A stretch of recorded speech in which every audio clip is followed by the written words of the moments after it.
Tentor Audio, a division of Recorded Books, presents The Deeds of the Deceitful by Ellery Adams and Tina Radcliffe. Narrated by Chris Dukehart. Chapter 1. Good morning, Richmond. As predicted, we have ample sunshine and highs in the mid-70s coming our way today. That'll repeat itself tomorrow. That's right. Expect a picture-perfect first Saturday in June. A picture-perfect day for a wedding, Cooper Lee murmured. She stuck her head out the window of her Jeep and eyed the sky. Bryant Shelton, the local meteorologist, and her friend from the Sunrise Bible Study, was correct. Overhead, a dazzling blue washed the morning sky. Not a cloud could be seen. She turned off the radio and stared at her naked ring finger for a moment before wrapping her hand around a covered cup of coffee. Milk and no sugar, from Lamplighter Roasting Company. Leaning back against the seat, Cooper took a long sip, savoring the dark brewed coffee. One more day, and then she could retreat and hide. Miriam and Moses, her cats, would keep her company, so it wasn't like she'd be totally alone on what was supposed to be her wedding weekend. It had been 6 months, yet every day she second-guessed her decision to break off her engagement to Nathan Dexter. The plain truth was that absence had not made the heart grow fonder. Their long-distance relationship had fizzled, like an open bottle of Dr. Pepper. Ending the engagement had been easy compared to ending the wedding preparations. She cringed at how she'd let herself get swept up in her little sister Ashley's plans for a storybook wedding that was completely not her. Fortunately, she'd never committed to a dress, but losing her portion of the deposit on the venue, flowers, and caterer had plummeted her once healthy bank account to zero. At this rate, she'd be living in the apartment above her parents' garage forever. Cooper pulled her keys from the ignition and grabbed her backpack. Crossing the threshold of Make It Work, where she was the manager of leasing and maintenance for the office machine sales and repair company, she resolved to leave her personal problems at the curb. Fortunately, a new month meant she'd be knee-deep in paperwork distractions for 8 hours. When she slid through the glass door, the staff were gathered around the reception desk. Cooper's glance went to the wall clock. 9 o'clock on a Friday morning. Normally, the service repair staff and the team from document security were headed out in one of several company vans to start their day's assignments. "What's going on?" Cooper asked. The seas parted and Angela, the office manager and wife of the company owner, Mr. Farmer, grinned from behind the reception desk. She patted her platinum blonde bob, causing her wedding rings to glint from the sunlight coming into the office. Cooper glanced away. Angela and Mr. Farmer are going to renew their vows. Brandy from document security said, "Isn't it romantic?" The words were accompanied by a dreamy sigh. "You are? I mean, yes. Yes, it is." Flustered, Cooper placed her coffee on the reception desk. "It's been 1 year since we were married in Atlantic City," Angela said. She adjusted her silky red blouse over her ample bosom and straightened her pencil skirt. "This time I'd like a wedding with all my friends present, instead of a boardwalk chapel with strangers. After all, a girl only gets married once." Angela paused and then giggled. "I guess this will make it twice." "Of course, and you deserve the wedding of your dreams, Angela," Cooper said. She stared at the buxom blonde for a moment. Her quiet boss and the perky receptionist were a match that no one could have predicted. Mr. Farmer was an introverted Danny DeVito look-alike, while the effusive and bubbly Angela channeled Marilyn Monroe. "That is so sweet of you," Angela said, dabbing at her eyes with a tissue. Cooper shrugged. It was the truth. Angela ran the office, and with her positive outlook and friendly demeanor, she made Make It Work a pleasant environment. "I'd like you to be my maid of honor, Cooper." Angela paused, and a stricken look crossed her face. "Unless maybe you can't because of—" Her glance went to Cooper's left hand. "Nonsense, Angela. I'm honored you asked me." Although, I have to tell you, I don't know a thing about weddings or being a maid of honor. You just do everything the bride tells you to do. All heads turned at the comment by Ben, the manager of the document security division. He stepped further into the lobby and placed a folder in Angela's inbox. "Men," Brandy said. "What do you know?" I know it's 9 o'clock. He shot a meaningful glance at the clock and then back to Brandy and the rest of his department employees. The team scattered at his words. "Fine," Brandy muttered as she did an about face. Angela turned back to Cooper, her expression questioning. "Seriously, Angela, I really do not speak wedding. My little sister Ashley ran that show." Cooper said, "I'm sure she'll help if I ask her." "Do you think so?" Angela said. "Absolutely." Cooper smiled. Ashley Lee Love was a professional volunteer who rubbed elbows with the junior league elite of her River Road neighborhood. Championing a cause in her community was her forte, or used to be. With the birth of her daughter, Hannah, Ashley's priorities had moved away from delegating and saving the world by proxy. Cooper was certain her sister would jump at the chance to get involved again, especially for a wedding. On a positive note, planning Angela's wedding might take Ashley's mind off Cooper's failed event. "Oh, Coop, that is so sweet of you," Angela gushed. "Angela, you do so much around here for everyone. I'm glad to help. Does that mean you'll be my maid of honor?" Cooper hesitated. Images of the voluminous sherbet-colored dresses from Ashley's princess wedding came to mind. For her own nuptials, Cooper had chosen a simple sheath for her two attendants. Ashley, her maid of honor, and Christine, Nathan's sister. Cooper met Angela's gaze, and the hopeful expression on her face tugged at her heart. Angela was her friend. That meant doing the right thing, even if it killed her. "I would be honored to be part of your wedding." "Wonderful!" Angela beamed a moment before her expression changed, and she offered an almost sad smile as she stared pointedly at Cooper's left hand once more. "Cooper, if you ever want to talk—" "I think that's my desk phone ringing," Cooper said. She grabbed her coffee and headed to her office. She did not want to talk about Nathan, her canceled wedding, or how she was feeling. All she needed was a little more time to sort things out in her head, and maybe a vacation. A long one, far from everyone who wanted to offer advice and condolences at the death of her engagement. "Of course I'll help you," Ashley said as they settled on the couch in her spacious living room, "though I am bitterly disappointed that we aren't planning your wedding." "Ash, please." "It's the truth, Cooper." She ran a hand over the surface of the cream-colored nubby sofa and plucked a speck of lint from a velvet pillow. "I don't want to talk about the truth right now." "Coop, it's been months. You have to talk about it eventually. Nathan dumped you." She shrugged and waved a hand displaying a perfect French manicure. "So what? That makes him a loser in my book." "Ashley." "Don't Ashley me. I'm only saying what everyone is thinking." "He did not dump me. It was a mutual decision." Cooper was well past painting anyone as the bad guy in the situation, although she couldn't help the nagging suspicion that she was the problem. After all, two disastrous relationships where she was the common denominator was difficult to ignore. Maybe she wasn't relationship material. An unladylike harumph slipped from Ashley's lips, pulling Cooper from her depressing thoughts. "Can we please focus?" she asked her sister. "Fine." Ashley paused. "Tell me more about what Angela has in mind for her wedding." "Small and intimate. I was thinking the flower garden at Mom and Daddy's."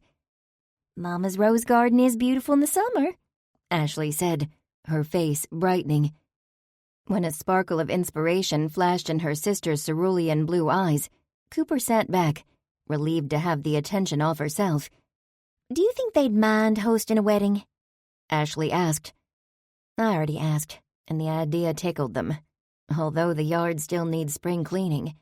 Daddy's been so busy at work, he's barely had time to get his garden planted. And Mama, well, all her time's spent baking. Maybe we can hire someone, Ashley said. No, Daddy would never want someone messing with his yard. I'll get it done, no worries. Wonderful. Lips pressed together in thought, Ashley's gaze pinned Cooper. What's your timeline? Angela would like the wedding sometime in July. Ashley's eyes rounded. But this is June. She pulled out her phone and checked the calendar. How large is this wedding? Intimate, 25 at the most. I'm her only attendant, and the guest list is mostly employees and clients of Make It Work. That will help. Any thoughts on a reception? Ashley asked. There's plenty of room for a reception at Casa Grande. They have a party room in the back. Her sister grimaced. That Mexican restaurant? Yes, our office eats there several times a week. They have amazing chile relleno. I agree, and it's a fine venue for the rehearsal dinner. However, that is not where we will hold Angela's reception. Sounds like you're on board. Cooper couldn't help but grin. She knew the opportunity to command and delegate was more than her sister could resist. You'll help me? Ashley asked. You plan and I'll provide the legwork. Deal. She smiled. And, as it turns out, I have a small favor I need as well. Cooper nearly groaned aloud. How small? Really, it's not a favor. It's more like me giving you a present. A present? Cooper immediately tensed. Mm-hmm. Almost as good as the pedicures I introduced you to. Cooper glanced down at her glossy toenails in OPI passion pink and couldn't help but smile. Okay, so who knew such a simple thing would bring her so much joy? But it did. While she'd never become high maintenance like her sister, she had become a fan of regular pedicures. Tell me about this present. Do you remember my college roommate, Mindy? No.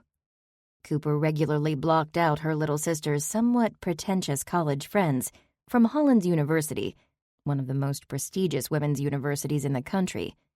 One of Ashley's Hollins friends parlayed an encounter that led to Ashley meeting the man of her dreams, Lincoln Love. This was followed by a royal wedding and the birth of Coop's 18-month-old niece, Hannah.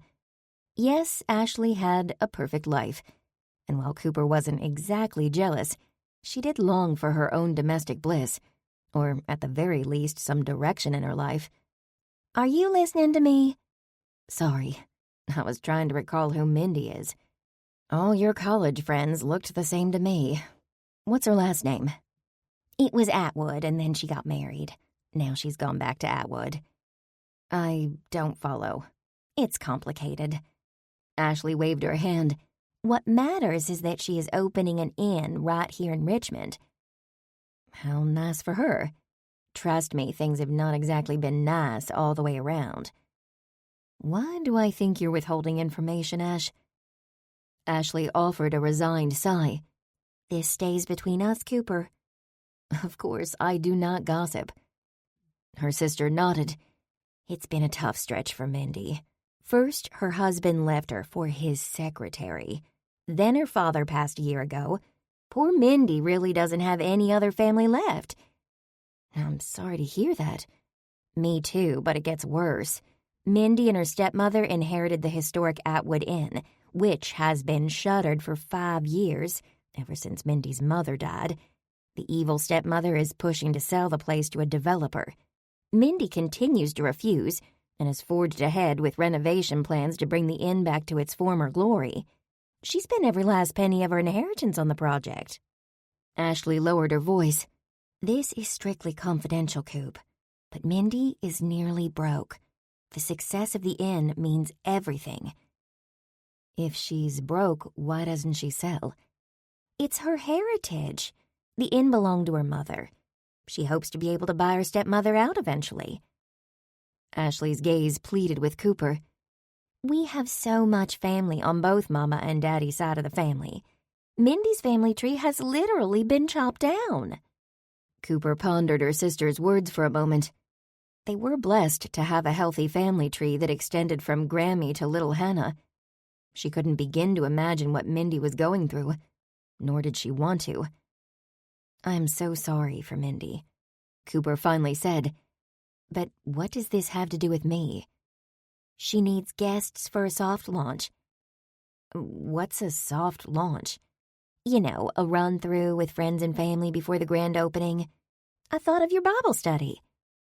We are neither Mindy's friends nor family." She shot Ashley a suspicious glance.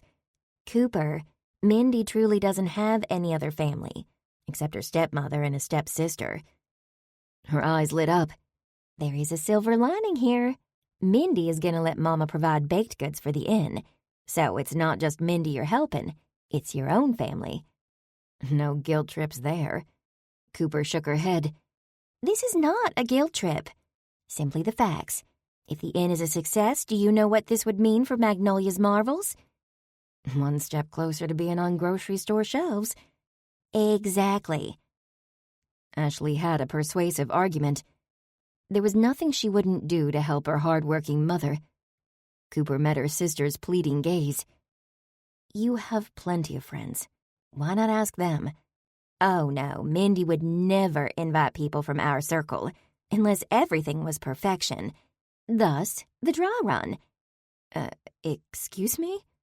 Cooper sputtered. Ashley offered a non-apologetic shrug of her slim shoulder. "You're missing the point. I am offering you and your friends a free weekend at a historic inn." "Why my group?" "They're perfect to assess the inn before the grand opening. Trish is in real estate. I'm sure she's familiar with property staging. She can assess the decorating and ambiance. Savannah, too. She's an artist. Your banker friend Quentin is an amateur chef. Jake is a plumber and electrician. As a TV weatherman, Bryant is a celebrity in Richmond. He's used to fine accommodations." She raised her palms.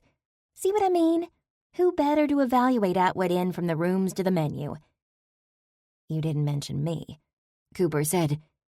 "You're organized and analytical, Cooper. Look how you run your division of Make It Work. You notice the details everyone else overlooks. Mindy's looking for honest feedback, and I believe the Sunrise Bible Study can provide that." "Well, when you put it like that, I guess flattery will get you somewhere." Ashley laughed and pushed her stylishly highlighted blonde locks behind her ears. "You'll do it?" "I'll run it by the Bible study on Sunday." "That's all I ask. Thank you." The sound of a toddler's laughter echoed from the baby monitor perched on the glass coffee table. "I hear my favorite niece," Cooper said, eyes widening with delight. She'd been hoping for some Hannah time. There was nothing that took her mind off her troubles better than hugs from her chubby-cheeked niece, with her freckled snub nose and ringlets of blonde hair. A dose of Hannah could brighten even the most overcast of days. Ashley's gaze went to her watch. "Yes, sounds like she's up from her nap." "May I go get her?" "Whoa." Ashley put out a hand when Cooper began to stand. "Not yet, she's learning to play, quietly." Cooper released a scoff. "That's not any fun for Auntie Cooper." "You'll have plenty more fun soon. Trust me." Ashley glanced around her huge living room. "What are you doing?" Cooper asked. "I don't want to be overheard by the housekeeper." "Why?" "Because it's a secret." "What is?" Cooper, too, glanced around before looking at her sister with confusion. "I'm pregnant." Ashley's eyes lit up. "You are?" Cooper blinked. Her sister frowned. "You're supposed to say congratulations." "I'm sorry. Congratulations, that's wonderful. I'll bet Lincoln is over the moon." "He really is." "I thought your doctor said it would be difficult for you to conceive with a bicornuate uterus and all." "No, it simply means I have to take it easy so I don't deliver prematurely." Cooper glanced around. Easier than having a housekeeper, a gardener, a cook, and a nanny? Maybe you shouldn't be planning Angela's wedding then. "Nonsense. You said you'd do the legwork, right? Then I can plan the wedding from the comfort of my couch." "I guess that will work," Cooper said. When will my new niece or nephew arrive? Late January. Hannah will be 25 months old when this baby is born. That's a nice space, right? You and I are 2 years apart, and look how close we are. Close, yes. And while they were both blondes, the Lee sisters were as different as could be. Not only because Ashley's sun-kissed tresses came from a fancy salon, and Cooper's wheat-colored hair was as God gifted her, but they were different in temperament and aspirations, too. The one thing they both agreed on, however, was that family was everything. Cooper gazed longingly up the winding staircase toward the nursery. "It's perfect," she murmured.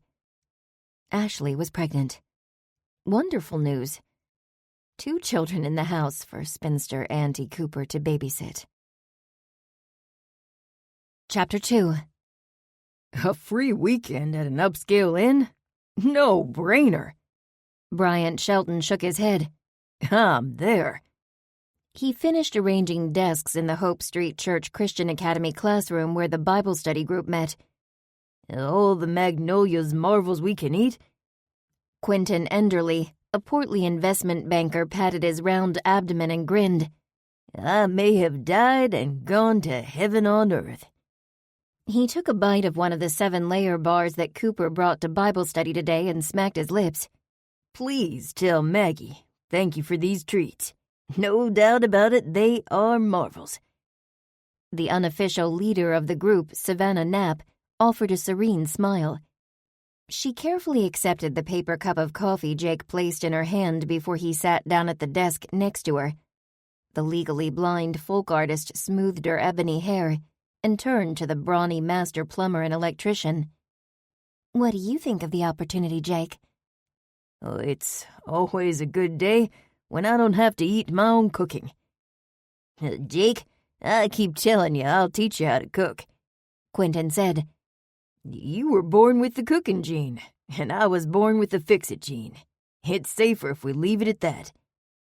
Jake turned to Cooper. I'm happy to provide my professional opinion on the place. That structure is a historic landmark. I'd like to see the renovation results and take a look at the electric and plumbing. Then I guess we're all in agreement, Savannah said. Except for Trish, Cooper said. She stood and headed across the room to fill her coffee cup before they started their Sunday study of Scripture. Except for Trish what? The red-headed real estate agent popped into the church school classroom looking apologetic. Sorry I'm late. I had a client who could only look at houses Sunday morning. I should have declined, but I'm still catching up on business since my, you know. Cooper nodded. Trish had only recently started back to work full-time at Tyler Fine Properties since her battle with breast cancer and subsequent chemotherapy. The awful disease was now in remission, and her signature copper locks had grown long enough to touch her shoulders in an elegant blunt cut. Cooper assessed her friend's business suit and fancy heels. Silver hoops dangled from her ears, and matching bracelets graced her wrist. Trish would always be a slave to fashion, but she had changed so much since her diagnosis. The heavy makeup and shellacked hair were gone, replaced by a more natural look. It was as though her inner beauty now radiated outward. After Cooper quickly shared the morning's discussion with Trish, the realtor's eyes rounded with excitement. You had me at masseuse. I hope y'all said yes. I know I could use a mini vacay. It's looking unanimous, Cooper said as she added creamer to her cup. As the group continued to chatter, Trish sidled up to Cooper and leaned close. Are you okay? Me? Cooper froze mid-stir. I'm fine. You were supposed to get married yesterday, sugar. She put a hand on Cooper's arm and released a dramatic sigh. No woman is fine with that. Unable to come up with a chipper response, Cooper mustered a weak smile. She was relieved when a moment later Savannah waved them to their seats. What about church on Sunday? The group leader asked.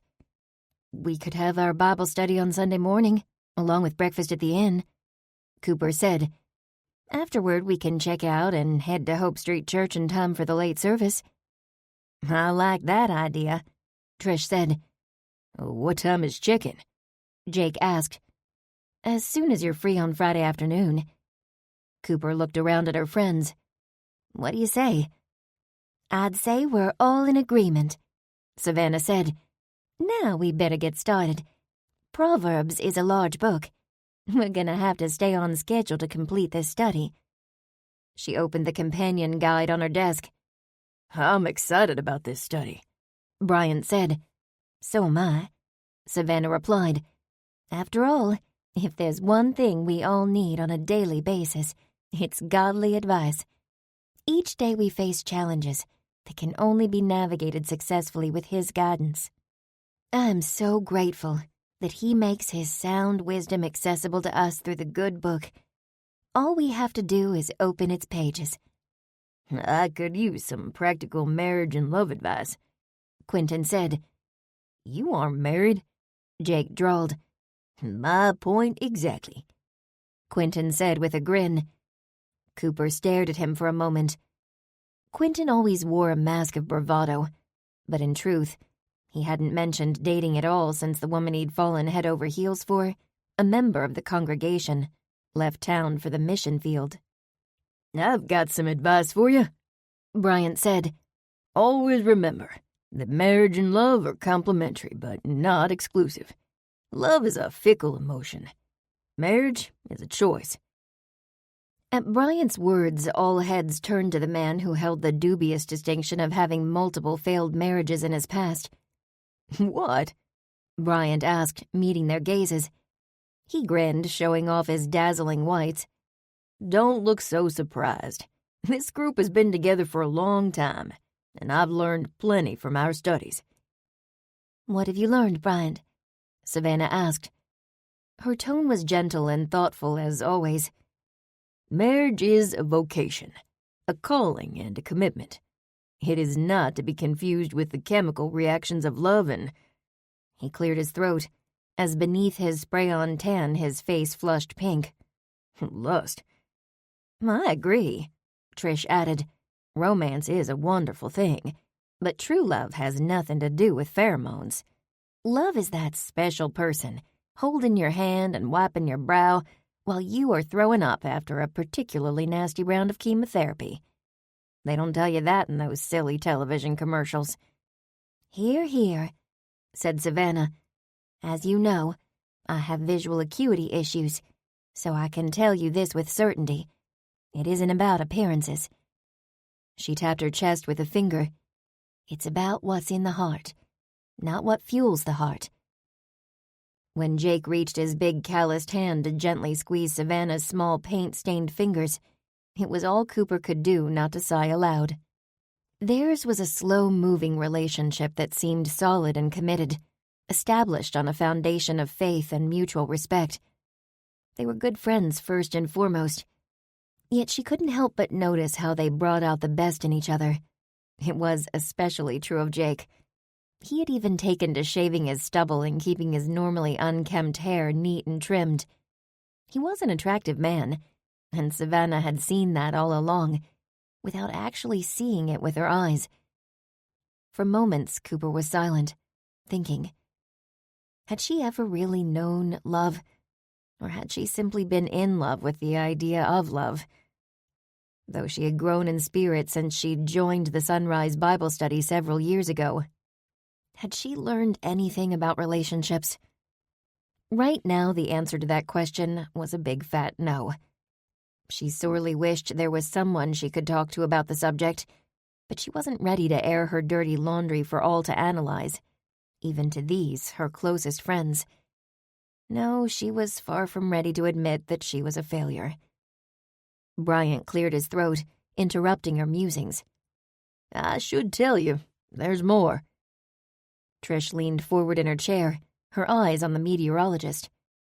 "I want you all to be the first to know," he continued. "I've learned enough to consider that I am ready to take a chance again." Cooper offered a surprised gasp. Bryant and Jane, a single mother with 2 children, had been dating for longer than some of his marriages.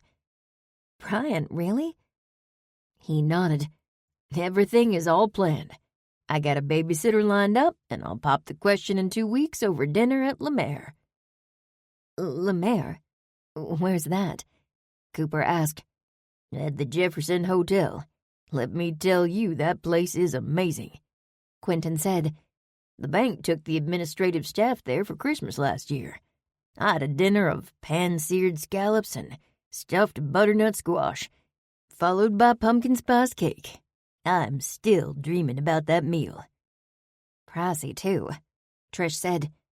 It's worth it, and more when it's the real deal, Bryant said.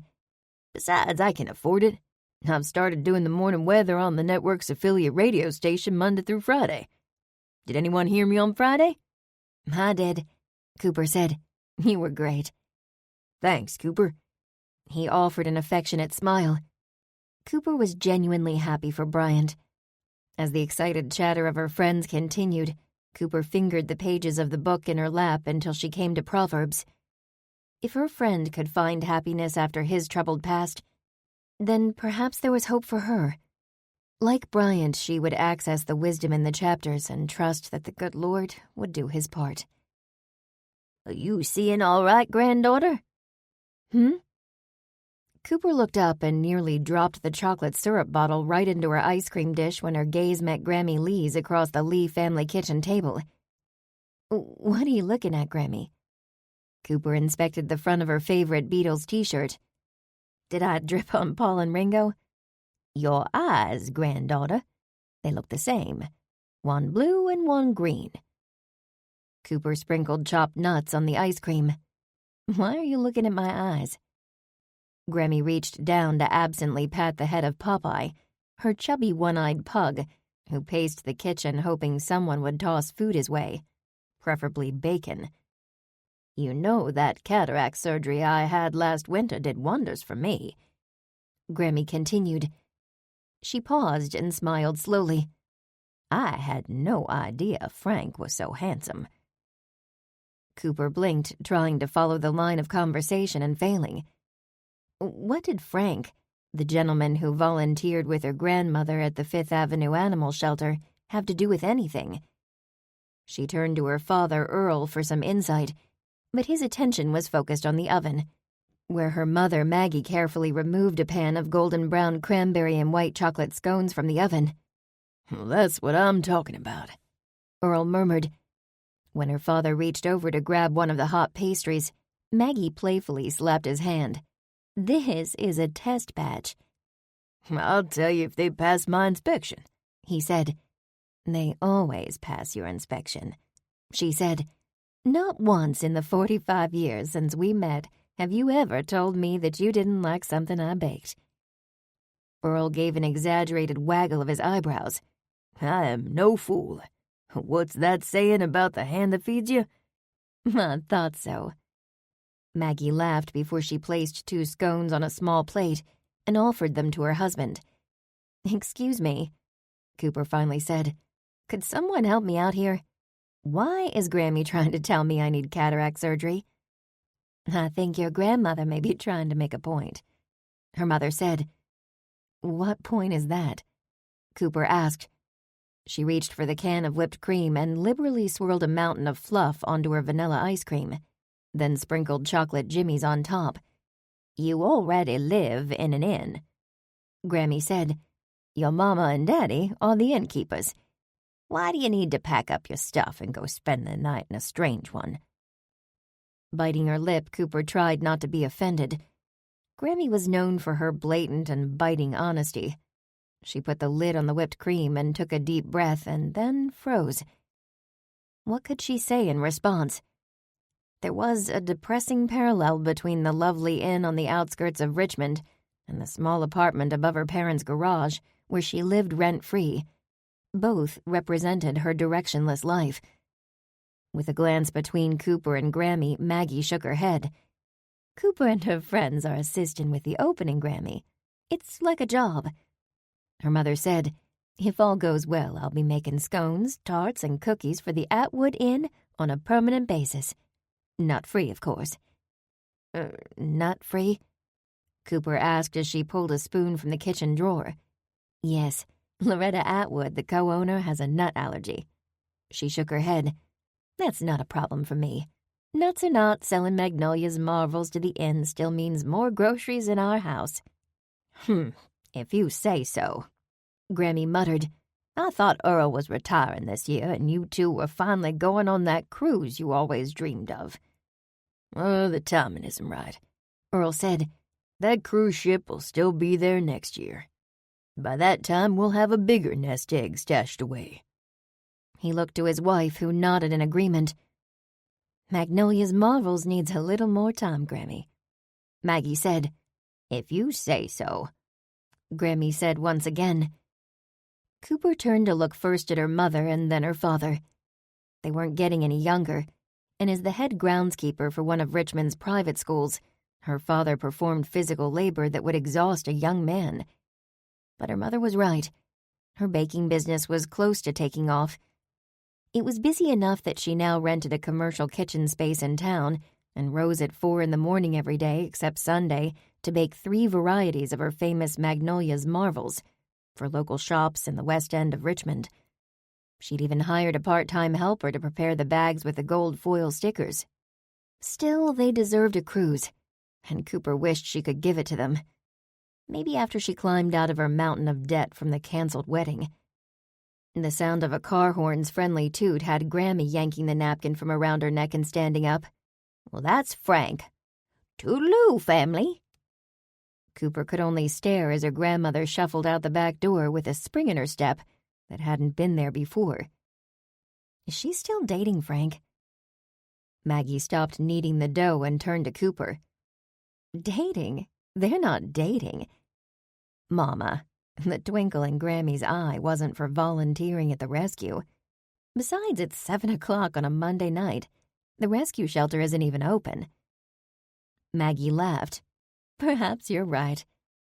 What if they decide to get married? What if they do? Her mother answered. Grammy can't cook for one thing. Earl Lee popped his head up from behind the newspaper. What makes you think your grandmother can't cook? Cooper's mother turned to her father.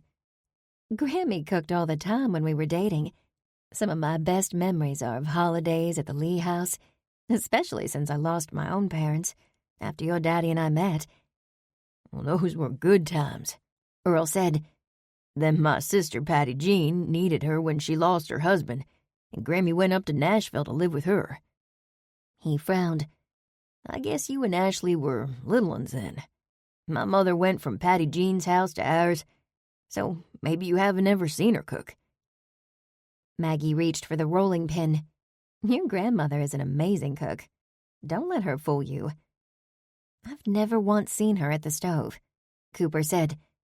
That's because she understands that there's only room for one cook in the kitchen, Earl said. Anything else is courting trouble. Are you saying Mama and Grammy butted heads? Cooper asked. Earl's lips twitched as he looked at his wife. Let's just say things were a bit touch and go round here for the first few months, until your mama had a come-to-the-Lord meeting with Grammy. I can't hardly believe that, Cooper said. She stared at her mild-mannered mother for a moment. Cooks are very territorial about their kitchens, Cooper. This is serious stuff. Earl stood and wrapped an arm around his wife and landed a loud smack on her lips. I was never prouder of her. No, you two, cut it out, Cooper said with a groan. Nothing wrong with a man kissing the woman he loves. You'll understand someday, young lady. Seriously? I'm 35 years old. I understand. I just don't want to visualize what I understand. She grabbed her bowl of ice cream from the table and headed to the door. I'll catch you two lovebirds later. Her mother's giggles followed Cooper as the screen door gently slapped shut. The air was cool as Cooper stood outside on the blue flagstone. As she walked down the path, the lemony scent of bee balm foliage tickled her nose. A few more steps and the small greenhouse her father had built for her came into view, its pitched glass roof silhouetted against the night sky. She took a deep breath, inhaling the loamy scent of earth. Though she couldn't see them, she knew that the seedlings her father had planted in the vegetable garden had already pushed their tender green shoots through the soil. Soon they'd have fresh produce to share with the food bank. From across the yard, her grandmother's red-tailed hawk, Columbus, rustled in his new and improved aviary. It was set a bit farther from the house to allow him a better view of the beautiful landscape provided by the Lees' backyard. Another spring, everything was the same, yet different. In that moment, the familiar ache again settled in her chest. Where was she going with her life? What was the plan?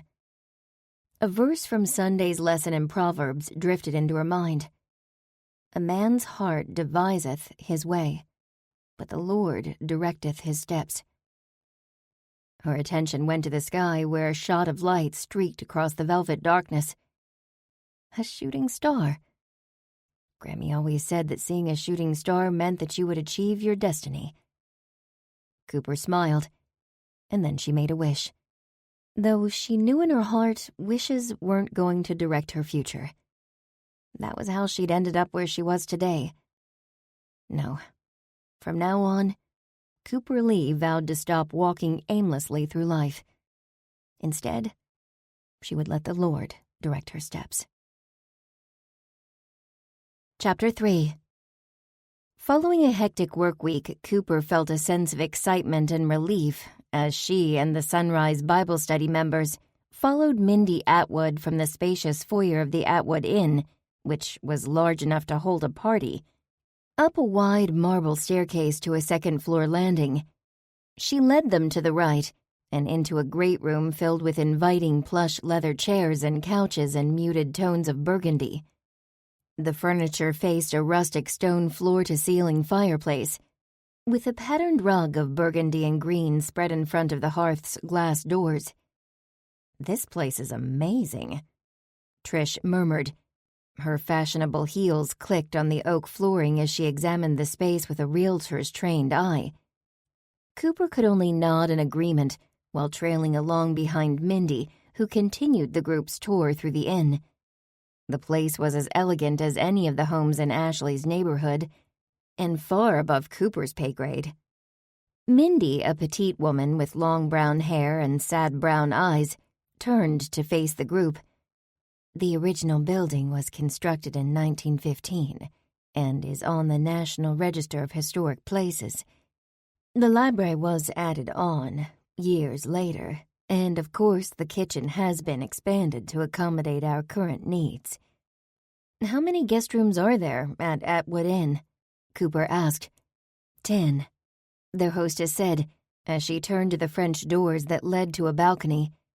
"There are 9 regular guest rooms and 1 suite."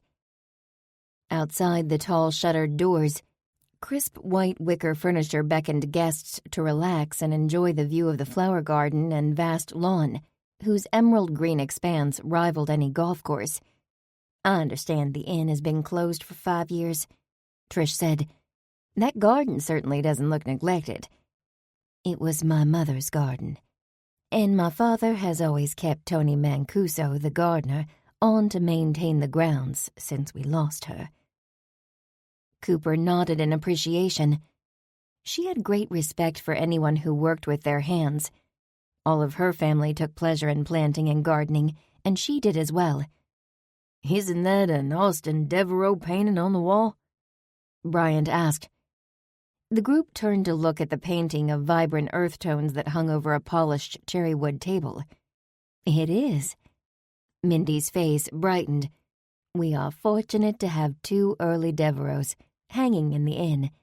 They are a set, but I chose to hang them in different rooms to spread the beauty." "I love that sentiment," Trish said. Savannah moved closer. "This is one of those times when I wish my vision were better. I'm a huge Devereaux fan. His brushstroke technique is one I've emulated with only limited success, which is why I stick to folk art."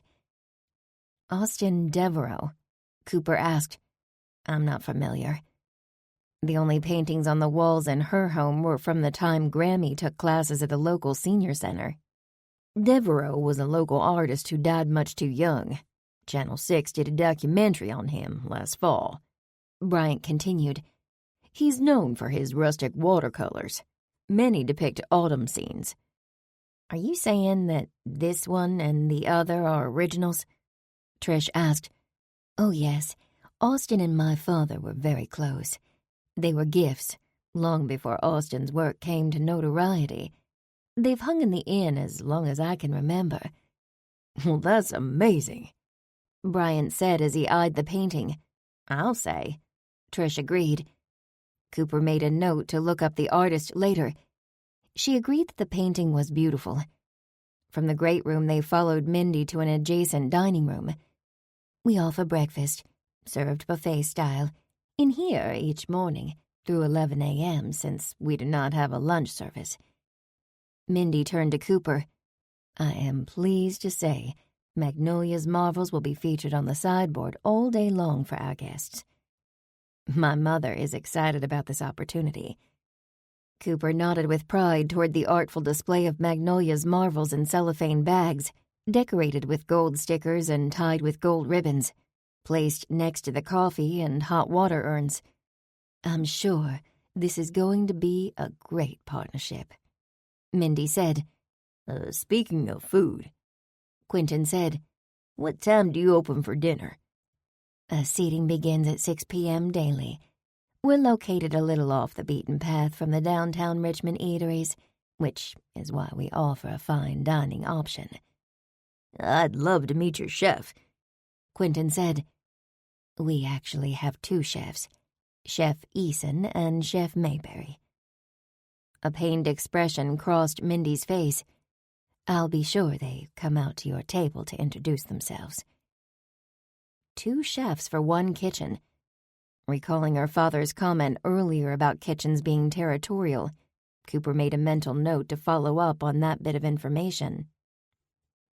A moment later, the diminutive, mousy receptionist who had checked them in earlier appeared at Mindy's side, her thin hands trembling. Excuse me, Ms. Atwood. She cleared her throat and grimaced. Mrs. Atwood wants to talk to you. She leaned in closer. About Dax. It's all right, Helen. Mindy patted the young woman's arm before she turned to her guests. I'm afraid I have to deal with this. She waved a hand around. Explore the facility and the grounds. Make yourselves at home. I've provided welcome bags in your rooms as well as feedback forms. I'm looking for your detailed thoughts this weekend, so please be honest. We launch in 3 weeks, and I'd like everything perfect for our guests. Thanks so much, Mindy. Cooper said. My pleasure. If you need anything, notify the front desk. We are operating with a skeleton staff until the grand reopening, but all of your room phones connect immediately to my office after 9 p.m. when the front desk closes. Feel free to contact me for anything. We want to make sure your visit is memorable. Mindy and Helen's heads were together as they spoke in concerned murmurs and hurriedly departed. What do you think that was all about? Trish asked. I suppose there's bound to be last-minute emergencies involved in opening a business, Cooper said. Sure enough, Jake said. And when you have invested as much as has obviously been poured into this place, one small emergency can spell disaster. No doubt you're right, Jake, Cooper said. What do you think about that painting? Trish asked. It isn't representative of Devereaux's most popular work, Bryant said. But it would still bring in a pretty penny, I'm sure. I agree, Savannah said, which is why I'd like to see the other painting. Cooper glanced around. I'm going to look around the office area. How about if we all meet back here in, say, 1 hour for dinner? Plenty of time for those who want to freshen up as well. A chorus of agreement followed. Anyone up for a stroll outside? Bryant asked. As a weather geek, I can tell you this is the sort of day meteorologists live for. Moderate temperature, winds, and humidity, and the barometric pressure is holding steady. I'm in. Trish raised a hand. I'd love to see the roses. As I recall, in the day there was talk that the Atwood Inn roses rivaled those at the Lewis Ginter Botanical Garden. I've never been to the Botanical Garden, Cooper said. Cooper, we have got to get you out of the house more, Trish said. Savannah flipped her thick black braid over her shoulder and looked up at Jake. "Care to wander around the library with me?" "As you wish, m'lady." He placed her hand on his arm, his eyes twinkling as he looked at Savannah and led the way. Quentin glanced longingly through the doorway to the recliners in the great room. "I've been on the go since 6 this morning. I'm gonna make a cup of tea and help myself to one of your mother's treats. Then I plan to put my feet up and relax." "Sounds like a plan," Cooper said. She turned and headed down the stairs and toward the inn's massive foyer. Helen Everett, the fretful-faced receptionist, stood behind the marble-topped cherrywood reception desk, staring at a laptop screen, her brow furrowed and her hands clasped tightly. Dressed in pale brown from head to toe, she reminded Cooper of a wren. Even her brown shoulder-length hair was pulled into a nondescript twist at the back of her head. She hovered over the computer furtively, focused on the screen. When Cooper's footsteps on the tile floor announced her approach, Helen quickly closed the lid on the laptop with a snap and straightened. May I help you?" "Hi there," Mindy said I could look around. "Yes, Miss Lee, please do. Let me know if you need anything. We're here to make certain that your stay is memorable." Cooper nodded toward the hallway behind the reception desk. "What's down there?" "The business center is to your right, across from the restroom, and the supply room is farther down the hall on the left." "And the last room on the right?" Helen frowned. "Oh, that's just a storage room. We keep extra furniture and such. Nothing to see in there."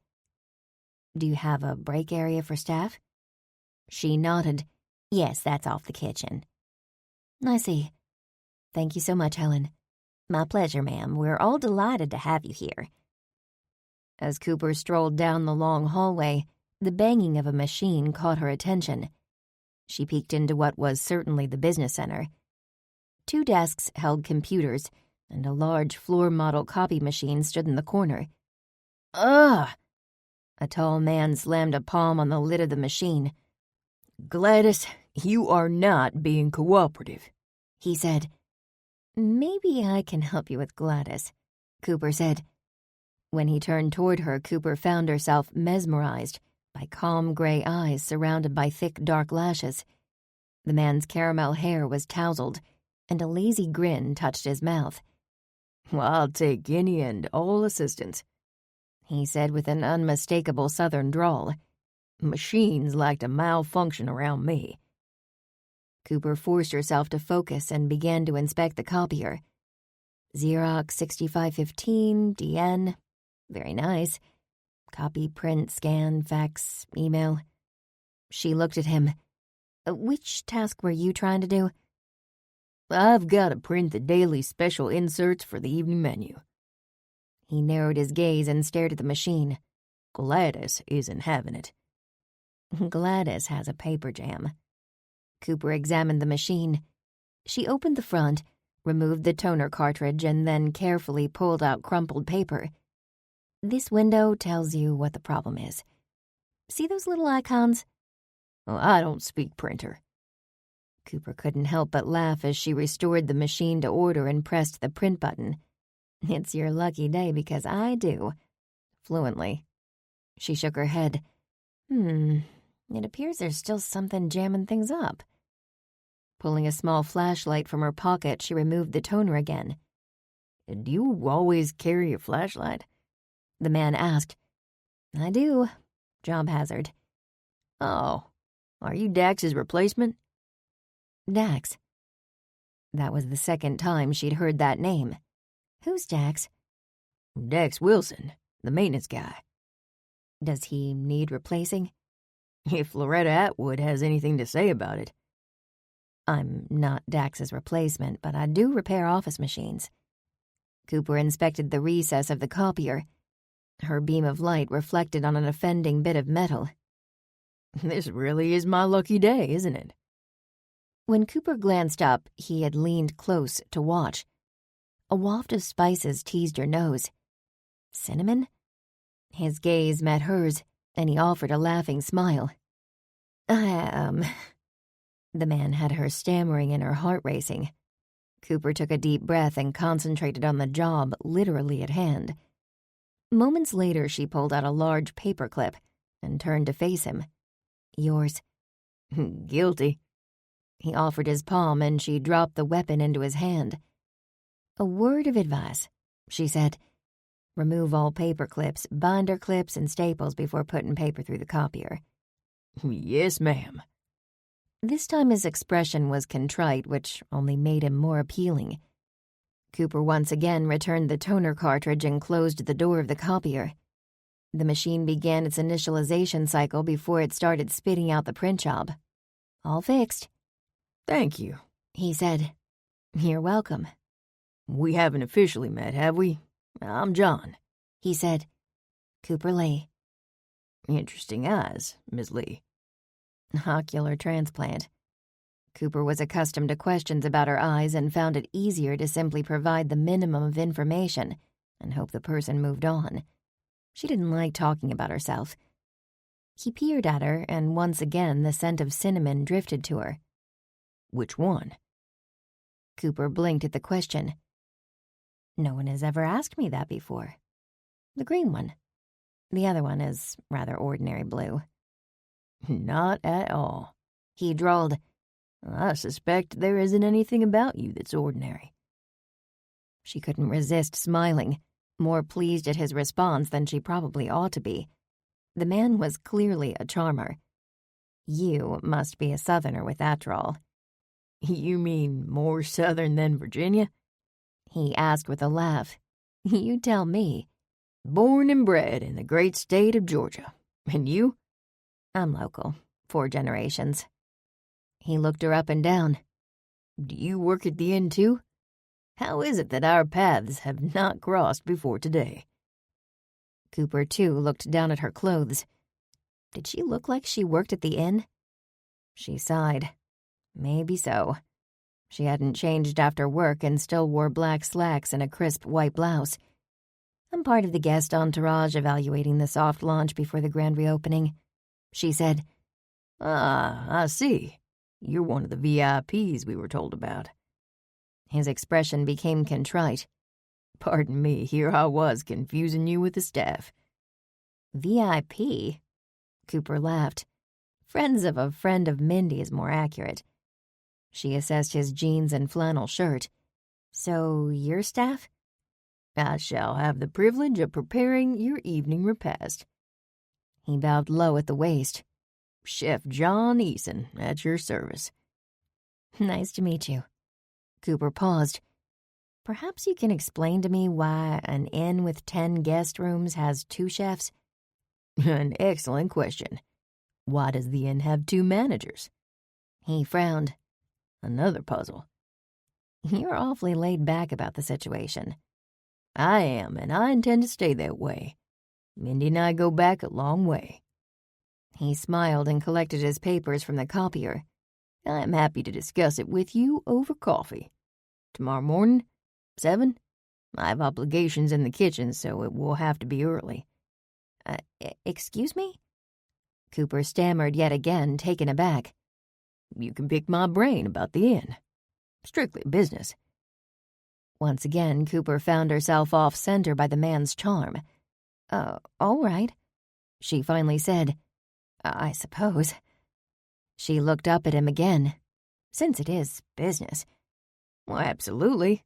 Now I've got to get back to the kitchen or you and your friends won't eat tonight." Before she could change her mind, he winked and disappeared out the door. Cooper was left with her mouth open, trying to figure out what just happened. She shivered. The last time a handsome man took an unusual interest in her, he ended up being a murderer, and she'd been left feeling like a fool. Head down in thought, she moved to the hallway and nearly ran into Quentin. "Easy there, girl," the banker said. "Sorry, Quentin, I was distracted." "So I heard." He grinned. "Coop, I think he likes you." What?" "I couldn't help it over here. I was wandering around, looking for the restroom." He shrugged. "That big fella, he likes you." "No." Cooper found herself speechless. Do you really think so? Absolutely. And what's not to like? You're smart and nice, and you're pretty in that all-American way with your blonde hair and one blue eye. She smiled at his words. Thanks, Quentin, but I don't think I'm ready for... She raised a hand in a gesture. You know. Trust me, Cooper, I totally get it. I know it takes a lot of courage to put yourself out there, but you're much too nice to hide in your greenhouse just because it didn't work out with you and Nathan. Cooper stared at Quentin for a moment, processing his words. Was she hiding because she was afraid of failing again? You okay there, Coop? Yes. She nodded. Quentin, could I ask you a personal question? Well, sure. Whatever happened with you and Gloria May? You brought her to Bible study and then she left on a mission trip. You never mentioned it again.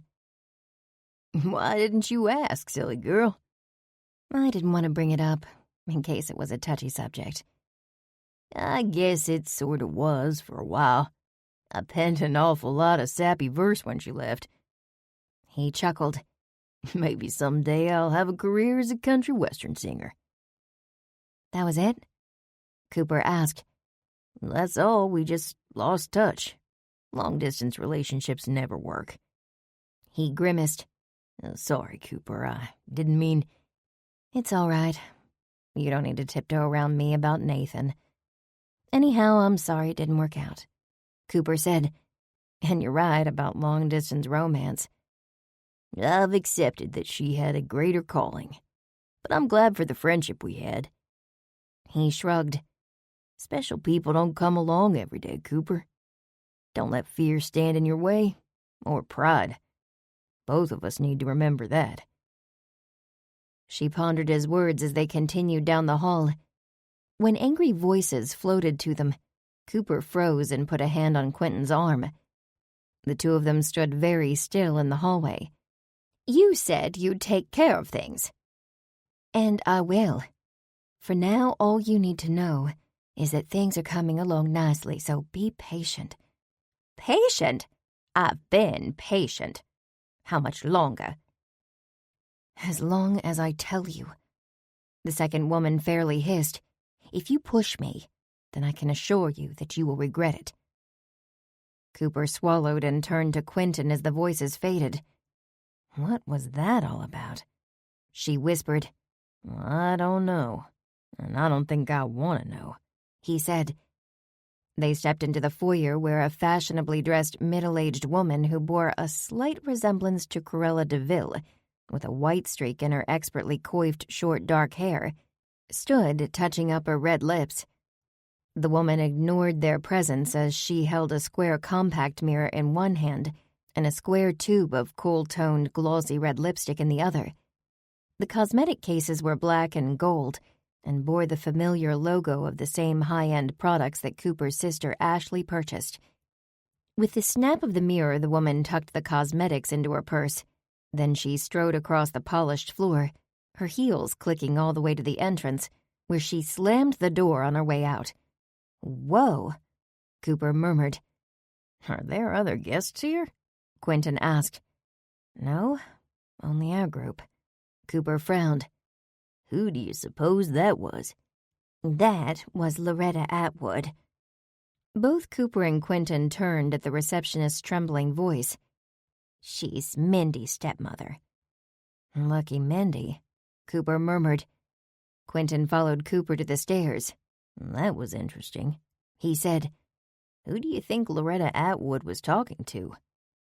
No idea, Cooper said with a shiver.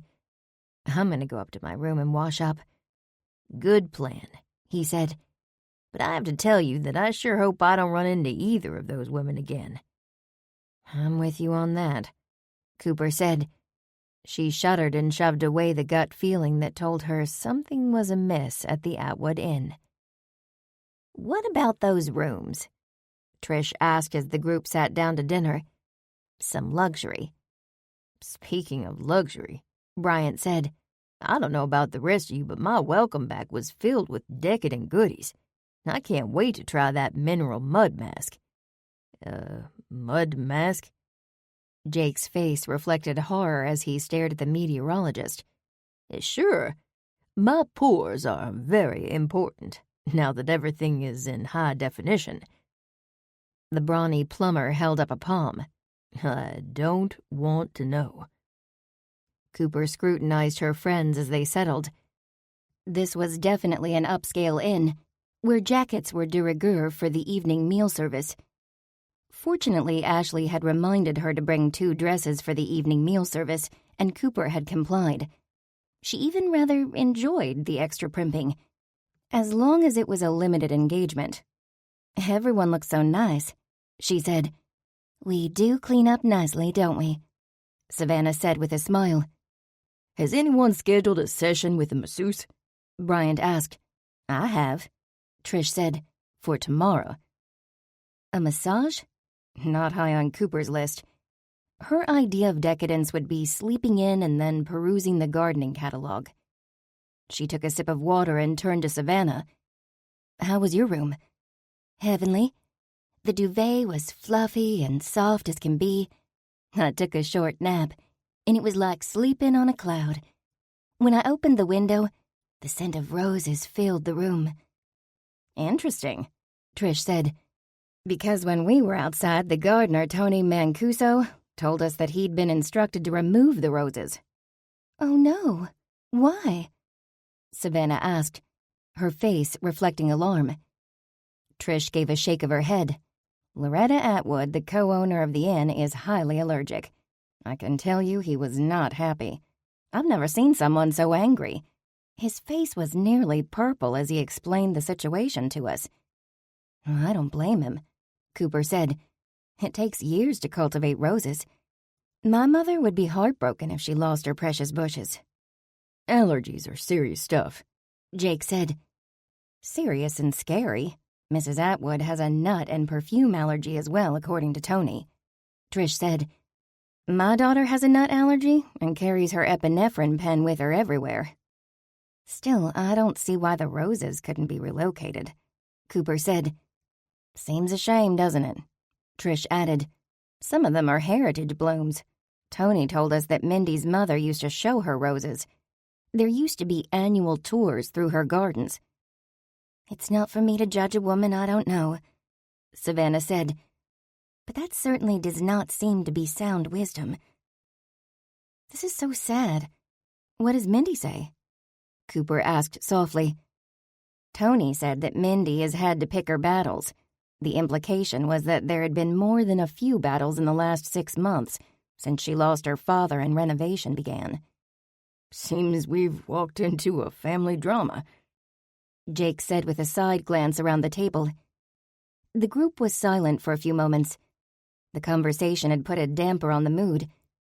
Cooper picked up the leather menu holder and scanned the evening meal options as a server refilled their water glasses.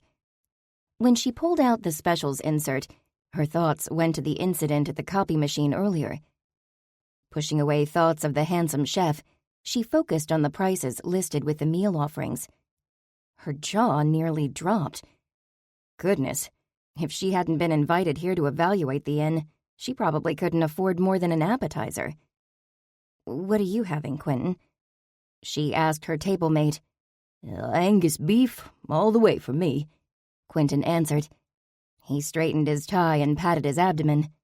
"Salmon is my favorite," Trish said. What a tantalizing menu, Bryant murmured. Thank you. The words had everyone at the table turning to see Chef John Eason approaching their table.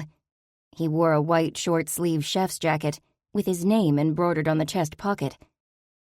Cooper was dismayed to discover he was even more handsome in a starched white jacket than he was a mere few hours ago in flannel. From behind him, someone else approached the table, also wearing a chef's jacket. "Chef Eason," Cooper said. "I'd like to introduce my friends. Quentin, Jake, Bryant, Trish, and Savannah." My pleasure, and this is Chef Mayberry.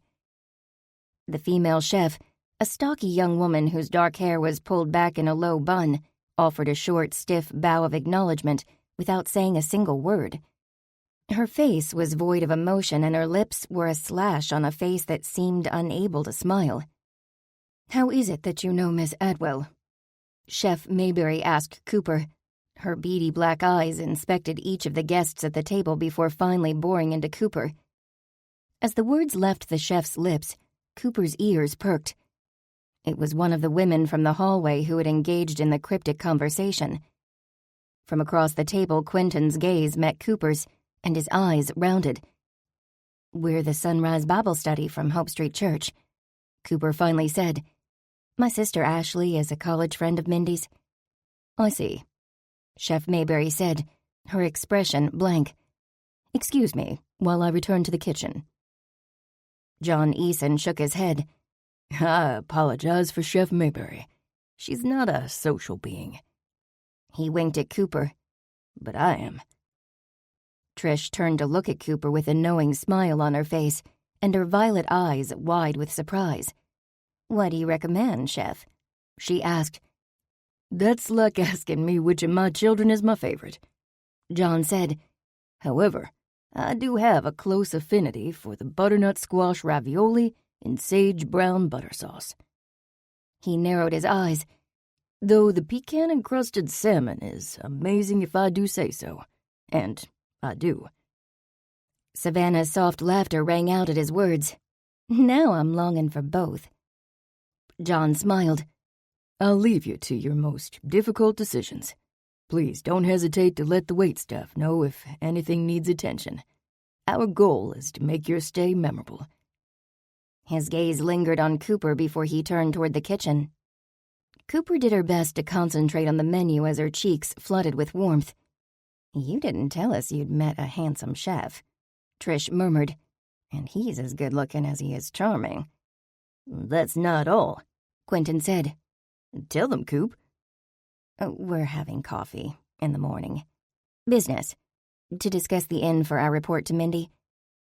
Trish's delighted chuckle filled the air. "Good for you, Cooper. Good for you." "Chef Mayberry is as dour as Chef Eason is cheerful," Jake said. Savannah leaned forward in her chair. "That woman's tone was very worrisome," she said quietly. Cooper nodded. "I agree." A thoughtful silence spread around the table for a minute. Then Quentin reached for his water glass. "I think it's time for a toast." "Hear, hear," Bryant said, raising his glass too. "To the Sunrise Bible Study," Quentin said. "Good friends, good fellowship." "And a good God," Savannah added. "Here's to a memorable weekend at Atwood Inn." Cooper chimed in as she touched her crystal goblet to each of her friends' glasses. Chapter 4. "Tell me about your eye, Cooper Lee."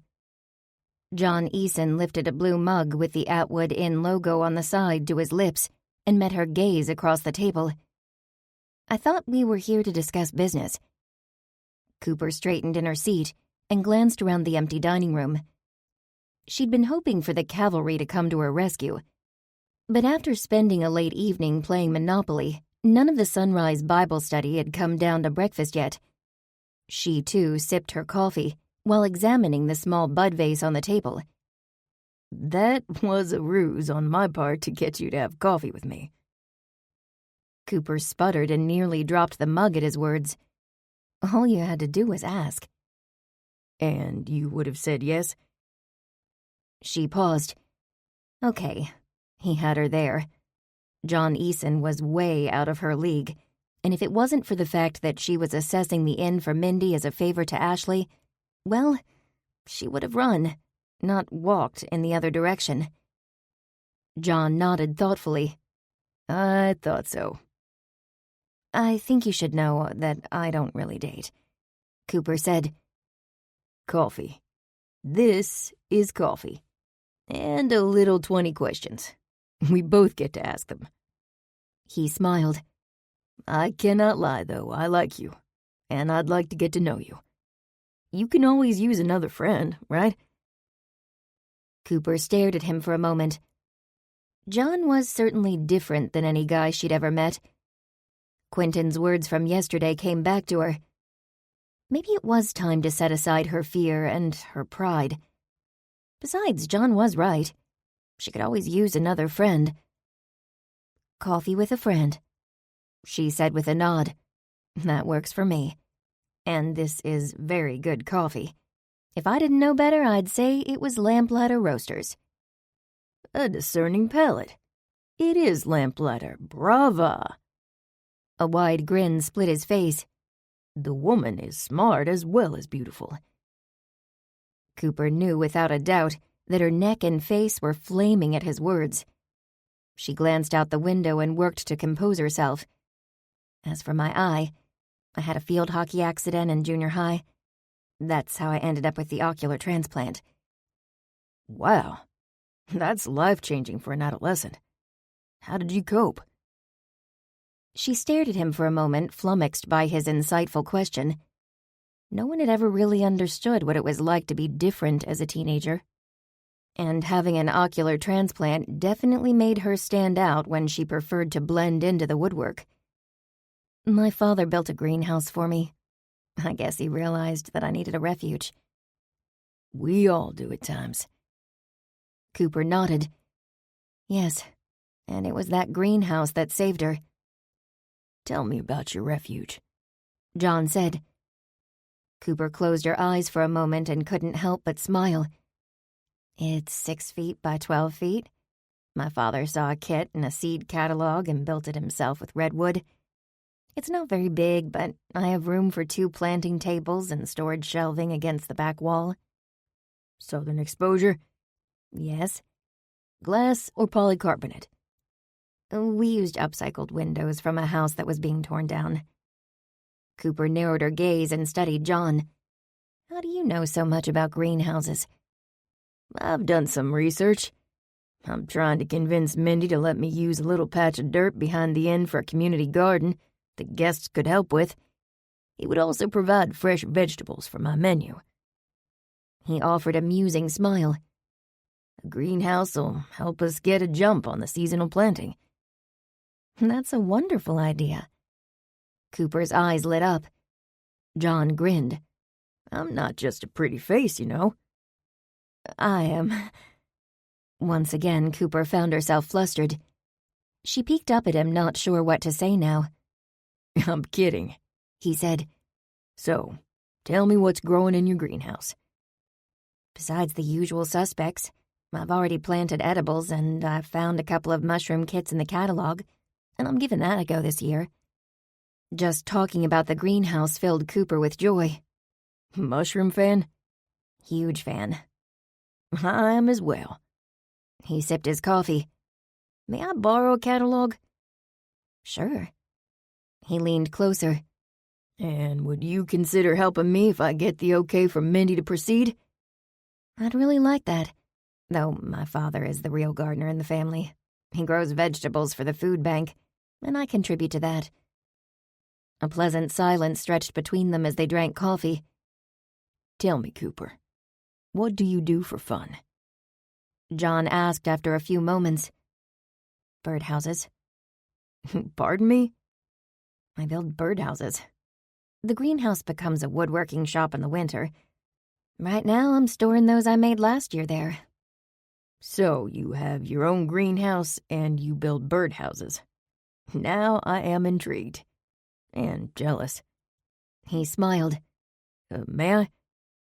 Cooper held up a hand. "You have exceeded your 20 questions limit, Chef Eason. Now it's my turn." "I am an open book. Go for it." "I'll need more coffee first." Cooper stood. The thud of something hitting the ground had both John and Cooper turning around and looking toward the hall. "I'm going to find out what it is you're up to, Dax. Whatever it is, don't think for a minute that you're going to get away with it." Loretta Atwood's shrill voice rang out. A door slammed and then there was silence. "Her voice certainly carries, doesn't it?" Cooper said. "Oh, yeah." She put her mug beneath the urn and flipped the lever. "That won't be good for business." "Tell me about it." A moment later, a tall, lanky man with dark curls, wearing a gray maintenance uniform, stood in the doorway. He couldn't have been older than his mid-30s, and wore an arrogant confidence as he looked around the room. "That must be Dax," Cooper murmured. She stirred in cream while keeping an eye on the man. "It is." John offered a nod of acknowledgement to Dax as he strode past. Cooper sneezed. "Excuse me." She wriggled her nose in protest at the strong waft of cheap cologne that assaulted her. "What's Mrs. Atwood's issue with him? I mean, besides his horrible taste in cologne." "I don't know which of Dax's attributes Mrs. Atwood takes issue with. I'll be the first to admit the guy is a bit of a sketchy character. And yes, he likes to douse himself in aftershave to dazzle the ladies. He's also been caught smoking inside the building, which is strictly forbidden." With all those sterling qualities, I can't help but wonder how he got the job. Alice insisted. "That's odd." "Yeah, it is. He's a real character. A prankster, too." A moment later, Trish stepped into the room, yawning. She raised her brows as she took in both Cooper and John. "Good morning." "Join us, Trish." Cooper pulled out a chair. "Oh no, I'm not social until I've had 2 cups of coffee. Carry on." You had questions?" John said as Cooper settled back in her seat. "Who is Alice Mayberry in the scheme of things?" she asked. "Mindy's stepsister." He met her gaze. "I thought you knew Mindy. Didn't you attend Hollins?" "No, my sister Ashley was Mindy's roommate at Hollins." She paused. "I'm more the public university type." "Me too." He grinned. "Really?" "Uh-huh. University of Georgia." Cooper stared, surprised. She would have pegged him as a rich kid, like Lincoln Love, her sister's husband. "So you're Ashley Love's sister." It was his turn to give her an assessment. "I met her at Mindy and Steve's wedding. She was the maid of honor." "Are you going to say I'm nothing like my sister, like everyone else?" She waited patiently for his response. Everyone eventually had something to say about how different the 2 Lee sisters were. Cooper was used to it, although she suspected that this time it might hurt a bit more, which surprised her. "My mama didn't raise no fool.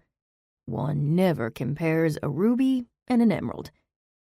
"Good save." Cooper laughed. "Okay, so how is it that you know Mindy?" He ran a finger over the rim of his mug.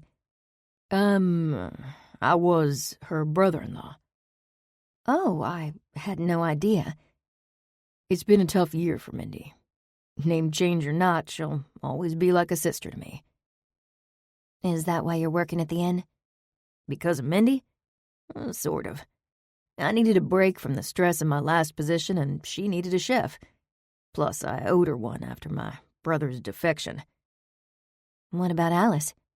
"Alice is another story." John rolled his eyes. "As far as I've been able to figure out, she was let go from her previous job. So Loretta Atwood got her the job here. Turns out she's an okay chef with 0 people skills." 2 chefs in one kitchen can't be easy. Cooper toyed with the handle of her mug and slowly shook her head, thinking about the situation. "Yeah, that's an understatement. It makes running the kitchen nearly impossible." "Why don't you leave?" "No way. That would feed right into Loretta's plan." "Loretta's plan?" "Loretta hired Alice despite the fact I was already here. She thinks I'll give in and quit. That isn't going to happen. Except for the obvious problems, I like this place. And I'm digging my heels in." As they spoke, Chef Mayberry stepped into the dining room. She glanced around. When her gaze landed on John, Cooper shivered. "Speak of the devil's daughter," John murmured. "Am I keeping you from work?" Cooper asked. "Alice has the breakfast service this morning." He glanced at his watch. "And she's late. The buffet should have been opened by now. The trouble is she knows she can count on me to pull things together." "And you're going to?" "For Mindy." He offered a solemn nod. Dax aside, there seems to be an undercurrent of family drama here with Alice and Loretta. Don't you think that's going to affect the guests? Alice is chronically unhappy, but it's Loretta who attracts drama wherever she goes. How can you keep her away from the inn? Short of eliminating her? John laughed. Kidding, of course. Maybe she needs something else on her radar besides the inn. Have you talked to Mindy? Nah, I've been too busy launching the kitchen. Hiring staff and dealing with Chef Mayberry has been like juggling meatballs with one hand tied behind my back. Cooper couldn't resist a smile at the visual he painted. You don't seem very troubled about having 2 chefs in one kitchen. My mama would call that a recipe for disaster. Your mama is right. Most of the time I wear earbuds to keep the negative voice out. He cocked his head. Let's talk about something pleasant. Like what? Didn't I hear that you're related to Magnolia of Magnolia's Marvels? Yes, Magnolia, Maggie Lee, is my mama. Will you introduce me? I'm not much of a dessert guy, but I have a weakness for cookies. Is that right? Yep, specifically her chocolate spice balls. I've been trying for weeks to create the recipe without success. Not that mine aren't amazing. They are, but Magnolia's Marvels are better. I'm curious what her secret is. Cinnamon and cloves, Cooper mused. That was why John Eason smelled so familiar. He reminded her of her mother's kitchen. She didn't know why that thought made her happy, but somehow it did. What? John asked. Nothing. Cooper waved a hand. You know, this is the first time a man lured me to coffee so he could meet my mother. John laughed. Not true, Cooper Lee. It was your eyes that lured me in. But now that I know more about you, I not only want to meet your mother, I want to see your greenhouse and your birdhouses. Are you serious? Of course I am. Your eyes are amazing. Once again, warmth crept up Cooper's neck and into her cheeks at John's words, and she couldn't help but laugh as she worked to hide her embarrassment. I was talking about meeting my mother. Well, that too. I've tasted everything she bakes. I'm a real fan. How about next Saturday morning? About 9 or so? The words were out of Cooper's mouth before she could take them back. Now she could only wonder why she hadn't had the good sense to keep her mouth shut. She barely knew him, and the last thing she needed was a man in her life, or in her parents' home, for goodness sake. I'll be there. On my best behavior. John downed the rest of his coffee. May I see your phone? He asked. My phone? Now what had she gotten herself into? Please. Cooper pulled her cell phone from her back pocket and hesitantly handed it over. You have to unlock it first. Why? So I can add my contact number and you can text me your mother's address. Oh. Cooper complied. 35 years old and she'd dated 2 men. She'd never had a guy ask to add his contact number, and she wasn't sure what the protocol was. Should she thank him or simply act like she did this all the time? Morning, Cooper. Chef Eason? Cooper whirled around at the sound of Quentin's voice, grateful for the interruption. Morning, Quentin. You're up early. FOMB, he replied. Huh? Cooper stared at him, trying to figure out the acronym. Fear of missing breakfast. I come from a family of 6 kids. Last one up got crumbs. He rubbed his hands together as he moved toward the buffet. I see I'm early. My apologies, John said. We're running late. I'll see that the buffet is right out. He stood. Cooper, it was a pleasure. Thank you for the coffee, she murmured. Quentin's slack-jawed gaze followed the tall chef as he left the room. Then he slid into the chair John had vacated and leaned forward. Okay, dish. What was that all about? Coffee. It was all about coffee. That look said more than coffee, Coop. A moment later, Trish joined them at the table with coffee in one hand and one of Maggie Lee's scones in the other. She placed them on the table and pulled out a chair.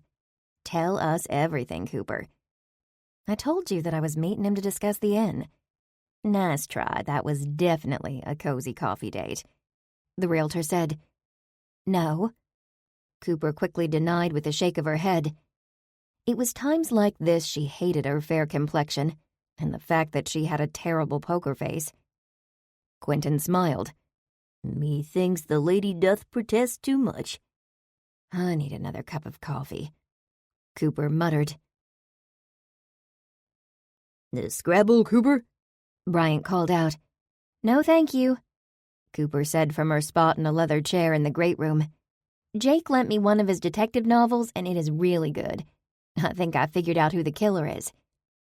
You know what they say. It's always someone close to the victim, Bryant quipped. Is that right? Cooper chuckled and continued to read until the clock on the mantel chimed 8 times, followed by the slamming of the front door of the inn. I guess that was Loretta Atwood leaving for the night. Trish said, I recognize her signature slam from yesterday. Sadly, you are no doubt correct.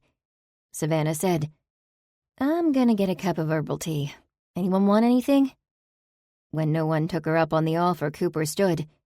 She glanced out the tall French doors, closed now, before walking around the table, where a serious game of Scrabble was playing out. Can you see those tiles? She asked Savannah as she peered over her friend's shoulder at her tray of letters. Only when I hold them close. But Jake and I have teamed up. That helps.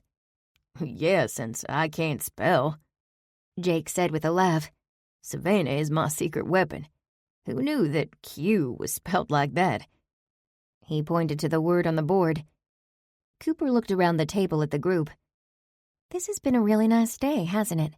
She asked. Bryant looked up from his tiles. Well, it has. It would have been a perfect Saturday if Jane were here. My massage was so relaxing, and I caught up on paperwork and even took a nap, Trish said as she studied her tiles. Chef Eason did it again. Another gastronomic delight, Quentin said. You know, Jake said, maybe we should plan a trip here once a year. That's probably all I can afford, but it would be worth it. Yes, wonderful idea, Savannah said. Looks like we'll be able to tell Mindy we did have a memorable weekend, Cooper said. A moment later, Savannah sneezed, and a chorus of bless you echoed around the room. Do you smell that? The folk artist sniffed the air and grimaced. Her highly sensitive nose was legendary in their group, but Cooper didn't smell anything. What is it? She asked. Bad cologne, the folk artist said. The maintenance guy, Dax Wilson, bathes in the stuff, Cooper said. She glanced out into the hall but saw nothing. That's unfortunate, Savannah said. Turning to Trish, Cooper peeked over her shoulder at her tiles. The redhead looked up and waggled her brows. That, my friend, is what a winning word looks like. Trish had used all of her tiles and spelled the word sleuths. Cooper smiled. Very nice. Then she noticed Trish's earring. Trish, you lost one of your hoops. One of the pretty silver hoops Cooper had often admired was missing. Oh, goodness. I know they were there a short time ago. I saw them both when I was in the ladies' room. I bet it's right around here on the floor. Cooper examined the oak floors until she spotted a shiny reflection under Trish's chair. Uh-huh. There it is. She scooped up the hoop and handed it to Trish. Thanks so much, Trish said. Sometimes the catch doesn't quite catch. I'll have to be more careful. When Cooper stepped into the dining area, she discovered Mindy sitting at a table, shoulders slumped. Her hands were wrapped around a mug as she gazed straight ahead toward the tall windows. Mindy? She looked up at Cooper. Oh, hi. I didn't see you. I'm pretty sure you were way off somewhere far, far away. Yes, I was thinking back to when my parents were alive, and we'd come here to visit my grandmother who ran the inn. Everything was so peaceful back then. Good memories, I bet. Yes, Mindy said with a nod. Very good. Mind if I sit down? Cooper asked. No, of course not. You look like a woman with the weight of the world on her shoulders. Her heart went out to the gentle innkeeper. Do I? Nothing quite so dramatic. Mindy offered a weak smile. Anything I can do to help? No, but thank you. I like to believe that everything will work out eventually. She sighed. It's just that I didn't expect that there would be so much resistance, so close to the reopening. From who? My father's wife. Mindy sighed. The woman drives me to uncharitable thoughts. I heard about the roses. That's not good. You're a guest. You shouldn't hear anything that goes on behind the scenes. She is a little loud. There is that on top of everything else. Everything else? Cooper asked. My head of housekeeping quit because of Loretta's constant snapping. Oh no. Mindy sighed yet again. It gets better. She's convinced that Dax and Helen are up to no good, and she wants me to fire John and let Alice run the kitchen. She glanced away and then met Cooper's gaze. Loretta also wants to eliminate Maggie's treats. Cooper could only stare at Mindy as her words about Magnolia's marvel sank in. Her mother would be so disappointed. After years of hard work, she was so close to launching her business in a big way. Don't worry, Mindy said. That will never happen. I won't let it. Loretta may be louder than I am, but I'm still the majority vote when it comes to the inn. Oh, I assumed it was 50-50. No. Thankfully, my father had the good sense to build a codicil into his will. I am the final authority in all business decisions regarding the inn per my father's will. That doesn't stop her from scaring off the staff, though. I've been through 2 receptionists and several handymen. I'm so sorry you have to deal with all of this. I'll be fine after a good night's sleep. When I'm tired, I remember that I've been fighting her for almost 12 months now. How can I help? You already are. You and your friends are so nice. There's a peace that I can't explain when your group fills a room. It almost makes me feel like I'm surrounded by family again. That's so nice of you to say. I have to admit, I joined the group only a few years ago, and my life has changed since then. They really are like family. Cooper glanced around the room. Did your family live in this house? My father grew up here. It was an inn when he was growing up, but it was also an open door for a constant stream of family who lived nearby in Laurel. Lots of coming and going. She gave a sad shake of her head. Those days are over. I'm the last Atwood. Not necessarily. Biological family isn't the only family, Mindy. There are lots of options for you out there. Once things settle down, you'll be able to see that. I know you're right, Cooper. At the moment, it's hard to see past today. My grandmother always says that the only thing bigger than our problems is the Lord. A soft smile touched Mindy's lips. She's right. I seem to have forgotten that as well. They continued to talk until the clock chimed 9. From the great room, Trish called out, "Night, Cooper. We're heading upstairs." "Good night, Trish. Who won the game?" I did, Bryant said with a chuckle. Triple points for the word derecho. Is that a real word? Cooper asked. Sure is, he called back. It's a type of windstorm. Cooper shook her head. This is why I don't play Scrabble with them. Wise move, Mindy said. She glanced at the big clock on the wall. I better get to bed as well. Tomorrow's checkout day for my special guests. Your special guests who have had a wonderful time. Really? Yes, Cooper said. This has been a wonderful vacation. Mindy stood and reached for her mug. I'm glad. Do you live here at the inn, Mindy? Yes. I can't afford to maintain a separate place, and then again, I'm always here. She smiled. There's a manager's apartment that's accessible from the kitchen. It's where my grandparents lived when they ran the inn. Mindy stepped to the sidebar and switched off the urns. She turned to Cooper. The water's still hot if you want a cup of tea. I'm gonna do that, thank you. Thank you for letting me ramble, Cooper, Mindy said. You know, you're just as nice as your sister." "Thank you." When Mindy left, Cooper got up and took an Atwood Inn mug from a stack on the sidebar and filled it with hot water. She would definitely miss the simple luxury of picking a tea from a huge selection in the polished silver-footed serving bowl.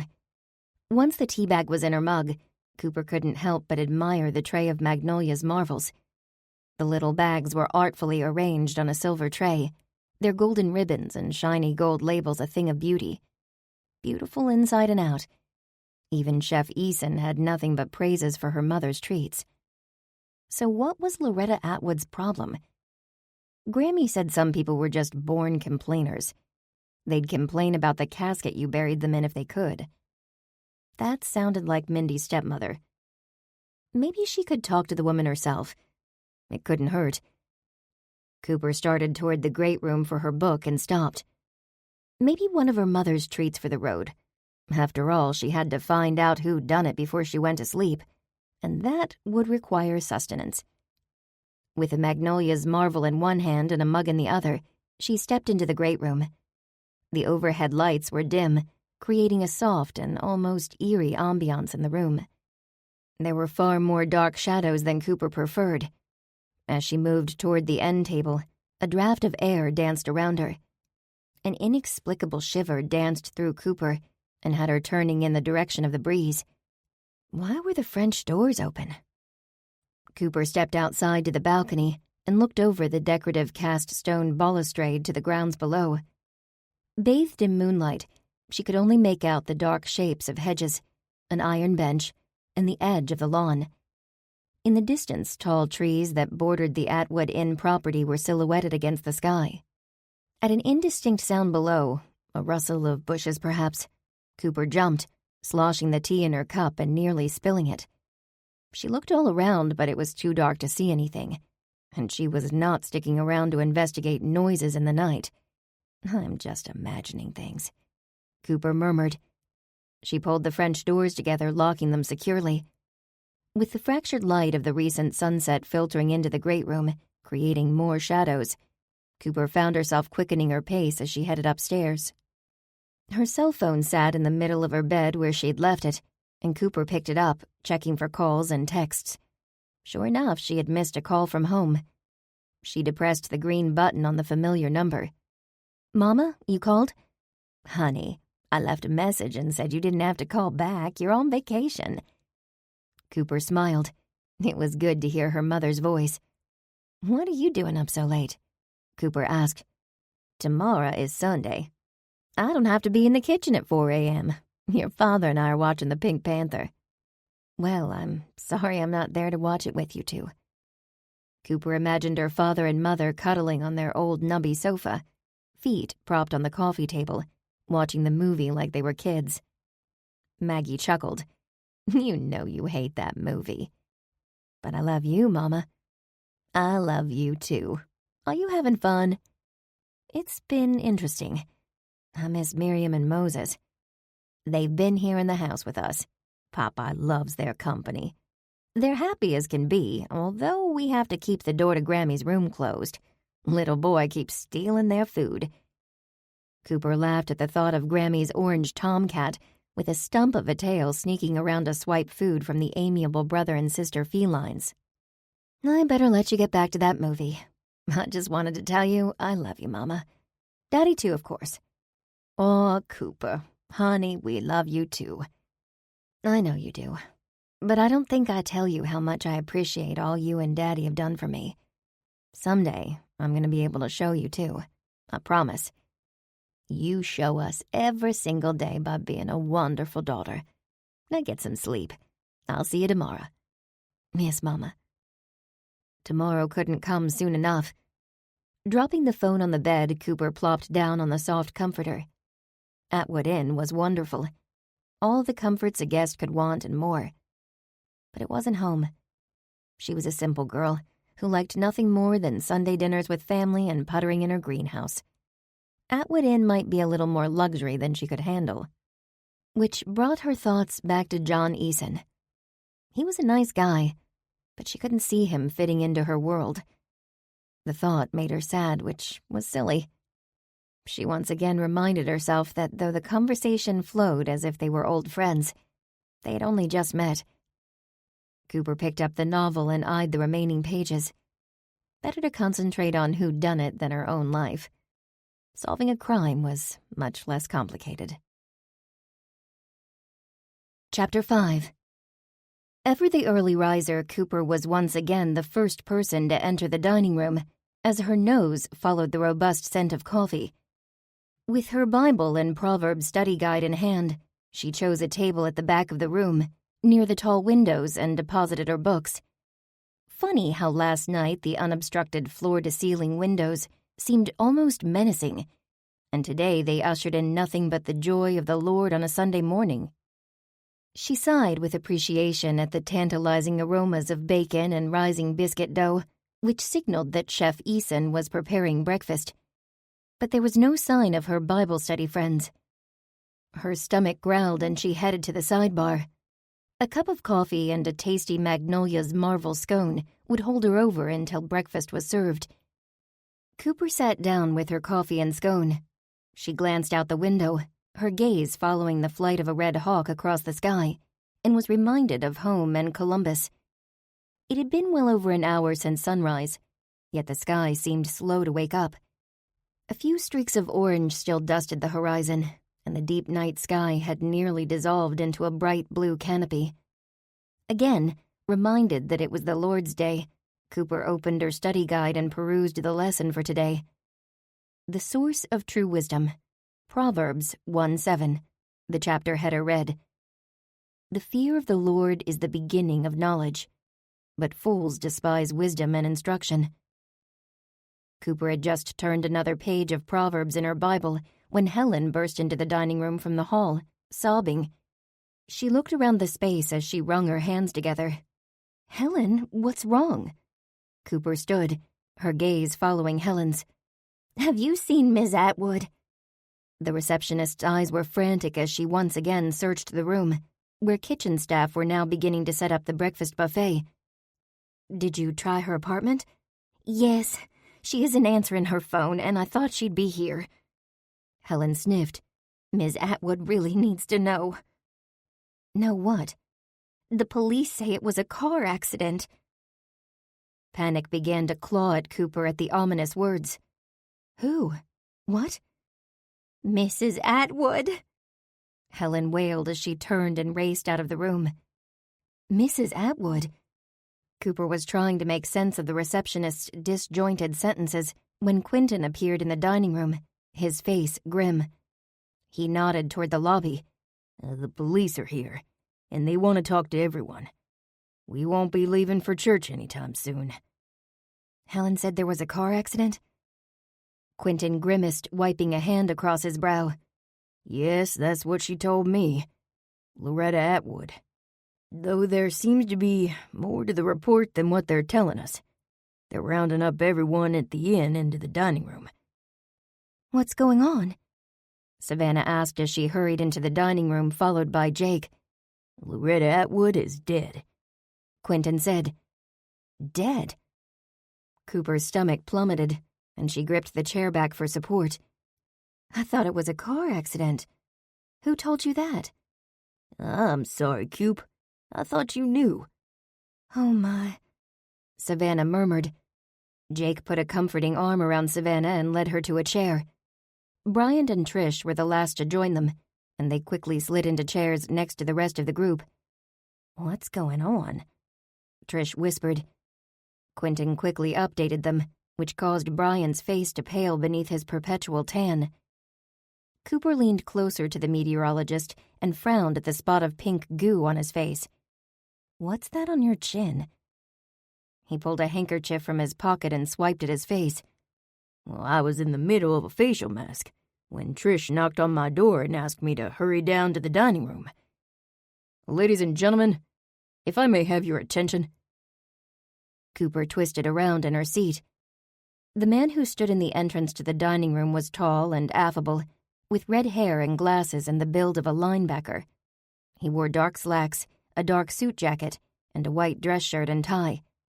"Good morning, I'm Detective Olson, and as many of you are aware, Loretta Atwood was killed when the vehicle she was driving landed in an embankment last evening between the hours of 8 p.m. and 11 p.m., when it was discovered. The media have already broadcast a general account of the incident. A gasp went up in the room, followed by murmuring. No one at Atwood Inn was aware.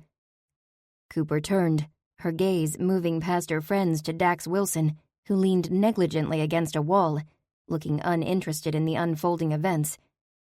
Then she noticed John Eason standing by the kitchen entrance. His face was as pale as Bryant's, and his eyes, as they met hers, reflected the same shock she felt.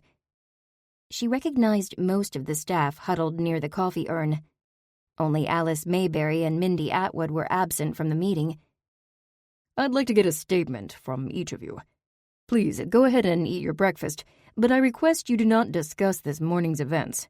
Do not share on social media, and absolutely do not contact any media outlets. Such an action could be construed as obstruction of justice." "Obstruction of justice? You're asking us not to speak to anyone. Isn't that a violation of our freedom of speech?" Bryant murmured. He stood and cleared his throat. Excuse me, Detective, but I don't understand. Why are you taking statements if it was a car accident?" "You look familiar," Detective Olson said. "Bryant Shelton, meteorologist, Channel 6 News." The detective ran a hand over his face. "I'm gonna ask you to refrain from calling this into your station, Mr. Shelton. As of this morning, the coroner has ruled Ms. Atwood's death as suspicious. This is an active investigation." Once again, a collective gasp went up in the room. "Oh, my, poor Alice," Savannah murmured. "Poor Mindy," Cooper said. "Yes, indeed, poor Mindy." Savannah nodded in agreement. Trish glanced over at the breakfast buffet.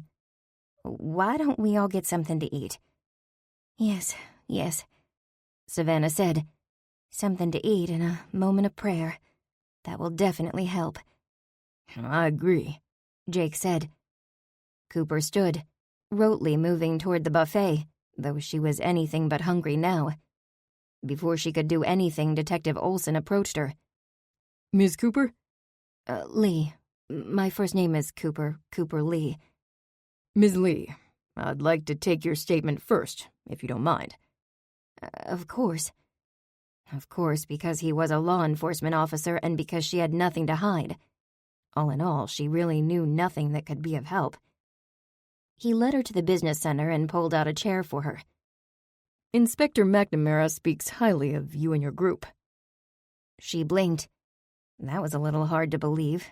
Inspector McNamara often made it clear the Sunrise Bible Study was a thorn in his side, and definitely not in the biblical sense. "He does?" Cooper said. "Yes, he hired me before he retired. The inspector mentioned that if I ever found myself in the middle of an investigation and your name popped up, I should be sure to remind you and your group to let the department do their job." That was more like it. On more than one occasion, she had observed Inspector McNamara popping antacids whenever the group had stumbled upon one of his investigations over the last few years.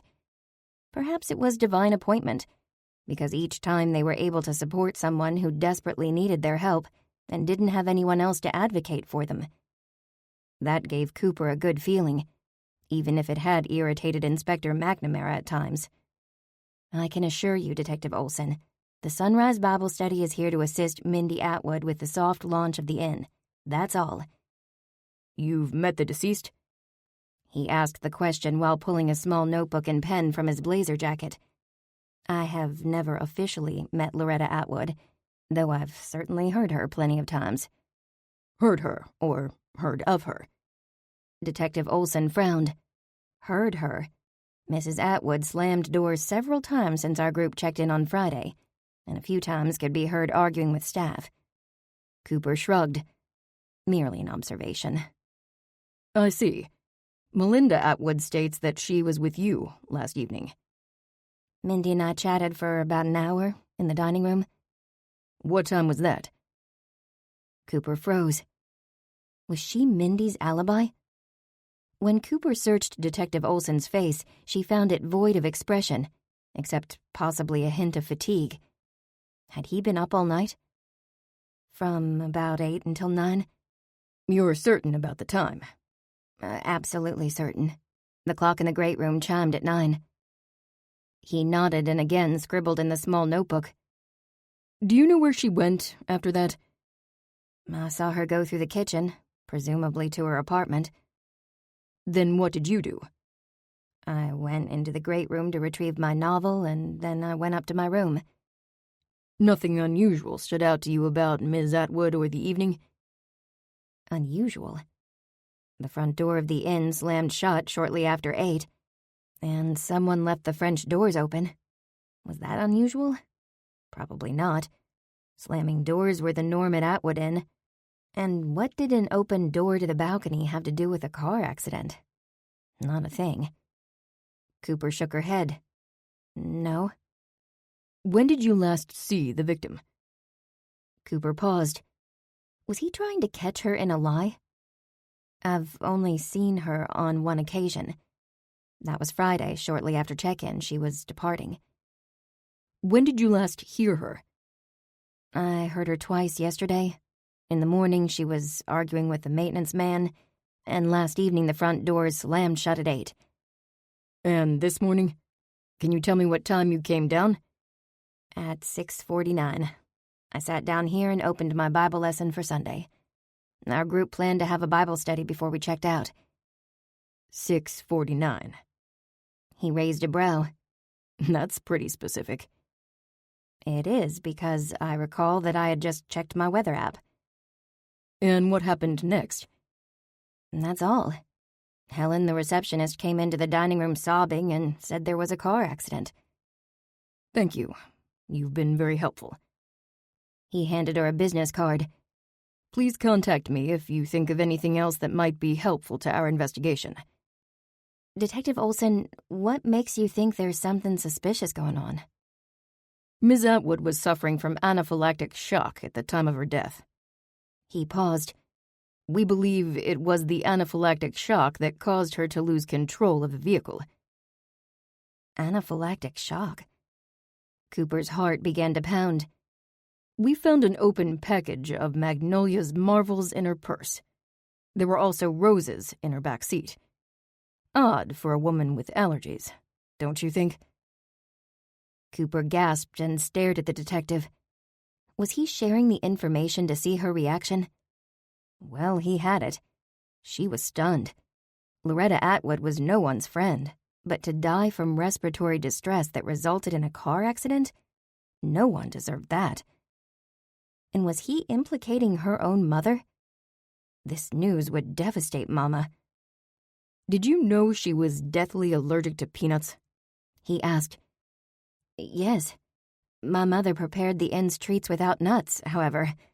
The label of all Magnolia's Marvel's nut-free varieties states that the product is prepared in a facility that also has nuts. Mrs. Atwood was well aware.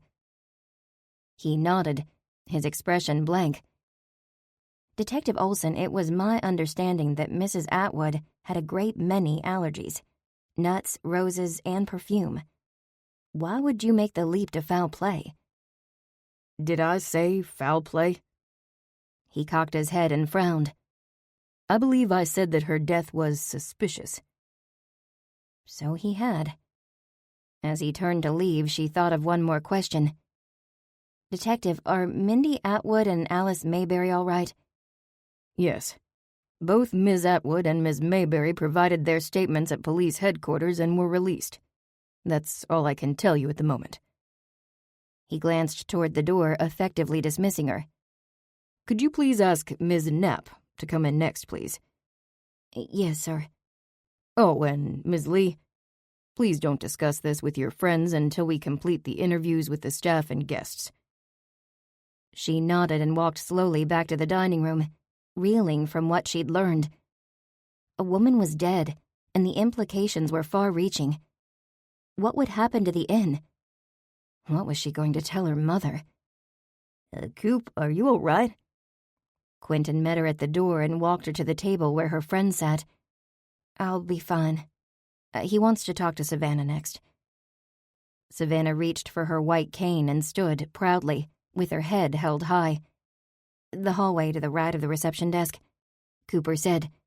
The first door on the right. Thank you, Cooper. Cooper picked up her coffee cup from the table and headed to the urns.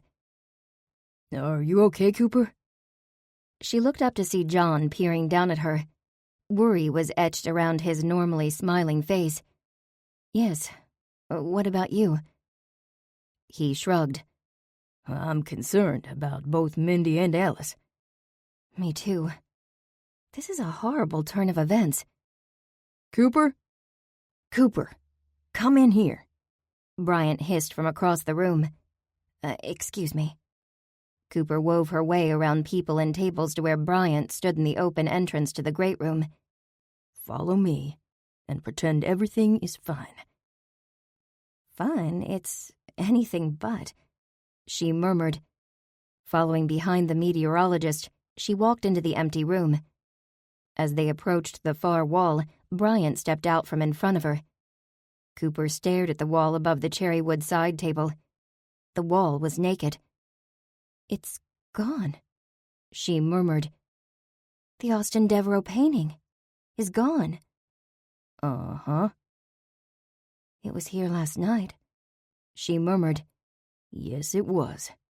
Directly in my line of sight while we played Scrabble. What are we gonna do? Cooper asked. Nothing, Bryant said. Not until we see Mindy. It's her painting. We should talk to her first.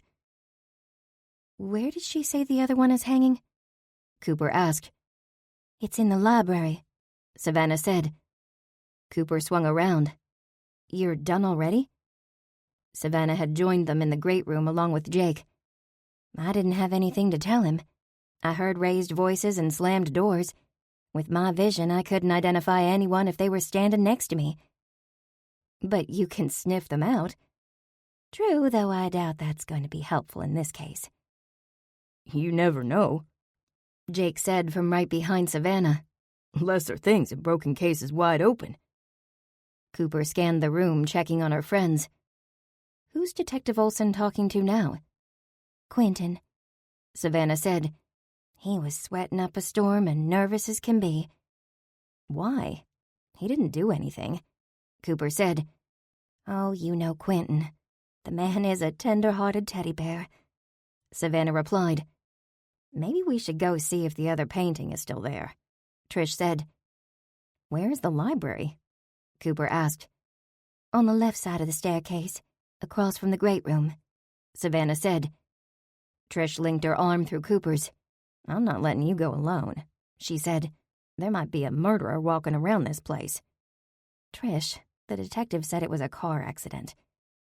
What he said was that it was suspicious, and you and I both know that's code for homicide. Cooper blinked as she realized that Trish was absolutely right. Something at Atwood Inn was not right. Could Loretta's death have been murder? It was hours later before the members of the Sunrise Bible Study were released from Atwood Inn and able to check out and head home. Enough time for everyone to be interviewed and for Trish and Cooper to verify the Devereaux painting in the library remained secure on the wall. It was as Trish and Cooper left the library that they realized Detective Olson had followed them into the room. For a big guy, he was as stealthy as a ninja. Cooper shivered, recalling the moment he caught them in the doorway. Ladies, I thought I was very clear about the procedure this morning. Your group will not involve yourself in this investigation. Yes, sir, you were very clear. We just wanted to take a look at the painting in the library, Trish said. May I ask why? Because this is an original Austin Devereaux painting, Cooper said. And we just discovered that the other one like it that was hanging in the great room. She cleared her throat. It's not there anymore. When was the last time you saw it hanging in the great room? Last night. Our group was playing Scrabble at the table near the fireplace and Bryant Shelton faced the painting. It was there at least until 8. And when you went up to your room, Miss Lee? I didn't look, and the room was dark by then. Detective Olson stared at the painting. Is Mindy Atwood aware? I don't know, Cooper said. He jotted a few more notes on his pad and looked up to assess first Cooper and then Trish. Thank you, ladies. I'll be in touch if I have any further questions. Until then, please refrain from wandering around the inn until all the statements have been taken. Yes, sir, Cooper said. Trish grabbed her arm again as they left the library. Do you think you might have stumbled into the middle of a burglary on Saturday night? Cooper didn't know, and right now she didn't want to think about it. Her head ached, and her stomach reminded her that she never got breakfast. She was never so happy to pull into the drive of her parents' home at noon. The first stop was her mother's kitchen. She opened the back door and stood in the doorway and inhaled deeply. The kitchen smelled like coffee and chai scones, which only made her stomach grumble. Her parents and Grammy were silent. Daddy wasn't even reading the paper, and Mama stood at the stove, concern etched on her normally smiling face as she stared at a batch of cookies on the cooling rack. As usual, she wore one of her colorful, well-worn aprons. But unusual was the fact that she didn't offer Cooper a cheery greeting. What's going on? Cooper asked. It's been a 3-ring circus around here, that's what, Grammy snapped, except without the popcorn and clowns. Confused, Cooper again looked around the room. That nice Detective Olson just left, her mother said. Detective Olson took your statement? That man doesn't let any moss grow on him, Cooper murmured. Her mother wiped her hands on the apron and took a deep breath. Cooper, I'm a suspect in a murder investigation. Person of interest, Mama, Cooper said. That's all, and there are 8 persons of interest plus the entire Bible study.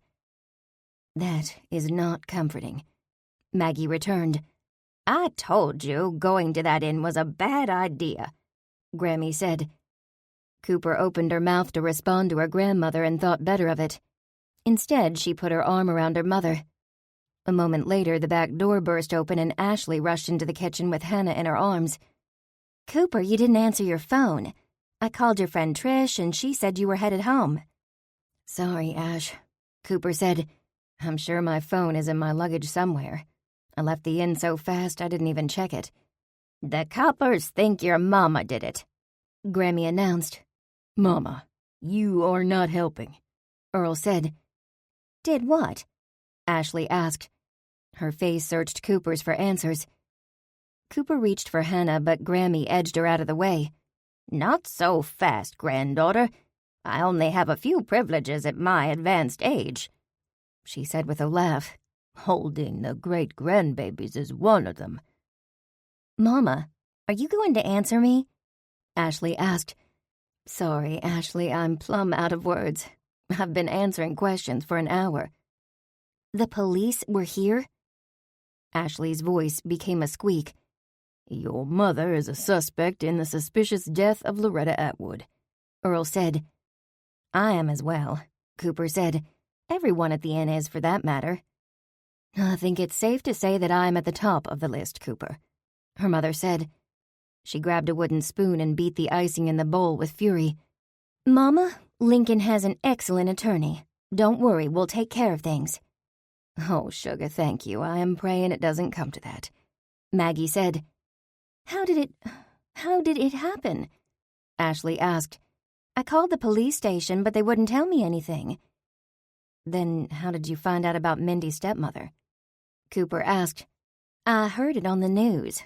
All they reported was that it was a fatal car accident, and then I called Mindy. She said it was true, but she couldn't talk. Mindy said I best get right over to Mama's house, but she couldn't tell me why. A car accident, due to an allergic reaction. They found one of my scones in the car.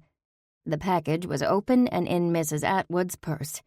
Maggie said, That detective thinks Mrs. Atwood's death was premeditated. He said the person responsible would face first-degree murder charges.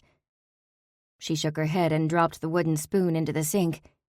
Who would do such a thing? A very disturbed individual, Cooper murmured. and she and the Sunrise Bible Study had unfortunately run into plenty of people who fit that description over the last few years. "What was she allergic to?" Ashley asked. "Nuts." Both Cooper and her mother said at the same time. "Oh, Mama," Ashley exclaimed, her shoulder slumping. "But Mama didn't put nuts in the treats for the inn," Cooper said. "The police are running some sort of report on the scone found in Loretta Atwood's car right now," Maggie said. "Did they tell you that?" Cooper asked. "Yes." "Mama, this is ridiculous," Ashley said. "I watch those crime shows all the time. You do not have a motive." "Apparently I do, and didn't know it. Detective Olson said that Loretta wanted to eliminate Magnolia's Marvels from the inn and go with some swanky shop. The same place where the Maymont Mansion gets the designer cookies they use for their special events." "Well, there you have it," Grammy said. "Motive." "Grammy!" Ashley, Cooper, and Maggie all chastised the Lee matriarch at the same time. At the outburst, little Hannah looked around, and her lower lip trembled before she began to cry. She reminded everyone that she had a healthy set of lungs, just like her own mama. "Oh, now look what you women have done," Earl said. "Give her here, Mama." He took Hannah and held the toddler against his shoulder until her sobs became a soft hiccup. Earl headed for the back door. "Hannah and I are going outside to look for bunnies." "Cooper, you and your friends are going to have to get to the bottom of this," Ashley said. "You know Angela's reception is supposed to be at the inn. There are a lot of things at stake here." "The police are investigating, Ashley. I'm not a law enforcement officer. I repair copy machines." "I don't think you understand. The grand opening of the inn has been postponed until Mindy is cleared. After all, she was the one suspect with the most to gain, Atwood Inn. And as for our mama, well, imagine if it got out that she was a suspect too. As far-fetched as we know that is, this could get Magnolia's Marvels blackballed across the city." Ashley took a breath. "As for Angela, I don't want to be the one to tell her we're ruining her wedding day." Cooper ran a hand through her hair, trying to think. As much as she hated to admit it, Ashley was right, on all counts. "We're thinking about ourselves here," Maggie said. "Cooper, Ashley, you two need to keep an eye on Mindy. That poor girl is all alone in the world. Go and check on her." "Oh, Mama, you're right," Ashley said. She wrapped her arms around her mother. "We were just thinking of ourselves." I'm not so sure that's a good idea," Grammy said. "You heard what Ashley said. Mindy is the one with the real motive. Maggie, do you want your daughters to hang out with a murderer?" "Grammy Lee, you stop that. She's no more a murderer than I am," Maggie said. "Besides, Detective Olson said the cause of death was suspicious. He has to prove murder. That's his job." Cooper said. She turned to her mother. "I still can't believe he got over here and took your statement so fast. Sounds to me like he wanted to talk to your mama before you could," Grammy said. "I need coffee," Cooper declared. "That's a fresh pot," Maggie said. She turned to her younger daughter. "Coffee, Ash?" "No, I'm off caffeine." Ashley plopped down into a chair. "And I can tell you that's making me cranky as can be." "You're off caffeine? Why?" Cooper's little sister's eyes popped wide as she realized that she let the cat out of the bag.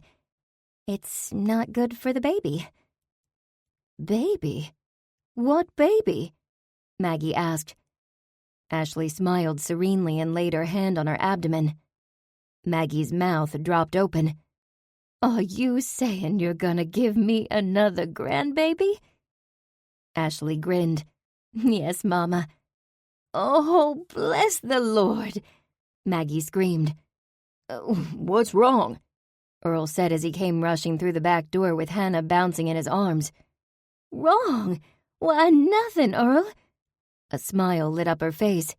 "We're just gonna be grandparents again, that's all." "Woo-hoo!" Earl said. He handed Hannah off to Cooper and gave Ashley a bear hug. Congratulations, daughter. 2 grandbabies from your younger, and your older can't even get a date for Saturday night. Grammy grumbled. Something is mighty wrong with this picture. Grammy, that is not true. Cooper could have a dozen beaux, Ashley said. She's just selective.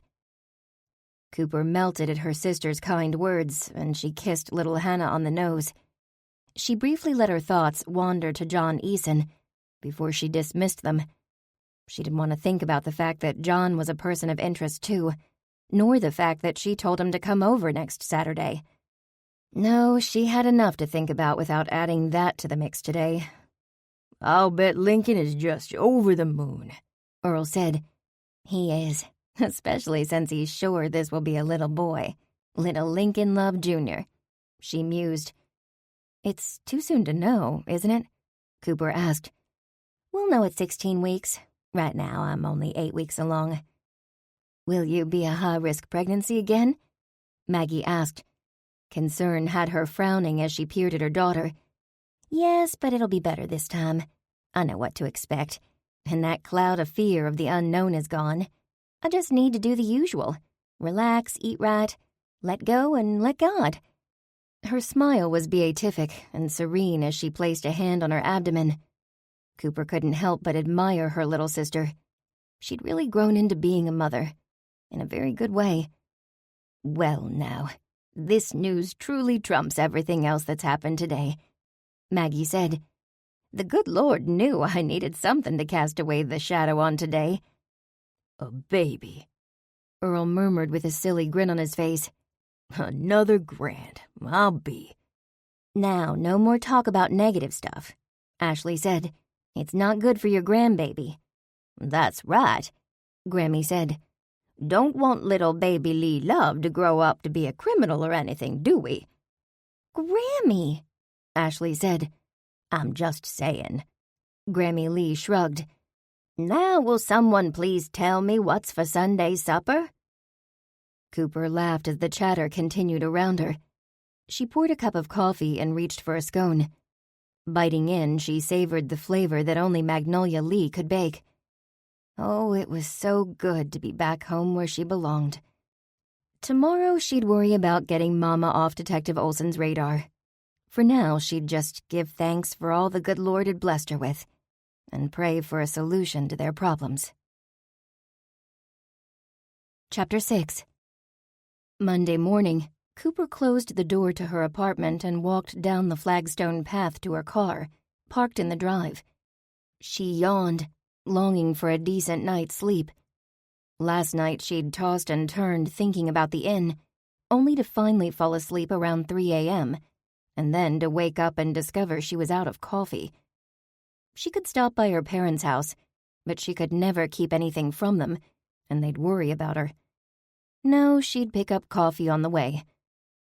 While she sat in the Jeep, she called Angela to tell her she would be late for work because she planned to stop by the local vehicle registration office. Before she could get a word in, Angela began to gush. Cooper, your sister is such a go-getter. She's already got things rolling for the wedding. I'm so glad. Thankfully, Ashley had come through, because Cooper certainly hadn't had time to think about the upcoming nuptials of Angela and Mr. Farmer. We have dress fittings next Tuesday. We? Cooper swallowed and gripped the steering wheel. She knows someone at a fancy bridal shop downtown. I found the perfect dress, and your sister picked out yours. Wasn't that sweet of her? Yes, very sweet. Cooper made a note to call Ashley immediately. Why hadn't she said anything yesterday? She could only imagine it was because she didn't want Cooper to find out that she'd chosen a dress that Cooper would never, ever in a million years, wear in public. Which would probably have a price tag she'd be paying off for months. She and Ashley had vastly different tastes, and she cringed thinking about what her sister might have picked out. I thought we could go to dinner afterward to discuss the bachelorette party. Bachelorette party? A headache began to form at the base of her head. Perhaps it was lack of caffeine, though she suspected it was much more than that. She'd so hoped Ashley handling Angela's wedding meant a pass for her on involvement. It was becoming clear that she was wrong. It's traditional, Cooper. We'll invite the girls from the office, and my very best friend in the world, Mona Lister, is gonna fly in when we set a date. She'll be my matron of honor. She'd promised to send her measurements to the shop since she can't be here in person for the fitting. Her name is Mona Lister? Yes, that's really her name. All right then, Tuesday it is. I've got it on my calendar. Along with a note to stock up on over-the-counter headache medication. Did you hear about that car accident? Angela clucked her tongue. Which car accident is that?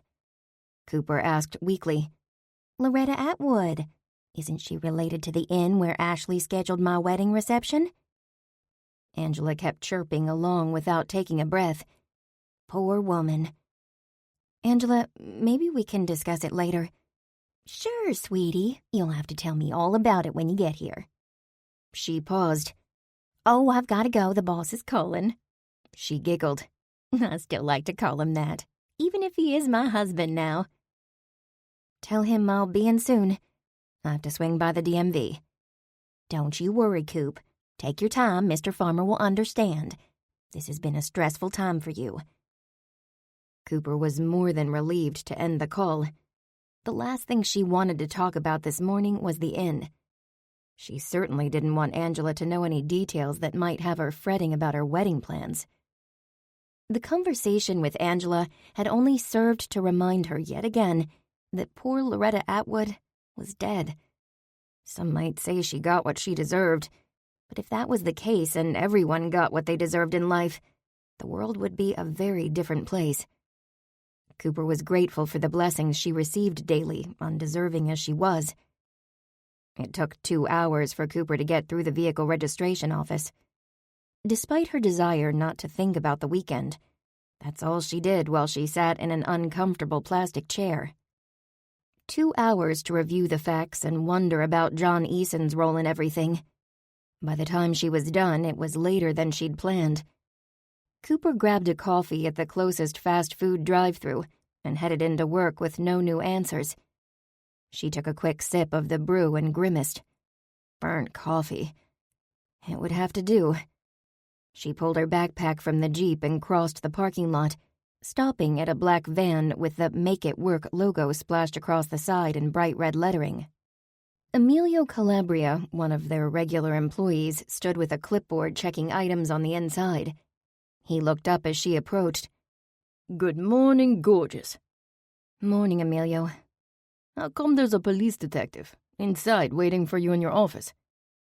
Cooper stumbled at the words and her coffee flew from her hands to the ground. Terrific. She picked up the now empty cup and its lid. Are you in some kind of trouble? He winked. Here, I always thought you were a goody-two-shoes type. She stared at him for a moment. The morning just kept getting better. No, it's a routine matter he's checking into. Routine, huh? Well, if you need a bail bondsman, my girlfriend's uncle can help you out. Let me know. I'll keep that in mind. Thankfully, Angela was absent from her position at the front desk, but her ever-present vase of roses sat on the corner of her desk. The plucky receptionist bought a dozen roses every Monday, with a firm belief that the week should always begin with fresh flowers. Cooper stopped to smell the flowers before she slipped into her office. Miss Lee. Cooper dropped her backpack on the floor and faced Detective Olson, who looked far more alert than she could claim to be. Detective, how may I help you? I'm here to follow up on the missing painting. So it is missing. She sat down behind her modest desk, processing that news and trying to figure out how that was connected to the death of Loretta Atwood. Somehow she doubted if Detective Olson would let her in on the details of the investigation so far. According to Miss Atwood, it is. However, there is no way to verify that the painting hanging in the great room was an original until Ms. Atwood comes up with the provenance. Provenance? Documentation. The history of the owners of the painting. In this case, a signed certificate from the artist. What do you mean? Was the painting in the great room a Devereaux? Olson shrugged with the skepticism of years on the job. Even if I presume that it is. He paused. Or was. It's entirely possible that the real painting was removed long ago and replaced with a copy. He pinned her with his gaze. That said, you may have been the last person to see it on the wall besides the thief. The way he said the words gave her a shiver, as though she was in the room with the thief. Was she? But I didn't actually see anything, Detective. It was dark. You may have seen more than you realize. He nodded toward her chair. Cooper rubbed her eyes. It was a good thing she didn't wear makeup. If she did, it would have been smeared off long ago. She leaned back in her chair, praying a large cup of coffee would miraculously appear. I'd like you to think about that evening, Ms. Lee. Aside from what you reported, are there any other sounds or impressions that you recall? They may not seem significant, but trust me, even the smallest detail can crack a case wide open. I was pretty engrossed in my novel during most of the Scrabble game. I don't remember once looking at the painting. The only thing that sticks out in my mind is the sound of the front door of the inn slamming at 8. And it's just as I told you yesterday. Although I never officially met Loretta Atwood, I did hear her slam doors a few times since I arrived on Friday. I'm sure everyone did. That was a Loretta slam. Anything else? Well, there was one thing, and it may be nothing. Go ahead. Your nothing may give us a lead. The French doors in the great room were open when I went in there to retrieve my novel after spending time in the dining room with Mindy. They were not open while the Sunrise Bible study was in there. Why didn't you mention this in our preliminary interview? He frowned with suspicion. I didn't really think about it until I got home and went through everything that happened at the inn. Who opened them? That's the thing. I don't know. So, between the time that your friends left the room and you entered it to pick up your book, someone opened the doors. I know it sounds a little strange, but that's all I know. She looked at him. Detective Olson, is the second painting an original Devereaux? Once again, all we have is Ms. Atwood's word. There's much that needs to be verified in this situation. He stood. You've been very helpful, thank you. Much to be verified. He didn't sound as though he believed the paintings were authentic. She'd have to talk to Mindy about that. Cooper walked him out of the office and then marched straight to the break room. A sign was taped to the expensive coffee maker that Mr. Farmer bought the staff last year. Out of order was written in Angela's fancy handwriting. She groaned and headed back to her office. Sitting at her desk, Cooper tried to concentrate. But the idea that someone could have been in the great room when she walked through occupied her thoughts. She kept looking at the clock as the workday dragged. Each time she got started on a project, she'd find herself staring into the distance while her mind skipped from one fret to another. What would happen to Atwood Inn? And Mindy? And Angela's reception? And what about Magnolia's marvels? Mama had worked for years toward her goal of seeing her treats in a display case at her local store. Cooper would be crushed if her mother lost everything because of someone else's malicious action. It's nearly lunchtime, Coop. What? Cooper looked up to see Angela standing in the doorway. Do you need me to make a run? No, Brandy's going to Casa Grande. The sample platter, per usual. No, but thank you.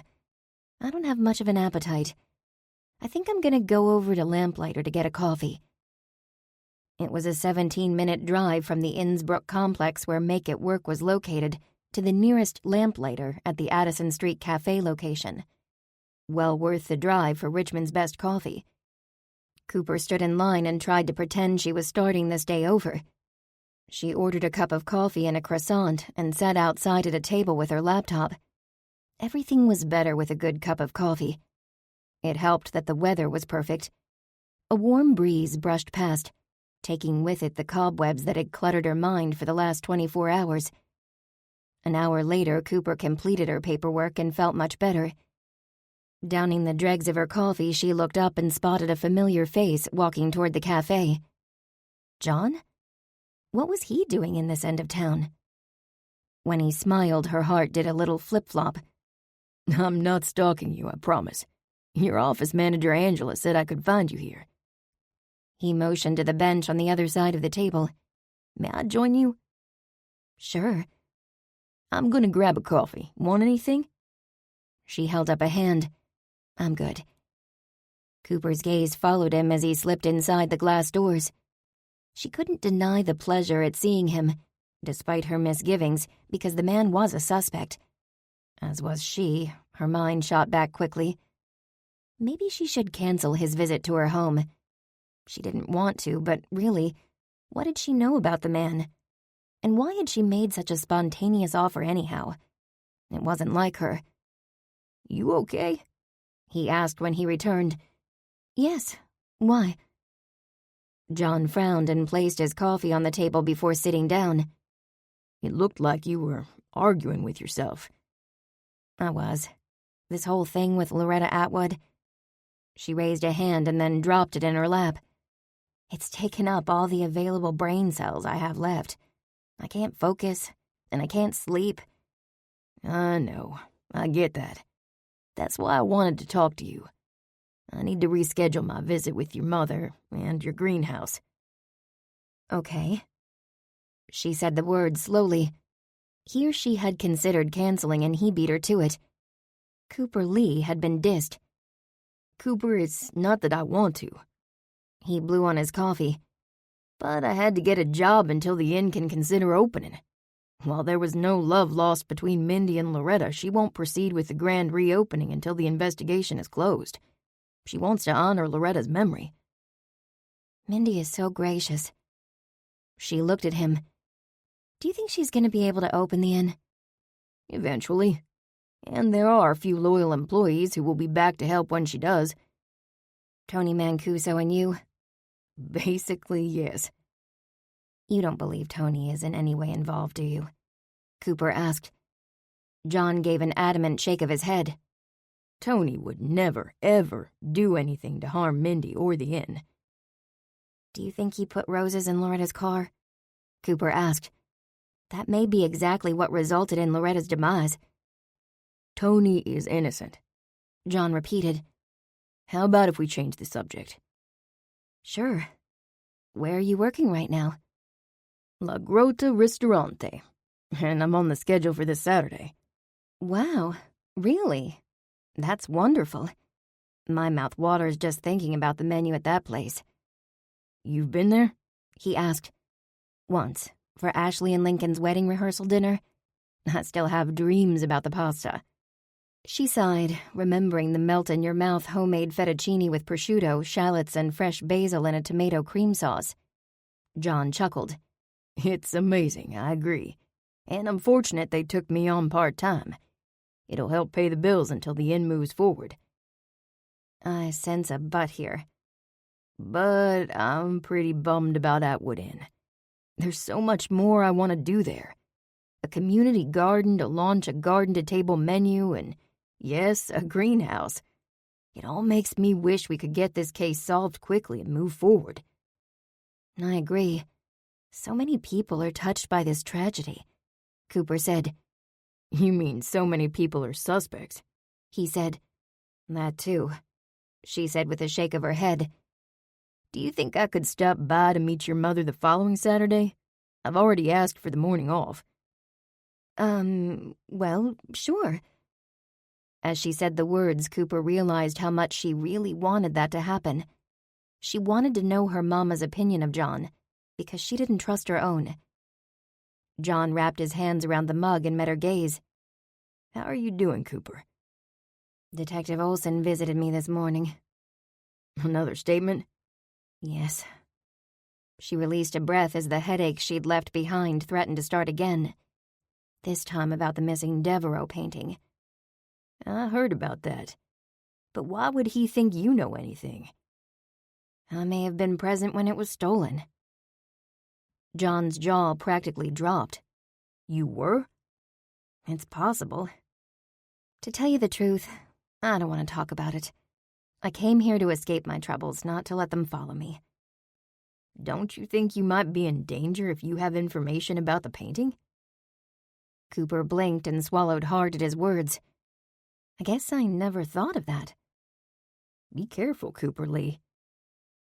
A dark cloud overhead shifted to cover the blue sky. Cooper shivered. The sunny day became ominous as John's words sank in. Was it possible she knew more than she realized? She took a quick glance around. Suddenly everything and everyone became suspect. An unwitting thought came to mind.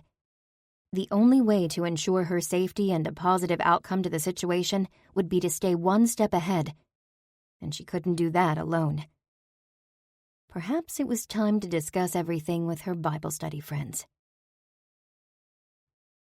You are looking at a man who is officially off the market, Bryant said as he stood in the doorway of the Sunrise Bible study classroom the following Sunday morning, grinning widely. Bryant, congratulations, Trish said. She offered him a hug. I should have made a cake, Quentin said. Wait, I did. Did you really? Cooper asked. She had only just stepped into the room before Bryant. She put down her Bible and study guide and offered Bryant a hug as well. Yes, I did, Quentin continued. I remembered he was going to Manor last night and took a chance that Jane would say yes. A chance? Did you really say that? Bryant asked. Just kidding. Where's the cake? Jake asked. I don't smell cake, Quentin. You aren't joking, are you? Savannah asked. Because after eating your cakes, teasing us would be a very bad joke. I never joke about baking. It's in the church kitchen refrigerator because it's topped with a frosting made with real whipping cream. I'll go get it. We haven't had one of Quentin's baking projects in a while, Jake observed. No, we are way overdue, Cooper said. The banker was by far the reigning baking royalty in the group. Since her mother wasn't a member of the group, there was no competition.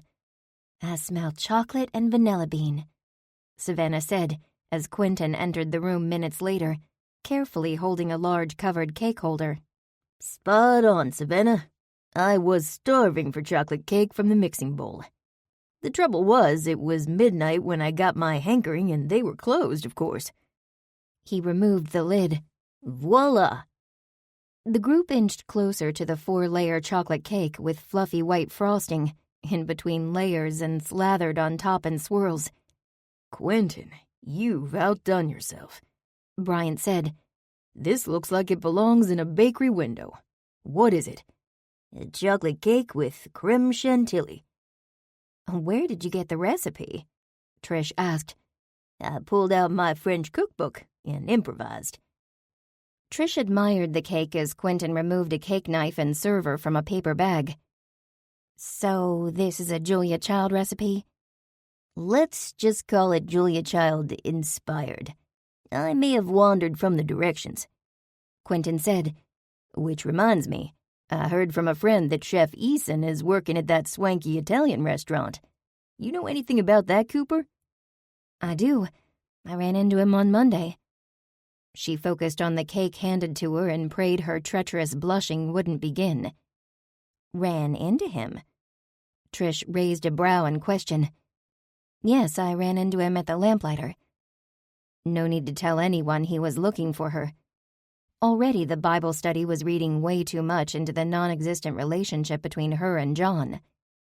Did he say anything else? Quentin asked. Yes, Mindy has put the reopening on hold until the investigation is complete. It is her father's wife, after all. That's tough for Mindy, Savannah said. She's lost a lot. Her father, her marriage, and now this. Very tough. She may never reopen if the investigation doesn't get moving, Cooper said. Anything on the painting? Bryant asked. Cooper shook her head and shared the bit of information gleaned from her interview with Detective Olson. The group pondered her comments as they enjoyed Quentin's cake. Cooper, meanwhile, found herself working up the courage to ask her friends for a favor. I have a question to ask everyone. She finally said. What's that? Jake asked. He chased a crumb of chocolate around his paper plate and looked up at her. It's about the inn. We had a marvelous time, Trish said. Although the news of Loretta Atwood's death wasn't exactly the memorable ending we hoped for. It's about Loretta Atwood, Cooper continued. Mindy may lose the inn if the case isn't closed soon. Things are moving very slowly. The police don't even have a suspect in the missing painting aspect. Maybe they never will, since they aren't even convinced the painting was stolen. You're right, Coop, Quentin said. And there are as many suspects as there are guest rooms at the inn. No one liked Mindy's stepmother. She glanced around. I have to admit a selfish note. My mother is a suspect as well. A Magnolia's Marvel was found in Loretta's vehicle, and the woman died of anaphylactic shock, which caused the accident. Quentin gasped. Well, I didn't even make that connection. Poor Maggie. I'll do anything to protect her desserts. We bakers have to stick together. There's no reason why we couldn't poke around a bit. We're pretty good at that, aren't we? Jake asked. We are, Bryant said with a chuckle. Way too good. If we find anything that could help the investigation and move things along for Mindy, we just turn it over to the police. Savannah chimed in. That's perfectly legal. Agreed, Cooper said, her heart swelling. I guess it couldn't hurt. Mindy sure doesn't deserve this, nor does your mother. Let's quickly review the suspects and then make a plan, Savannah said. Then we must get started on our study. We lost last Sunday, and we are woefully behind. Jake took his and Savannah's cake dishes and placed them on the floor. Then he pulled out a notebook and pen. Chef Mayberry is on the suspect list for sure. Tony Mancuso. I don't like to think he did it, but the man certainly had motive, Trish said. Dax, the maintenance guy. I heard him arguing with Loretta. She thought he was up to no good, and even John said he was a shady character, Cooper said. John, huh? Trish said with a wink. Which brings up Chef Eason. Does he have a motive? He can't get a job anywhere, and he's only here out of loyalty to Mindy, Cooper said. To Mindy? Trish asked. He used to be her brother-in-law, and he has nothing to gain by Loretta's murder. Except that now Loretta can't fire him, Trish said with a shrug. Cooper sighed. Okay, to be fair, everyone is a suspect until we rule them out, and the only way to find the bad guy is by eliminating the good guys. Well put, Jake said. Just like those detective novels. What about innocent until proven guilty? Savannah arched a dark brow as she asked the question. Isn't that what I said? Cooper asked. Savannah's laughter rang out. Almost, but I get your point, and I agree. As long as we don't make any assumptions about anyone. I agree with that, Cooper said. What about Helen, the receptionist? Bryant asked. She's afraid of her own shadow, Quentin said. Still, if we follow Cooper's line of reasoning, Helen is a suspect until proven not. Jake started tearing the notebook page into strips and folded them up and put them in his flying squirrel's baseball cap. Pick one. Trish reached a hand into the hat and pulled out a folded paper. Helen. Bryant waved his paper in the air. I got Tony Mancuso. Quentin pulled out a paper. Chef Mayberry. Cooper put her hand in. John Eason. She didn't want to think about John being guilty, because a part of her was drawn to the easygoing chef. But the truth was that she couldn't trust her judgment. She'd lost all confidence in her ability to judge people after her failed relationships. Then there was the case the Bible study had worked on a while back around Halloween. A police detective who was really a murderer and had completely fooled her while at the same time making her believe he was interested in her. She'd been a fool once too many times when it came to men. Never again. Cooper, are you okay with checking out John? Trish asked. Do you want to switch? How about if we team up? Quentin said to Cooper. You and I can investigate both chefs together. We might even get to share some good food." Cooper smiled. "That works. Thank you, Quentin." Trish turned to Bryant. "Shall we partner up for this? I don't like the idea of checking out a possible killer alone." "You're right. We're a team, Starsky and Hutch." Trish snorted. "Why do we have to be guys? Why not Cagney and Lacey?" "Point taken," Bryant said with a nod. "Great. Starsky and Hutch for me and Coop," Quentin said with a chuckle. "We've got Dax Wilson," Jake said. He looked at Savannah. "I think we're more like Sherlock Holmes and Dr. Watson." Jake's comment made Savannah smile. "So what's the plan?" Bryant asked. "How about if we meet at Panera next Sunday after church for lunch and compare notes?" Jake said. "Green goddess salad, here I come," Trish commented. "I'll have to run it by my fiancé, but Jane knows how much this group means to me." Bryant grinned widely. Fiancé. Boy, do I love that word. "You know, Bryant, you can bring Jane to our Sunday group," Savannah said. "I will, once we're married and I can help with the kids. Right now, it's all she can do to get herself and the kids ready for church." "Sounds like you've thought this out," Savannah said. She glanced at the extra-large numbers on the digital watch on her wrist. "We must get started." Cooper slowly looked at each member of the Bible study. They hadn't even hesitated when she said she needed help. The day she walked into this room several years ago, she'd been at rock bottom, alone and in despair. She sent up a silent prayer of thanks as she opened her Bible, and another one to keep each member of the group safe as they moved forward with their own investigation. Chapter 7. Cooper glanced at the kitchen table, admiring the pretty place setting, the cloth napkins, along with the artful arrangement of spring flowers in the center. One of the perks of Ashley's mansion off the elite River Road corridor was that not only did she have a huge kitchen that gleamed with stainless steel top-of-the-line appliances and granite countertops, but it boasted a cozy breakfast space. It provided a view of the backyard and Hannah's swing set. She sat at the table with Mindy on one side and Ashley on the other, and realized that the nook reminded Cooper of her parents' kitchen, and perhaps that was what Ashley planned when she designed the space. The cheery room was enough to put anyone in a pleasant mood. "This was such a good idea," Ashley gushed. She reached across her kitchen table to take both Cooper and Mindy's hands. "I am delighted that two of my favorite people in the world are here." Mama was right, Cooper decided as she squeezed her sister's hand. Supporting Mindy right now was the Christian thing to do. She was alone in the world, whereas Ashley and Cooper had family to support them during this difficult time. "I'm glad too," Mindy said. "Thank you for suggesting we get together, Cooper." She turned to Ashley. "This is the most normal I've felt in days. Actually, maybe months." "I'm glad," Cooper said. She cocked an ear, hoping to hear her niece. "Where's Hannah?" she asked her sister. "I sent Lincoln and Hannah to the park for some father-daughter time. Then they'll head over to his parents' house for brunch. I told him we needed a little girl time." She stood and waved a hand toward the marble-topped buffet, where a spread of assorted hot and cold breakfast foods awaited them. Crystal pitchers with orange juice and sweet tea were set out, along with a carafe of coffee. "Help yourself to brunch, ladies." "You did all this, Ashley?"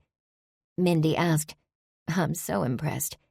As I recall, neither one of us could boil water in college." "I made the phone call to the caterer. Does that count?" Ashley chuckled. "It makes me feel better. I'm still not much of a cook." "Neither am I," Ashley said. "These days I can hardly get the dishwasher loaded at the end of the day. Being pregnant is exhausting. And then there's chasing little Hannah. I burn more calories keeping up with her than I do in my exercise class, and it's free." "What about you, Cooper?" Mindy asked. "Are you good in the kitchen?" "I get by. In fact, my Bible study group once took a French cooking class together. But mostly I'm spoiled, because our mama is such an amazing cook." Magnolia's marvels aren't her only talent? Mindy asked. I'm not surprised. Her beef brisket is to die for, Ashley said. Then she paused and clapped a hand to her mouth. Oh my goodness. I'm so sorry. That was so inappropriate considering... Mindy waved a hand as she filled her plate with grits and sausage. Please, don't treat me with kid gloves. It's fine. Chit-chat was light through the meal as Ashley shared her daughter's antics, keeping them laughing. When Cooper headed to the buffet a second time and refilled her coffee cup, adding a liberal dose of cream, her gaze lingered on the plump Danish pastries bursting with fresh fruit, artfully arranged on a china platter. Maybe later. Ashley, this was an amazing meal, Cooper said. She finished off the last bite of bacon on her plate and leaned back in her chair, replete. Thank you, her sister said. She grabbed her purse from the counter and pulled out a compact and a tube of lipstick in a black square canister with a gold logo. What shade is that? Mindy asked, eyeing the black tube. Ashley looked at the bottom of the cylinder. Sweet wine, my favorite color. Me too. Mine went missing in action. Probably in my car or my office. It was a real hit to my budget to have to buy a new one. I know. I keep this far away from Hannah's hands. It's too precious. Cooper observed the interaction with interest. Apparently everyone but her wore this lipstick brand. Loretta, Ashley, and Mindy. She used lip balm, purchased at the grocery store. Now that we're relaxed, this is probably as good a time as any to discuss the elephant in the room, Mindy murmured. Cooper and Ashley looked at each other and then back at their guest. The situation at the inn. Mindy clarified. She emptied her orange juice glass, nudged the crystal goblet to the side, and folded her hands. What's going on with the investigation? Ashley finally asked. The police haven't outright said it, but I believe that I'm their primary suspect. Does that make our mama number 2? Ashley asked, shaking her head, her eyes round with worry. I don't know. Detective Olson made it clear that he believes that with my father's wife gone, I'm free to sell the inn to a developer and pocket a substantial profit that I won't have to share with Loretta. Mindy's face was wan as the words tumbled from her lips. What about the rest of the staff? People in the kitchen and housekeeping? We had a skeleton staff on duty for the soft launch. Full staffing begins with our grand reopening. Last weekend, it was 1 housekeeper and 2 kitchen employees. They all left as soon as the dinner service was complete. And Chef Mayberry? Didn't she have a great deal to gain by her mother's death? Cooper asked. Alice inherits her mother's estate, which was substantial when my father passed. However, I'm guessing Loretta has blown through that. She's not exactly a spendthrift. Which is probably why she constantly pressed me to sell the inn. Interesting, Cooper said. Do you and Alice have history? No, if you can believe it. Loretta didn't invite her only child to her wedding to my father. Alice and I met when she showed up at the inn, and Loretta demanded that I hire her. That's pretty odd. Cooper paused. Will Alice inherit Loretta's portion of the inn? No, that's not how the will was set up. Truth be told, I thank the good Lord that my father's will had a codicil. The inn can only be inherited by an Atwood. In the event of my death, if I have no children, the house will be donated to the city of Richmond as a historic site. That includes everything in the house? Ashley asked. Yes, the house, the property, and all the contents of the inn are mine, while I'm alive. Loretta's only interest in the inn was market value. Then she would be entitled to half the sale price. That's certainly an odd legality, Ashley said. I suspect my father understood Loretta more than he let on, which is why the codicil was drawn up. He knew how much the inn meant to me. I would never sell it. In the end, I suppose, he also wanted to appease his wife on paper. So everything is yours? Including the missing Devereaux painting? Cooper asked. That's correct. What Devereaux painting? And how is it missing? Ashley glanced from Cooper to Mindy with surprise in her blue eyes. There were 2 Austin Devereaux paintings in the inn, when we checked in on Friday night. When we checked out, there was only one," Cooper said. Ashley released a small gasp of surprise. "An original Austin Devereaux? Surely it was insured." Cooper looked at her sister. Unlike herself, Ashley didn't have to ask who Austin Devereaux was. Why was she not surprised? Ashley's charmed life kept her in much more rarefied air than Cooper breathed. She'd made peace with that fact a few years ago, along with the fact that it was true that money did not buy happiness. "Yes," Mindy said. "I haven't had the paintings authenticated, but only because I never cared about their value. They were important to my father and brought him great pleasure when I was growing up, so they were important to me. But if push came to shove financially, I'd sell the paintings before I sold the inn. Of course, Loretta would get half of the price of the paintings." "Who else would know that they are original Devereaux?" Cooper asked. "Loretta, we inventoried the inn when I began renovations. It was always my intention to authenticate the paintings, but it was not high on my list. Why would it be? They weren't going anywhere. Or so I thought." "Mindy, you should know that Detective Olson came to see me this week," Cooper said. He alluded to the possibility that the paintings hanging in the inn were not Devereaux originals. Mindy gave a weary shake of her head. "Yes, he contacted me yesterday. He's very skeptical. I can't prove the missing painting was authentic, but I can prove the remaining one is." She took a deep breath. "I've reached out to someone to authenticate the remaining painting." Something wasn't right about the whole situation with the painting being stolen and the murder all in the same 24-hour time frame. I have to wonder which came first, the chicken or the egg. Cooper said aloud. "What are you saying?" Ashley asked. "Maybe the missing painting has something to do with Loretta's death." Cooper answered. "If the paintings were authentic, as you said, then selling one would be very profitable. Killing Loretta, probably not so much. If Loretta suspected something was going on and was about to blow the whistle on someone." "You think someone stole the painting, murdered Loretta, and hoped I'd take the fall? You or my mother. I guess anything is possible. I've been so busy getting everything in order, and Loretta certainly has kept me distracted." She shook her head. "I gave Detective Olson permission to search the inn without a search warrant. It would be fine with me if he came up with something helpful. But so far, nothing." Ashley's eyes rounded. "Do you really think this is connected to the paintings?" "Speculating. That's all I'm doing," Cooper said. "But we have to start somewhere." "We who?" Mindy asked. "Your soft launch guests. We're suspects as well, and we have a right to clear our names." "Your group is going to investigate?" Mindy asked. "Is that even legal?" "I wouldn't call it investigating. More like looking at things from a different perspective. If we find a few puzzle pieces along the way, we'll pick them up and give them to Detective Olson, because withholding evidence in an investigation is a felony. We'd never do that." Cooper smiled.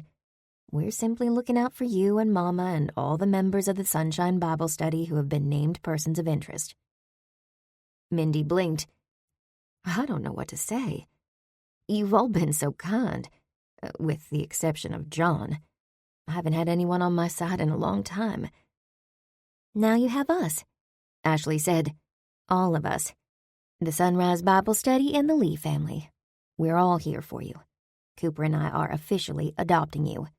We always wanted another sister." That's sort of like what Cooper said the other night, that not all family is biological. "My big sister is much wiser than I gave her credit for," Ashley said. "I hope I'm wise enough to catch a killer," Cooper said. She frowned in concentration. "Let's review the facts so far. Loretta died of a car accident brought on by anaphylactic shock. And it wasn't Magnolia's Marvels," Ashley said. "I'm sure the forensic report will come back negative on those treats found in Loretta's car." "What about the roses in the back seat?" Cooper asked. "Not enough allergen to have caused that reaction," Mindy said. "I checked with a college friend who is an anesthesiologist." So we have a missing painting and a dozen suspects in a murder. Cooper downed her coffee. Right? Yes. Mindy agreed. Loretta left a trail of problems wherever she went, and after her death they seemed to continue. Why did she spend so much time at the inn? Cooper asked. And what was she doing? Loretta insisted on having an office at Atwood Inn. Mindy said, "It's next to the library." The office was for show, and so she could keep an eye on me. She didn't manage anything at the inn, but she did frequently mismanage. "Excuse me for being indelicate," Ashley said, "but were you surprised when your father married her?" I should have seen it coming. He'd been lonely since my mother died. I lived at home then, until I got married, that is. With my job and marriage, the last 5 years we've struggled to meet weekly for dinner. My father didn't like my husband, which didn't help things. In walks Loretta. Cooper said, "Yes. They'd only been married a year when he died." She paused. "While I don't want to speak ill of the dead, she's been the devil to deal with since day one. Nothing pleased her, especially me. Apparently, her legacy is in trouble, too. Someone involved my mama by putting Magnolia's marvels in Loretta's purse, and they've put you in a suspicious light, too. That just makes me so cranky," Cooper said. "I'm with Cooper," Ashley said. "Both of you are strong women who have worked hard to build your businesses, and someone has cast dispersions on you both." "Who is the question?" Mindy said. "It's time to collect the facts and uncover that someone," Cooper said. Mindy looked at Cooper and slowly shook her head. "I'm with you, Cooper. Tell me how I can help." Cooper leaned forward. "Do you mind if I ask a few questions? I don't have anything to hide. Do you know anything about what Loretta was holding over Alice's head?" Mindy's eyes rounded. "You mean blackmailing her?" "Maybe. I'm not sure, Mindy." Cooper shrugged. "I overheard a conversation on Friday when we arrived that was suspicious." "It's certainly possible, and it would explain the contentiousness between them. I always thought it odd that Alice came to work at the inn at her mother's request when it was clear she didn't want to be there." She paused. "What you're saying seems to describe their relationship." "Where is Alice right now?" "I've had to furlough all my employees until the investigation is over and I'm cleared. Loretta's assets have been frozen pending the results of the police investigation, so Alice needed a job. I heard that she's working at a little French bistro downtown." "Thanks, Mindy. I'll check it out. And do you think maybe we can schedule a time for the group to have a look around the inn?" "Anytime. What else can I do to assist you?" "For now, your only job is to stay safe. But I do have one more question for you." Cooper said, "Will Angela be able to hold her reception in your banquet room, even if the inn is closed to the public?" "I can answer that," Ashley said. "Yes, Mindy and I discussed it. We're only renting the space and the catering has been outsourced. The catering staff will be on site for the duration of the event instead of the Atwood Inn's own staff." "I should have known you were on top of things, Ash." Cooper stood and walked over to the buffet. "I think it's time for Danish, don't you?" "I'm ready," Ashley said. "After all, I'm eating for 2. Cooper sighed. "I wish that was my excuse." Mindy stood as well and reached out to take Cooper's hand. "I can't thank you enough.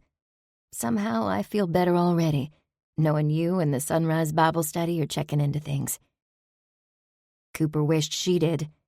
The only thing she knew for certain was that the last few years had taught her that things were going to get a lot worse before they got better.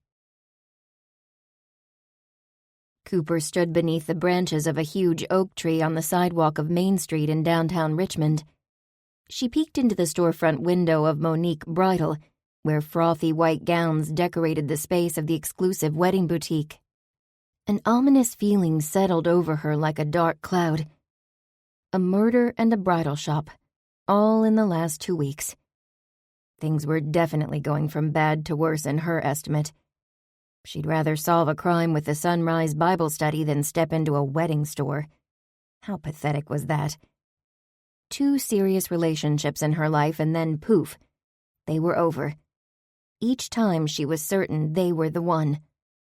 How could she have gotten it so wrong? What are you waiting for, Cooper? Cooper turned around at the sound of her sister's voice.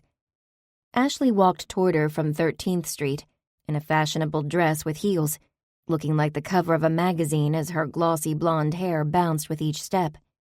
"I was waiting for you," Cooper said. She glanced down at her own clothes, black slacks, utilitarian blouse, and sensible shoes. In her defense, she had just come straight from work. Ashley looped her arm through Cooper's and led her into the shop.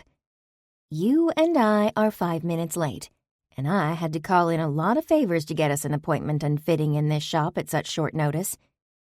"Where's Angela?" Cooper asked. "She's already inside being pampered. She texted me a few minutes ago."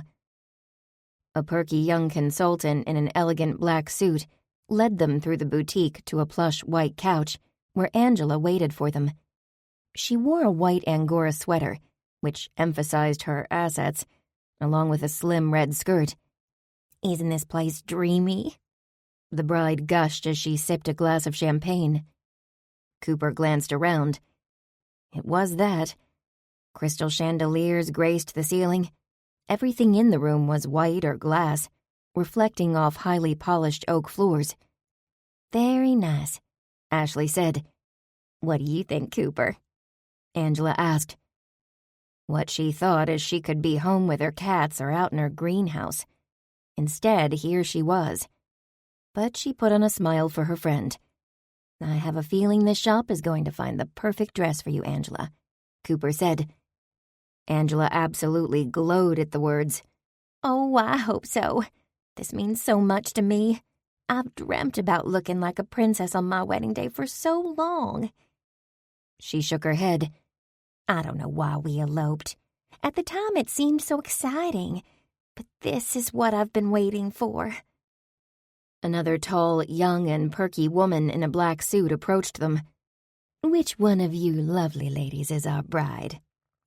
"I am." The young woman bowed. "I'm your consultant, Nadine." She smiled. "Was there a budget you'd like me to keep in mind as we select dresses for you?" Angela batted her fake eyelashes. "None at all. I am marrying the sweetest and kindest man in the world. He just wants me to be happy." "You're a very lucky woman," Nadine said. "I'll be ready in a few minutes, and we can discuss your event and look at dresses." "Thank you," Angela cooed, happy as can be. "May I get the rest of you ladies sparkling water or champagne?" Ashley put a protective hand on her abdomen. "Water, please." "Bubbly for you, dear?" she asked Cooper. "No, thank you, I'm driving. I'll be back shortly," Nadine told Angela. "Thank you," Angela cooed again. "Did you bring your notebook of dress ideas that we collected?" Ashley asked. "I did." She reached over and pulled a huge white photo album from a leather tote bag that sat on the floor next to her red peep-toe shoes. "Thank you so much for helping me. Remember, this is your wedding, your special day. Don't settle for anything less than what you've always dreamed of." Yes, you're right, Ashley," Angela said. She nodded, her face resolute. "Only what I've always dreamed of." Then she blinked. "I sure wish my own mama was here to see this. Every girl wants her mama helping her pick her wedding dress." Ashley took Angela's hand and patted it. There. She's here in spirit. I just know it." Angela sniffed. "You're right." She glanced at Ashley through moist eyes. "You're just so good at this. You should start your own business." A moment later, Nadine returned to collect the bride. Angela gave them a little wiggly finger wave as she followed the consultant to another room. "She's right, Ash. You'd make a wonderful wedding planner. You're so organized and you have excellent taste, and look how you knew just the right words." Her sister seemed to really consider the idea. Maybe, but not right now. I have babies to think about. Plenty of women work and have children. With your own business, your kids can come to work with you. I don't know about that, Ashley said. She glanced around the beautiful space. Hannah would have this room destroyed in 10 minutes. Cooper chuckled. That's true. But don't rule it out. If you're the boss, anything is possible. I will think about it, Cooper. Thanks for believing in me. You're welcome. Now, when are you going to show me the maid of honor dress? Cooper asked. Oh, maybe when you stop looking like you're going to your execution. That's not true. It is. You're gonna have to wait a bit longer and trust me. Cooper checked her watch. It sure has taken long enough. She picked up a bridal magazine from the coffee table and flipped through the pages. It takes time to find the perfect dress.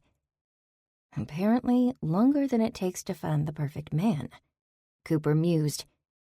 Maybe that's why she never got around to buying a wedding dress when she was engaged to Nathan. She stared at a display of bridal gowns. The year before her own wedding, she'd watched enough wedding reality television to recognize the various styles. Mermaid, sweetheart neckline, and on and on, and on and on. For a while, she'd been almost addicted to a particular show about finding the right dress. But she'd never gone dress shopping. She'd scheduled appointments with chain bridal shops and canceled each one, citing conflicts with her schedule. Perhaps her subconscious somehow knew that her engagement would melt like cotton candy. The only reason she'd reserved the venue and chosen flowers and met with the caterer was because Ashley had insisted. In the end, she'd let Ashley choose everything for her. Did she know deep down inside that it wasn't meant to be? That he wasn't the one? Ta-da! Angela called out. Cooper and Ashley turned to see a triumphant Angela walking toward them, holding the skirts of a voluminous gown. A blissful smile filled her face as Nadine assisted her to the platform in front of a large trifold mirror. Oh, Angela, it's beautiful, Ashley said. She stood and walked back and forth, assessing the dress from all angles. Do you like it, Cooper? Angela asked. You look like royalty, Angela.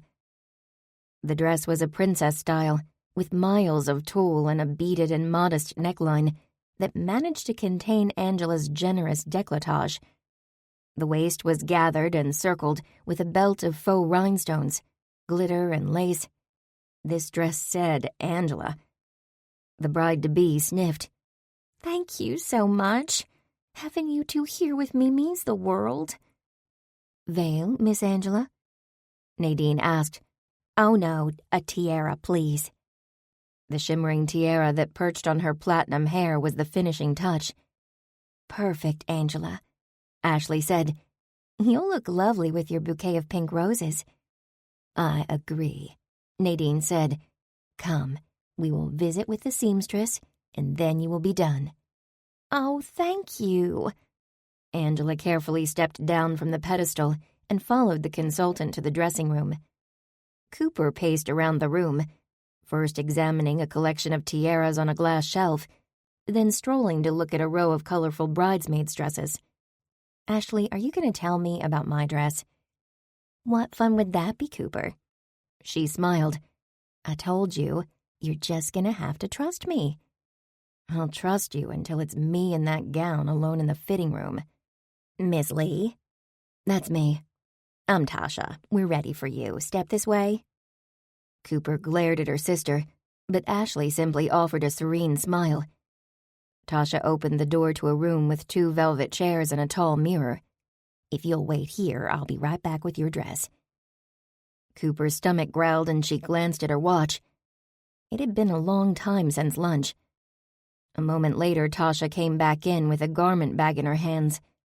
She unzipped it and removed a gown in the perfect shade of teal that matched the colors of both of her eyes. After hanging it on the door hook, she turned to Cooper. Would you like assistance?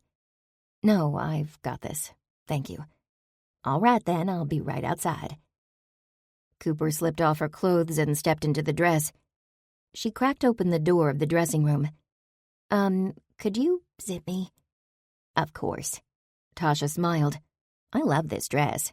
If you notice, it even has a pocket hidden in the beautiful pleating.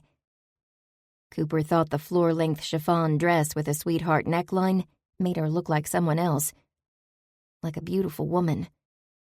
She stared at herself in the mirror. The dress fits like it was made for you. She adjusted the straps and smiled. Turn around and look at the back. Cooper complied and grinned. The back had a heart-shaped cutout. But what about undergarments? We have that covered as well, no worries. She looked at Cooper and smiled with approval. Don't go on any of those crazy diets before the wedding. This dress fits your curves like a lover. You are perfect just the way you are.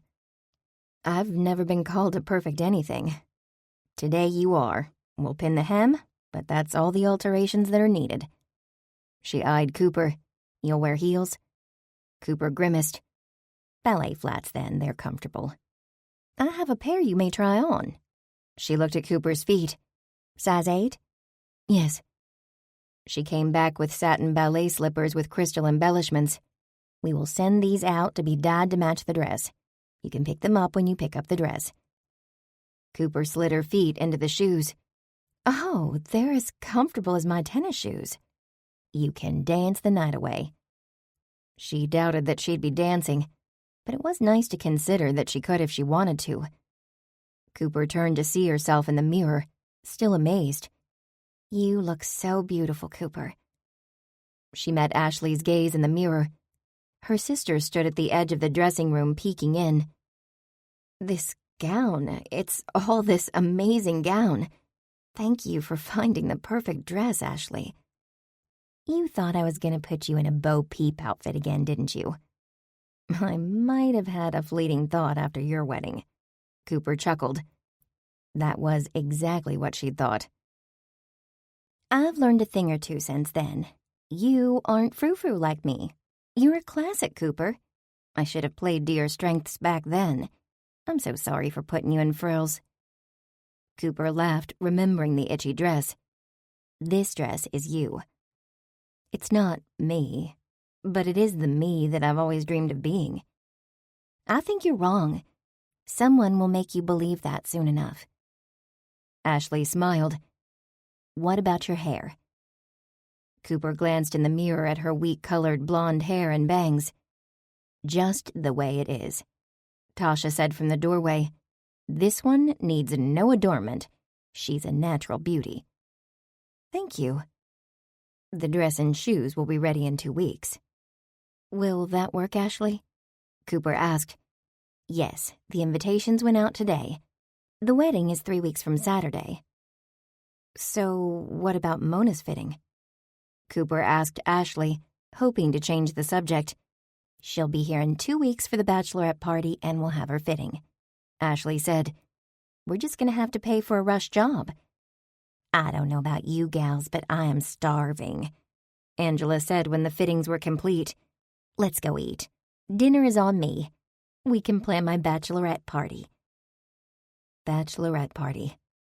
Cooper had forgotten about that. Maybe she could get Ashley to arrange that too. Thank you for being my maid of honor, Cooper, Angela said. She hugged Cooper and then turned and wrapped her arms around Ashley. And thank you for being the best bridal planner ever. My pleasure. I can hardly wait to dance at your wedding, Angela. Is there anyone special you're bringing to the wedding, Cooper? Angela asked as they collected their bags and prepared to leave. I'm not sure. Maybe? Maybe. Angela smiled. That's the best news I've heard from you in a while. Tell us more, Ashley added. There's nothing more to say, just maybe. Maybe because it might be a bit presumptuous to invite John Eason since she barely knew him. And who knows, with her poor judgment, he might be another prince bringing the wrong slipper. What are you thinking about so hard, Cooper? Oh, we're in a bridal shop. I can't help but wonder what's wrong with me. I'm a disaster when it comes to men. No, you aren't. Ashley, I am, let's face it. Angela put a hand on her arm. All the rest of those guys were auditions. They were just dress rehearsals for your heart. You'll know when it's the real thing. He'll be kind and sweet and think you're the best thing since carne asada fries from Casa Grande, and then nothing else will matter. Cooper blinked at her words, and her heart swelled. Ashley leaned close. She's right, you know. Of course I am. Now let's go eat. I mentioned fries and now I'm starving. Cooper smiled. She didn't know if Angela was right, but she wanted to believe her. And maybe just for tonight she would. Chapter 8. Cooper stood beside Quentin, peering into the quaint French restaurant at the Friday night crowd. She picked up a menu from the hostess desk and scanned the leatherette cover that protected the parchment paper menu. Richmond French Bistro. Offering white tablecloth, modern traditional cuisine. She read aloud. What does that even mean? It means I will dine in style tonight. Good thing because I'm starving. How did you find out that Alice Mayberry's here? Cooper asked. You said French bistro, so I called every French restaurant in the city limits and a few in the suburbs. At first no one had heard of her. Then I described her and voila, I found Chef Mayberry. It turns out our friend Alice is using a different name. Why would she do that? Because it's her real name. I don't follow. Cooper said as her gaze followed a waiter carrying a tray filled with entrees. The scent of seafood had her mouth watering. Alice Mayberry Wilson. Cooper blinked. Wilson? Like Dax Wilson? One and the same. Isn't that a coincidence? Coincidence? Cooper said. It's more than a coincidence. Do we know if Alice is still married to Dax? I don't know anything except that she's in the kitchen tonight. It seems awfully convenient that her last name is the same as his. And according to my conversation with Mindy, she recommended that the inn hire Dax. All pretty unusual, isn't it?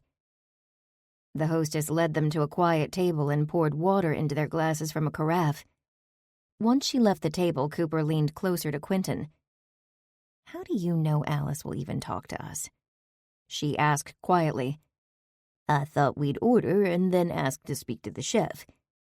I picked the last seating, so hopefully she won't have an excuse to say no once the kitchen closes. Brilliant. Cooper looked at the menu and her eyes rounded. She took a peek around the busy bistro. This was the sort of place Ashley and Lincoln would come for dinner and think nothing of the cost. She wasn't sure she could afford anything but an appetizer. Cooper sighed. Pricey menu, she murmured. Cooper, this is on me. I can afford it, and it's nice to have dinner with a friend. Thank you, Quentin. I'm not usually so busted. But canceling a wedding wasn't cheap. Didn't Nathan help you? I'm not going to ask him. It's not his fault that things got out of control. I should have slowed down the train when my sister got on board. Ask your sister to help. No, I can't do that either. Pride, Cooper. You have to let people help you. I'm letting you buy me an overpriced hamburger tonight. She grinned. A hamburger? Quentin chuckled. This isn't the Golden Arches. He grabbed the wine list. How about a nice glass of wine with dinner? She held up a hand. No, but thanks. I'm a lightweight. What looks good to you? Quentin asked as he perused the menu again. I don't know what half of this stuff is, she said. You'll have to help me out here. We'll start with the soupe l'oignon, he told their server minutes later. And the fromage platter. Very good, sir. Your entree? The lady will have scallops in puff pastry and beurre blanc sauce, and I'll take the filet and jumbo shrimp. Are you going to translate? Cooper asked when they were alone again. Fromage is cheese. I remember that from our group's French cooking class. What else did you say? A French onion soup with our cheese platter. Beurre blanc is a fancy way to say white butter sauce. Why don't they just say that? Quentin laughed and picked up his water. Because it's a French restaurant, silly. A few minutes later, their server returned with a freshly baked baguette and whipped butter. The scent of nutty yeast teased Cooper as Quentin sliced the warm loaf. "Oh, my goodness," Cooper said around a bite of crisp yet chewy bread. "My thoughts exactly," Quentin murmured. He wiped a bit of butter from his chin and grinned. "This has been the tastiest case we have ever investigated." At the conclusion of their meal, Quentin followed his prepared script and asked their server for an audience with Chef Wilson. "Monsieur, my apologies if there is a problem with your meal," the server said. Her face was concern-filled as she looked back and forth between them. "Not at all. C'est délicieux," Quentin replied. "Very well. I shall let Chef Wilson know you wish to see her." Cooper leaned forward. "You really do speak French." "I had a crush on my high school French teacher, Miss Bogan. I was convinced that if I got straight A's, she might notice me. Didn't happen. But I passed my French AP exam with flying colors." He grinned. "What did you take?" "Field hockey. I should have taken French. If I had, I'd have 2 matching eyes and I'd be able to order at fancy restaurants." Quentin laughed. "Coop, you're great just the way you are. You have character." "Yes, that's what my grandmother says too. I'm not convinced that's a good thing." Both Quentin and Cooper turned when the kitchen door swung open and Alice Mayberry appeared. Her eyes widened and she paled when she saw them, yet she didn't turn away, and approached their table. "A delicious meal, Chef," Quentin said. "I don't suppose you have a few minutes to chat." "What about?" She grimaced and glanced around. "Atwood Inn. 5 minutes, that's all," he said. "Fine," Alice said, arms crossed over her ample chest. "Make it quick. I've already talked to that detective and I can't afford to lose this job." "We're sorry for your loss," Cooper said. She meant it. No matter how difficult Loretta Atwood was, it still couldn't be easy for Alice. Beneath her gruff exterior, she was still a child of God, as Savannah would have pointed out. Alice simply nodded at Cooper's words. Her face remained an impassive mask. "Do you mind if I ask why you were so angry when we were guests at Atwood Inn?" Quentin began. "Sure, I was angry. But it's not what you think. My mother forced me to work at the inn. Her plan was to oust Chef Eason and get Mindy to sell. Making a fortune by selling to a developer was always her bottom line. It was the only way she could get any money out of the inn. She wasn't going to wait for the inn to be profitable. Fact was, she never believed it could be." "What was it she held over you?" Cooper asked. Alice blinked and her head jerked back slightly, as if surprised by the question. "What makes you think she held something over me? She was just a miserable woman." Once again, she eyed them. "I thought you were a Bible study. Are you amateur detectives too?" "No, we just like Mindy and we like you. We're trying to figure this out." "Look, I like Mindy too. She got a raw deal. Sometimes life stinks." "What about you and Dax?" Quentin asked. "Dax Wilson and I were married for a whirlwind 30 days. Then he moved on to the next flavor. He uses women and then throws them away." Quentin and Cooper left the bistro shaking their heads, still discussing Alice. "I was sure that Alice was our perpetrator, but it turns out that she's a victim too," Cooper said. "Sad, isn't it? Except I have a gut feeling there's a little more to her story than she let on," Quentin said. "Really? Why?" "I interview people all day at the bank for loans. There's a tell when they're hiding something or outright lying.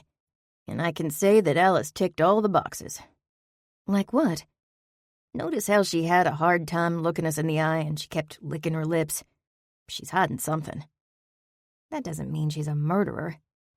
"No. If I were to make a guess, I'd say that most of what she told us was true. I'm sure that Detective Olson verified her alibi. She probably was home watching the Great British Baking Show. However, I think she purposely omitted information. I'd like to know what." "How do we find out?" "Let's have a chat with her last employer." Maybe they can shed some light on things. I bet John knows who it was. He mentioned something about her last place of employment when we chatted at the inn. Great. I'll talk to him, Quentin said. He needs to be interviewed too. What about Starsky and Hutch? I don't think it's a good idea for you to interview Eason. He likes you. You'd have a hard time telling if he was lying, and you'd have a bias because you like the guy. Cooper opened her mouth to protest, but Quentin was faster.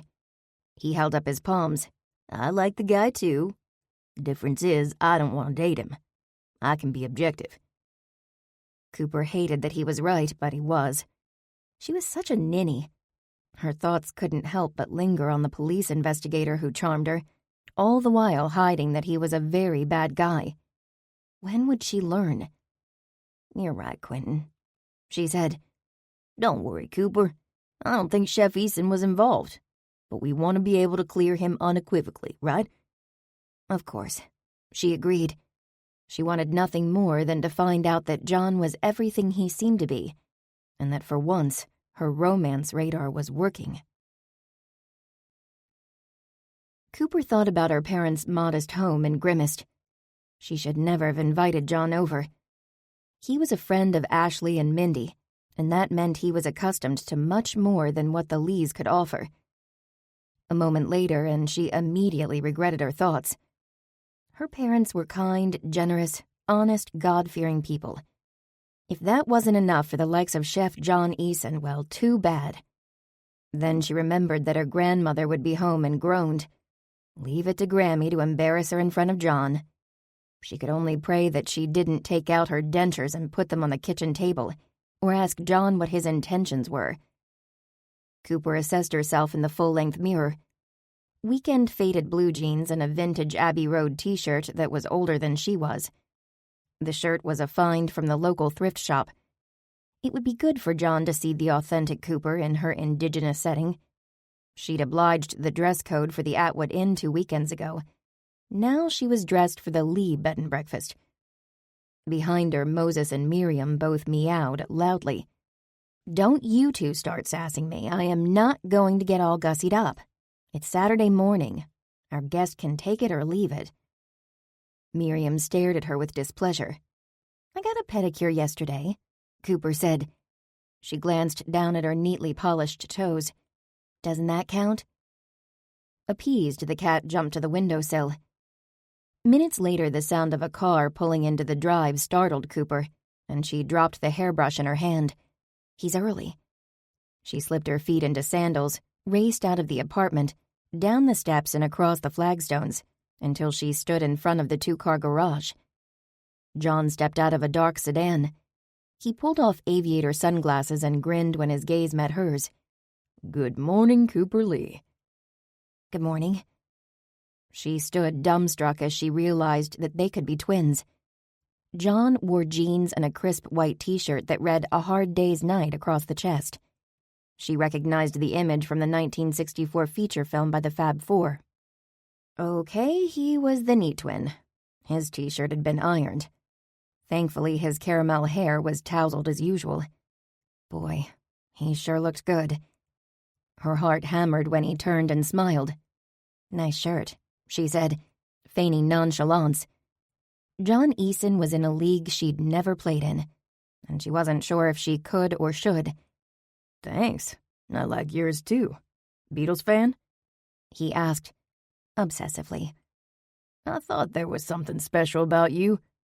He reached into the back seat and pulled out a bouquet of daisies in a foil-covered casserole pan. Cooper's eyes rounded. "Flowers?" "For your mother." She couldn't help grinning. "You're good." "What can I say?" John offered a non-apologetic shrug. "I'm a Southern boy. My mama taught me well." "I guess so," Cooper said. She peered at the container in his hands. "What's in there?" "No peeking." John switched the casserole to the other hand so she couldn't inspect the contents. "I can't give away all my secrets." He glanced around. "Take me to your leader." Cooper laughed and led him to the back door of the house. "Mama, Chef Eason is here." "Oh, Cooper, bring him in." Her mama stood next to her stove in a frilly apron, and she even wore lipstick. Cooper was beginning to feel like the slacker in the group. Maggie wiped her hands on her apron and offered them a welcoming grin as they stepped into the cozy kitchen that smelled wonderfully like yeast and spices. "John Eason, this is my mama, Magnolia Lee." "Maggie," her mother said. "Everyone calls me Maggie." "Well, these are for you, Maggie." He handed her the flowers and slid the casserole dish onto the kitchen table. Cooper had never seen her mother blush before, but now she realized where she got the annoying response. Her mother's face and neck were pink as she took the bouquet in the container. "What's in here?" Maggie asked. "This is my special lasagna. I'm not Italian, but I do know my way around ricotta and tomato sauce. I thought maybe you'd enjoy this for lunch." "Oh my goodness, that is so sweet of you," she gushed. "Imagine that. I have lasagna from a famous chef." "Well, I'm not famous yet, though not for lack of trying." He offered a crooked smile. "But I will admit that it's an excellent lasagna." Maggie put the casserole in the refrigerator before she opened the cupboard and pulled out a vase. She dusted off the crystal cylinder. "I can't remember the last time someone brought me flowers." Cooper glanced around. "Where is everyone?" "I sent your father into town with Grammy to find me clothespins. Do you know how hard it is to find them anymore? Why, it's nearly impossible. They may be gone a good while." When she winked at Cooper, she mouthed her mother a thank you. "Chef Eason being here reminds me, Cooper. Did I mention that I talked to that nice Detective Olson again?" "No, Mama, you didn't. I hope he didn't upset you with all that talk about nuts and Magnolia's marvels." "Just the opposite." Maggie waved a hand. "He assured me that it's all going to be cleared up very soon." "Really?" Cooper stared at her mother, confused by the detective's words. "Oh, yes. Detective Olson said they expect the report on my treats next week, along with the autopsy report." She shivered. "I don't even want to think about that." "Did Detective Olson call you, Mama?" "No, he stopped by and we had a nice chat. He likes my iced lemon cookies." Cooper stared at her mother. "Did he say anything else?" Maggie cocked her head, thinking. "Yes, he did mention that he's fond of my soft ginger molasses cookies, too. I sent him home with a plateful." "That's all he wanted?" "Like I said, we had a chat. Mostly about Mindy and you and the inn, though I really couldn't help much. I've only been to the inn once or twice, and I've never met Loretta Atwood. Still, it was a very nice chat." Very nice. The man was flattering her mother, pumping her for information and taking advantage of the Lee hospitality. The whole thing galled her. "Mrs. Lee, I am sorry you've had to deal with this," John said. "Mindy asked me to invite you and Mr. Lee to the inn for dinner soon." "Oh, it might take more than asking to convince Mr. Lee to get out of the house once he's home." "Perhaps I can make dinner here." John glanced around the small but tidy kitchen. "In my little kitchen?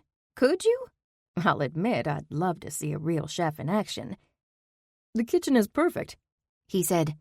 "Tell you what, you talk to Mr. Lee, and we'll figure out a date for your dinner."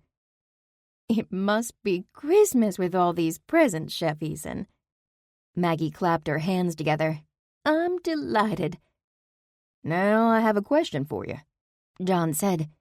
"I've been trying to replicate your chocolate spice ball recipe, but I keep failing." He paused. "I'll admit that I've had more than my share of chocolate spice balls available at Atwood Inn. I'm enjoying them, but I can't pinpoint all the flavors."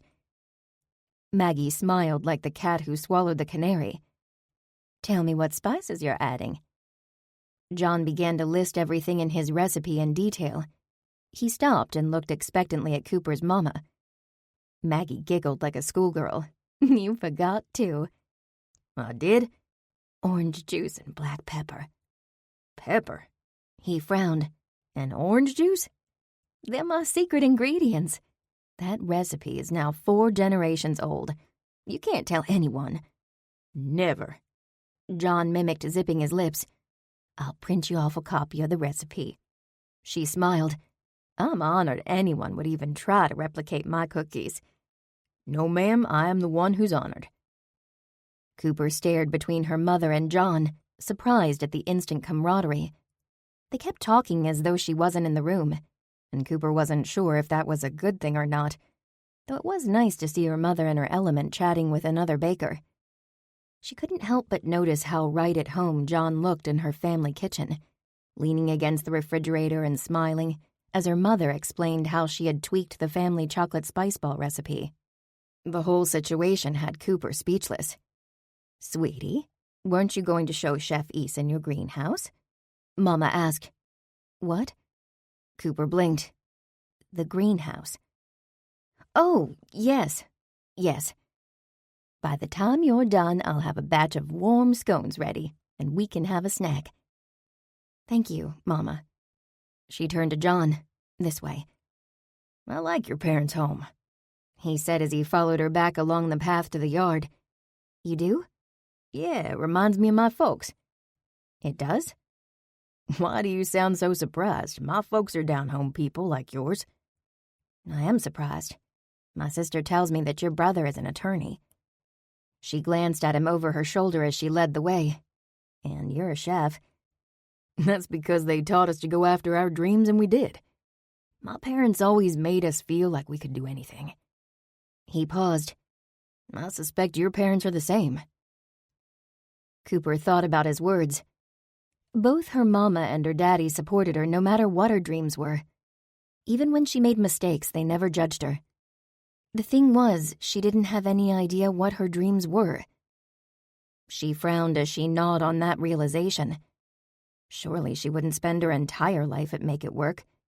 That was Mr. Farmer's dream, not hers. She'd found that job through the temp agency. Their business kept the office equipment for hundreds of different companies in the area operating smoothly. Cooper was proud of the work she did, but it wasn't a dream or even a career. It was simply a job.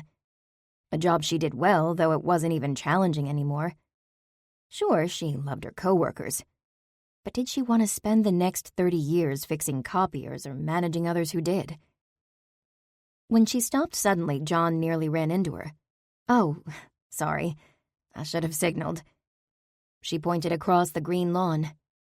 "Back along that fence that separates our property from the woods, we have honeysuckle and sunflowers growing. By the end of summer, the sunflowers will be taller than me." "What's beyond those woods?" John asked. "Gum Creek." John nodded with appreciation. "What are those stakes for?" he asked. "That's for the tent. We're going to have a wedding here in a few weeks. My friend Angela from work." She sighed.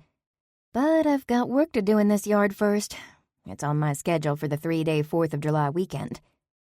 "This yard looks great. What do you need to do?" "Oh, I'll put a fresh coat of paint on the trellis that leads to the flower garden, and I'm going to tidy up the flagstone path, plant more flowers, a few upgrades to make Angela's day perfect." "Where is the flower garden?" John asked. Cooper pointed to the back of the house. "It starts by that cherry tree, and that bed of coneflowers separates the flower garden from Daddy's vegetable garden. Mama's herb garden is to the left." As she kept moving in the direction of the greenhouse, a butterfly fluttered in a circle around her head, and then behind her to flirt with John. Cooper laughed. "Pretty little thing, isn't it? I used to be able to name them all, but I'm out of practice." "I'm familiar with the monarch and the eastern tiger swallowtail." "Very good. The swallowtail is the state insect," Cooper said. He nodded. "And your honeysuckle is their favorite." "I'm impressed," Cooper admitted. "I took a class on how to attract butterflies over at the Lewis Ginter Botanical Garden. We've planted salvia and zinnia on the side of the house to keep them happy." John ducked as he entered the greenhouse. He was easily 6 feet tall and barely missed hitting his head on the doorframe on the way in. The loamy scent of soil and plantings greeted them as they entered the humid space. Across the length of the left side, the potting table was covered with stacks of terracotta planters. They would hold seeds when the winter garden was planted in August. The center table held mature plantings that were farther along, including peppers, eggplant, and tomatoes. all very happy in the moist environment of the greenhouse. "I've moved most of the vegetables outside now," she said. "I'm really jealous of this space," John said. He stopped to examine a stack of gardening books. "These are my birdhouses," she announced as they reached the back of the greenhouse. Strung across the wall were Cooper's collection of birdhouses, all of them in various stages of completion. Several had already been painted with milk washes in rustic shades of blue, yellow, and red. It's pretty warm in the greenhouse during the day now, so I don't work on them much in the summer, unless I have a problem weighing on my mind. Then I might move one of my daddy's work tables outside and work out here. "These are amazing. So rustic." "Thank you," she said, trying to see the birdhouses from his eyes. They're made with reclaimed lumber and thrift shop finds. "They're unique. One of a kind. Have you sold many?" "Oh, I mostly give them away. Every year I donate one to the Hope Street Winter Bazaar. They raise money for different youth mission trips." "Well, that's great. But you could be doing so much more." "What do you mean?" "Cooper, you're a talented artisan." He shook his head. "Sometime I'll take you down to the Crafters Festival. You should be attending a few and consigning these in local shops." "My birdhouses?"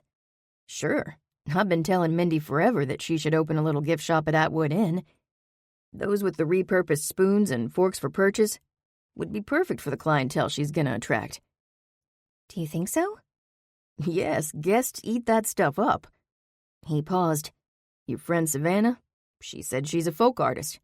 I bet she attends the craft shows and festivals in the area. Ask her." "Okay, I will." She stared at the birdhouses. One of her favorites was a church birdhouse with a little cross on the steeple, made from costume jewelry. But I'm having a hard time believing that my birdhouses are good enough to sell in Atwood Inn. "Cooper, they are. You're underestimating your talent. You're an artist." "Me? I just play around with leftover stuff." "You repurpose. Not only are you a talented artist, but repurposing is very popular now." She stared at him for a moment, contemplating his words. There was a time when she thought maybe she'd try to sell her birdhouses. It didn't take long for her to dismiss the idea as preposterous. "You really think so?" "I know so." The idea burgeoned in her mind. Imagine making a little extra money from her birdhouses. Maybe she could even afford to pay off the rest of her credit card debt and start paying her parents' rent for the apartment above the garage. That might mean that Daddy could finally stop putting off retirement.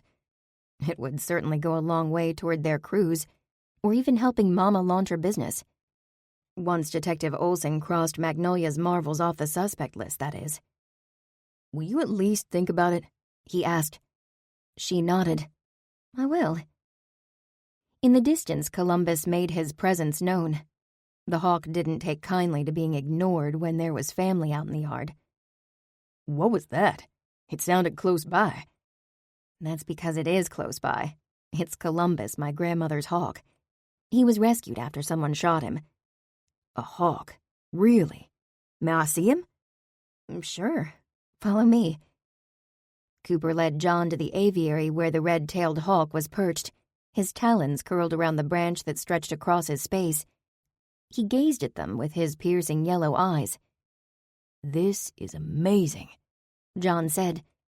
"Does he stay in the cage all the time?" "Oh no. Columbus takes short flights, but his wing is permanently damaged, so he's happy to return home. Grammy or I let him out for a spin once or twice a day." Cooper stuck her finger into the cage and stroked the feathers on top of Columbus's head. "We better get back to the house. Mama's scones will be done by now," Cooper said. At least she hoped they would be, because she wasn't sure how she felt about spending so much time with John. "Thank you for the tour of your yard and your greenhouse," John said as he fell in step beside her on the flagstone path. "And thank you for being so nice to my mama." "I wasn't being nice. I like your mother." He paused. "I like you too." Cooper inhaled sharply, willing herself not to blush. "I should tell you right up front. I've got a history of bad relationships." "I don't believe that for a minute." My first beau left me for another, the second left me for California.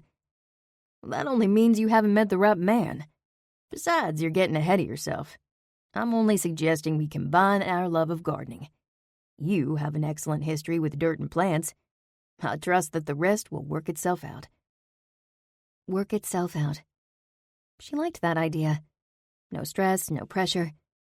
Cooper couldn't help but smile. One last thing, Cooper. Yes? Mindy wants to make it up to the group, too. You didn't get to finish your weekend at the inn. She's extended an open invitation for all of you to return to the inn. Maybe for an overnight stay or for lunch after church sometime. Cooper looked at him, daring to ask the question. Do you go to church, John? My mama would be appalled that you had to ask. Of course I do. His eyes rounded in faux outrage. Once again, he made her smile. I'll talk to the group.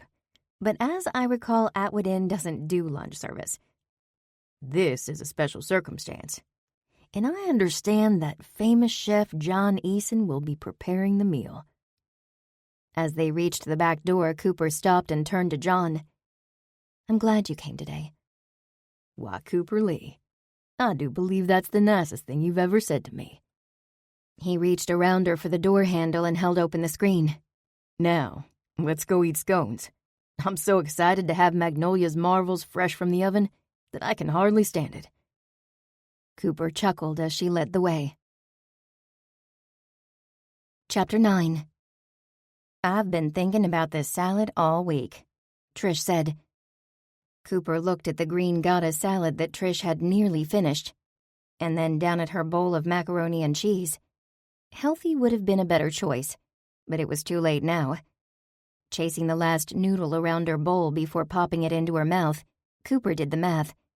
She'd have to run an extra 2 times around the high school track to make up for all the cheese and butter in her lunch. When Savannah sat down with a snickerdoodle cookie, Cooper noticed her paint-stained fingers. Then she remembered John's comment. Savannah, do you attend many arts and crafts events in the area? She turned to Cooper. I sure do. As many as I can get to. Are you interested in attending? I actually do a little crafting of my own on the side. I thought I'd maybe check a few events out. Savannah's eyes lit up. Oh, Cooper, that's wonderful. I had no idea you were a crafter. But I'm not surprised. You're a detail person. What's your area of specialty? Well, I make birdhouses from reclaimed materials. I'd like to see them sometime, Savannah said. Trish leaned close. Me too. Maybe you can bring one to Bible study. I guess maybe I could. Was she ready for the group to see her birdhouses? When she donated them, she just dropped off the box and walked away. In the meantime, I'll get you a list of local events. Most are juried, but that's easy enough. Juried? Cooper asked. They ask you to send in a photo of your craft to determine if your product aligns with the craft event, and to make sure there's a variety of products. Well, that makes sense, Cooper said. Everyone ready to get started? Quentin asked as he wiped his mouth. Yes, let's, Savannah said. She looked around the circle of friends as she pulled a notebook out of her bag and placed it on the table they occupied in the corner of Panera.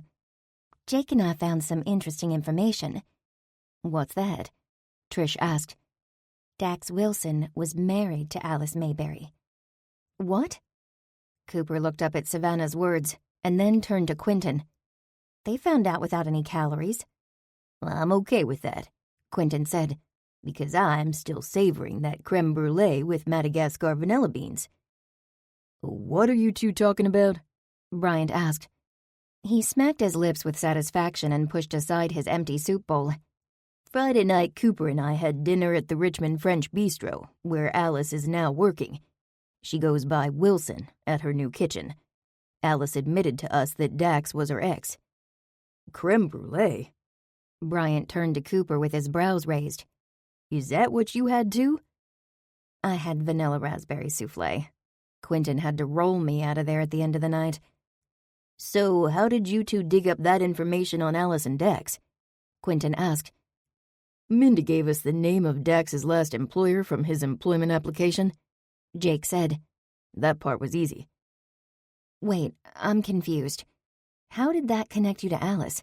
Cooper asked. Well, it didn't at first. We went to his address on file first. Nothing. The landlord said he took off with a woman 2 weeks ago, but he couldn't describe her. Cleared out all of his stuff as well, Jake said. Then we paid a visit to Dax's old boss. He wasn't very helpful until we mentioned we wanted to chat with Dax about a painting. Cooper's mouth dropped open. You mentioned the painting? I thought it would stir the pot, Jake explained. And it did. Savannah leaned forward. All of a sudden he was eager to talk and asked if we had reached out to his ex-wife Alice. He also mentioned that Dax has a penchant for poker. Unfortunately, he's not very good at poker, so we're not the only ones looking for him. A gambling debt. Now that's interesting. It certainly provides motive. Any luck tracking him down? Quentin asked. No, that's where the trail ends, Savannah said. Do you think Dax left town? Trish asked. Detective Olson was adamant that we should not leave the area. Savannah's expression was thoughtful. I'm guessing that wouldn't stand in Dax's way if he's involved in Loretta's murder or stealing the painting. Cooper frowned. Out of curiosity, what was his last place of employment? A pawn shop, Jake said. The perfect place to fence a painting, Cooper said. A Devereaux? Bryant frowned. Probably too highbrow for a pawn shop. But then again, I haven't fenced any paintings lately, so what would I know? What about Alice? Savannah asked. Find out anything useful? Could she be who Dax is with right now? Maybe, Quentin said. Though she didn't have a kind word to spare for him. Alice did admit that she was working at the inn under duress. Cooper added. She didn't want to be there or take over the kitchen.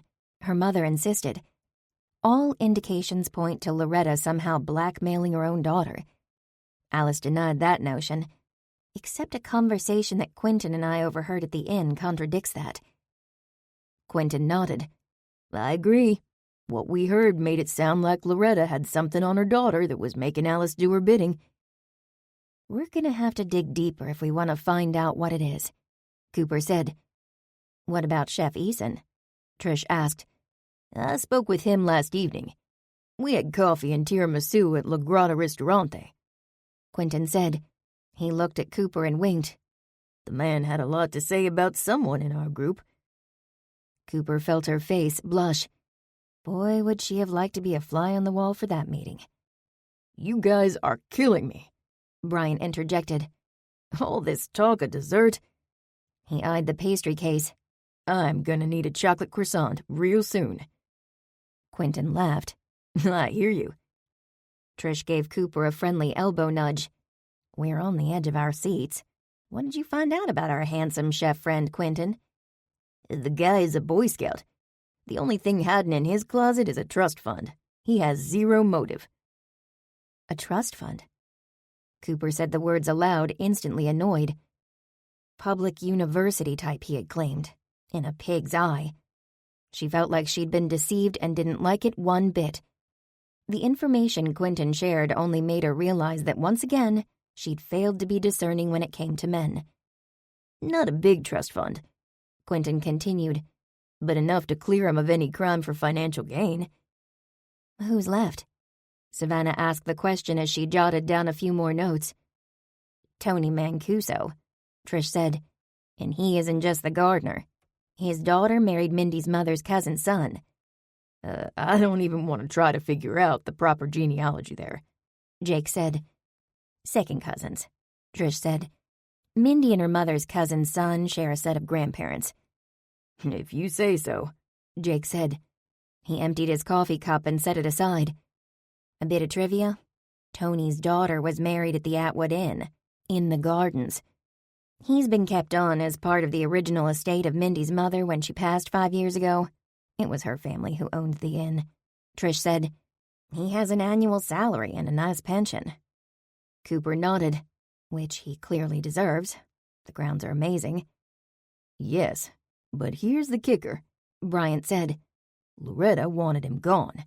She didn't like anything associated with her deceased husband's first wife. If she was successful in either getting him fired or making him leave, Tony would lose his pension.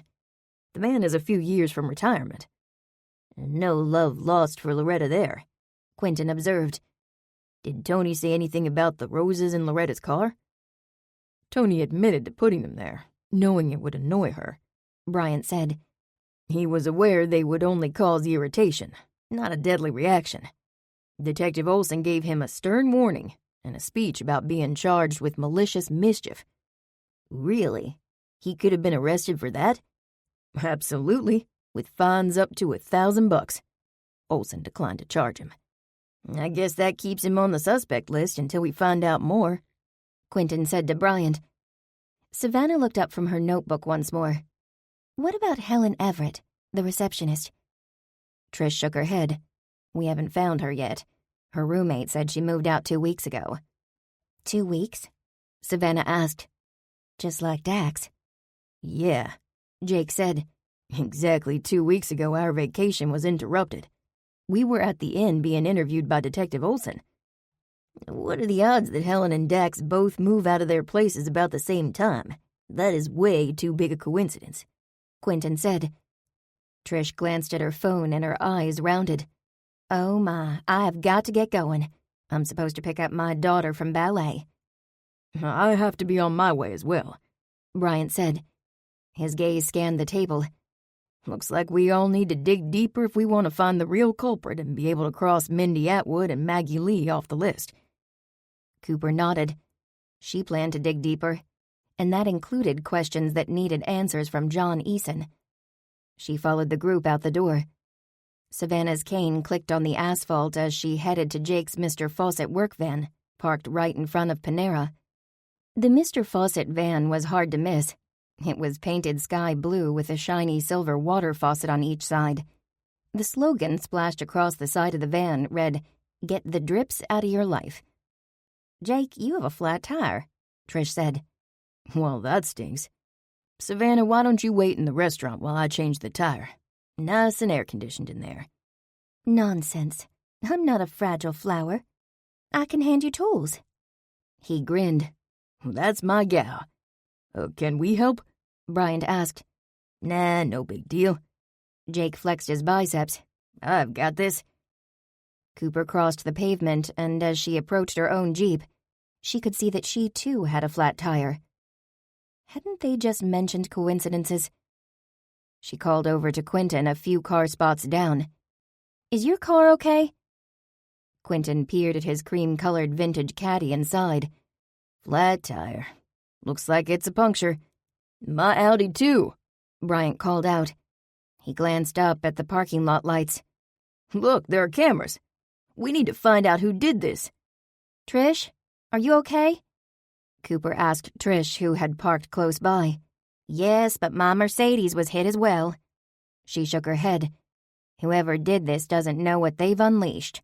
You do not mess with the mama of a bunhead. A shiver raced over Cooper, and she quickly assessed the cars and the few people in the parking lot. Was whoever did this watching them? And did they have enough bravado to deflate tires in broad daylight? The group quickly congregated in a shady spot at the outdoor tables in front of Panera to confer. Who arrived first? Quentin asked. I did, Cooper said, raising a hand. I dashed out of church as soon as the last song ended, so I could save a table for all of us. That's how the culprit found all of our vehicles. He or she had eyes on you in the restaurant, and we all showed up. Someone followed me? Cooper squeaked. That's my guess, Quentin said. Someone who recognizes all of us from the Atwood Inn, Trish added. That someone is sending us a message, Bryant said. I'd say it's a cowardly message, Savannah replied. There was a fierce expression on her face. To do evil is like sport to a fool. She looked at them. Our study this morning, remember? Proverbs 10:23. Whoever did this finds pleasure in wicked schemes. Cooper gasped. John told me that Dax was a practical jokester. If it was him, he's crossed the line. This isn't funny, Trish said. We all need to be very careful from this point on, Quentin said. I have no doubt this was simply a malicious prank to get us all nervous, but it worked. Should we call the police? Yes, let's give Detective Olson a call. Maybe they can identify the perpetrator from the parking lot security cameras.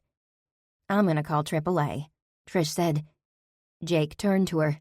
I'll change your tire, Trish. Nonsense. There are too many tires here to change.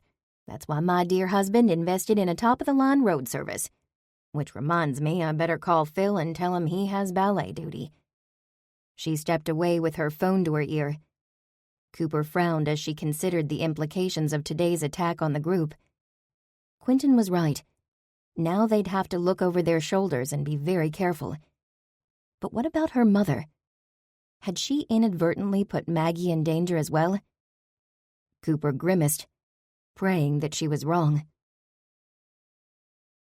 Frank will be here any minute, Grammy announced. She zipped up her purple jogging suit as she entered the kitchen. Don't you look nice, Grammy? Cooper commented. Her grandmother's Sunday jogging suit was always purple, but this one was a bit fancier than her usual outfits. Thank you, granddaughter. This was a Christmas gift from Earl and Maggie, if you recall. This shade is called Cabernet. She did a little twirl to show off the pretty embroidery on the sleeves before she opened the refrigerator and pulled out a plastic container of fried chicken. Cooper stared in disbelief as her grandmother put the entire container of chicken in a wicker picnic basket, along with a container of potato salad and half the apple pie left over from dessert last night. I guess Frank is a big eater, Cooper finally said. Nah, most of that is for me. She grinned and pulled the ice packs from the freezer. We've got a long day planned. I need my sustenance. Are you going to watch the fireworks, Grammy? Maggie asked as she removed warm ginger snaps from a cookie sheet. You betcha. Car show, concert in the park, and then fireworks. You and Frank certainly are getting along very well, aren't you? Cooper asked. Grammy turned slowly and pointed a bottle of orange soda at Cooper. Don't be getting any ideas. I'm just saying. It's not what you're saying, she said. It's what you ain't. You two have been dating, what, a year now? Cooper asked. She flipped the pages of the gardening catalog slowly, stopping to examine glossy pictures of hanging flower baskets. From across the table, Earl lowered his newspaper and watched the exchange, his lips twitching. Why is it you young'uns need to put a label on everything? We're just two people going to do the same thing at the same time. Date. Grammy practically spat the word. You'd do better with your relationships if you stopped worrying about tomorrow and focused on today. Cooper laughed, but she could see the simple wisdom in her grandmother's statement, though she wasn't ready to admit that. After all the times Grammy had given her grief about her love life, she figured today was as good as any for a little good-natured chiding. So it's not a date, Cooper said. Oh, my stars. People my age don't date. They're too busy taking another breath. I'm grateful to the good Lord each day to find my name isn't in the Richmond Times-Dispatch obituaries. Why don't you bring Frank over for dinner sometime, Grammy? Cooper asked. Because my nosy granddaughter might scare him away, that's why. Cooper, what are you doing getting Grammy all stirred up? Maggie asked. Her eyes sparkled as she observed the mischief. I'm simply trying to find out Frank's intentions with my dearly beloved grandmother. Grammy started laughing. Now that's the funniest thing I ever heard. Cooper, your father and I are headed to the car show, too, her mother said. She untied her apron. Are you sure you don't mind being alone on the holiday? No way. I have half a dozen flats of flowers in the back of my Jeep ready to plant, and a dozen chores to do to get ready for Angela's wedding. That reminds me, we got our invitation to the wedding. I'm so excited.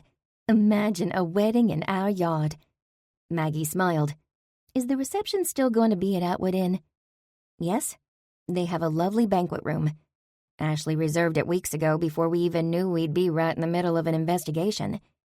It's not going to be a problem. Not according to Ashley and Mindy.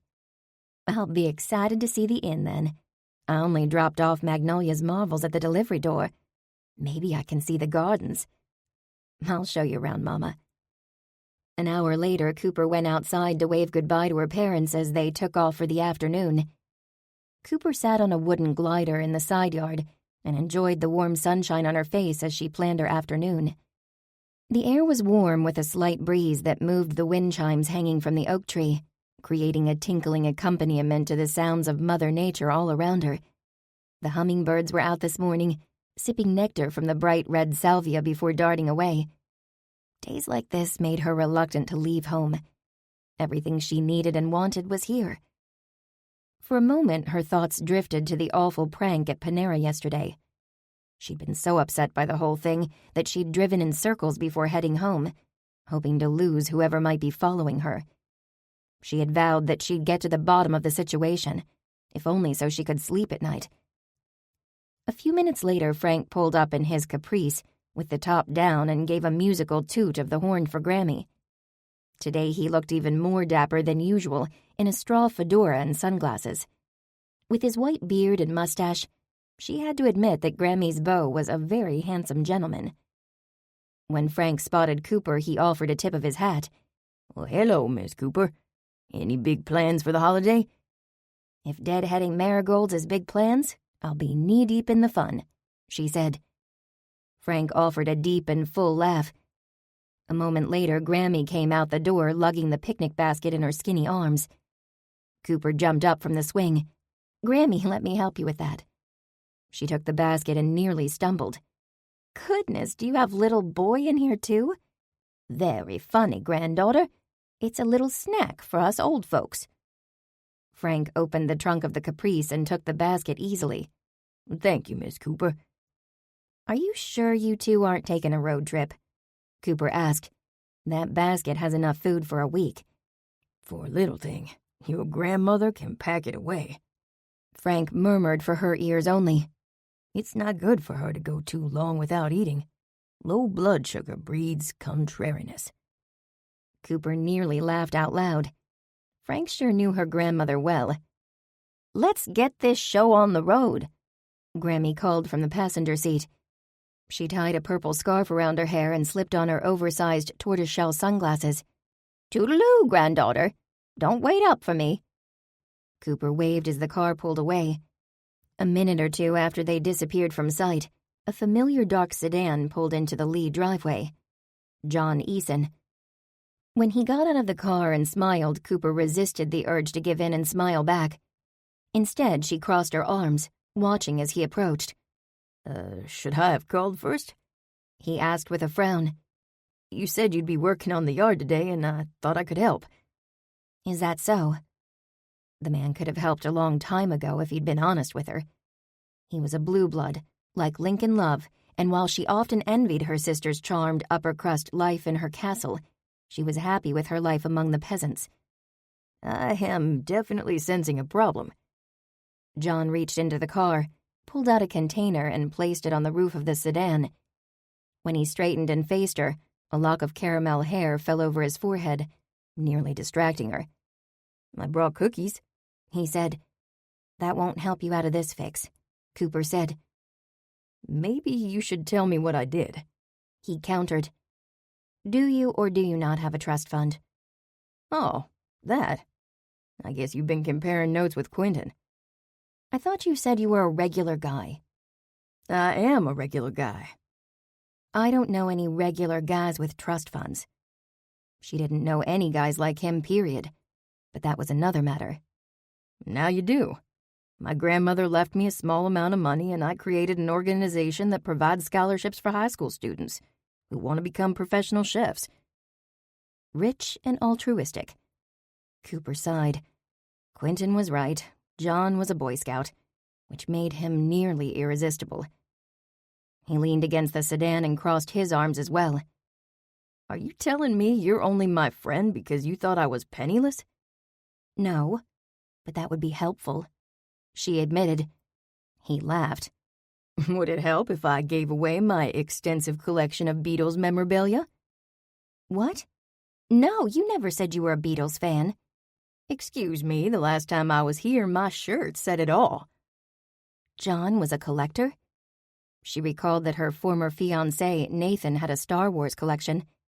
2 guys in her life with collections. Maybe it was a guy thing.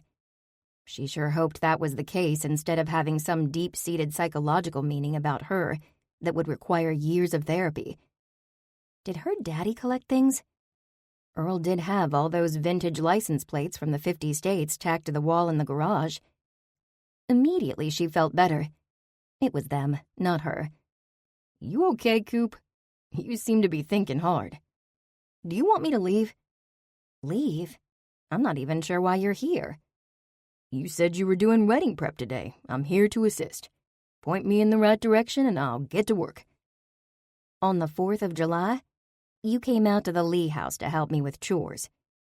I had high hopes that it meant digging in the dirt. Cooper stared at him, and this time didn't hold back her smile. She weighed her options. Handsome chef who has been cleared from the suspect list brings cookies and asks to help with her chores. What was she waiting for?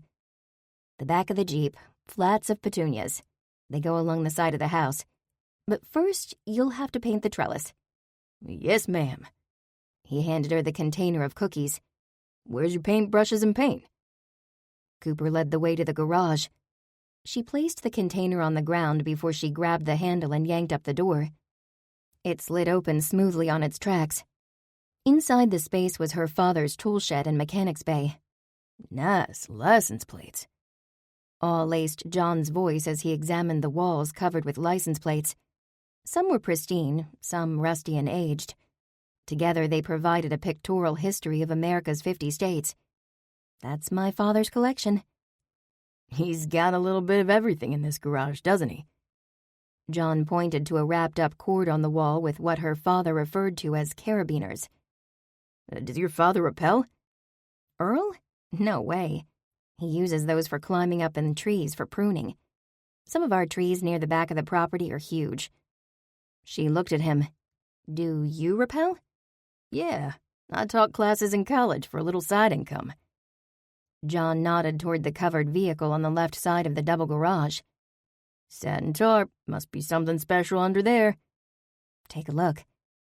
He lifted the material and inhaled sharply when the blue metallic muscle car with white SS stripes was revealed. That's a 71 Chevy Malibu.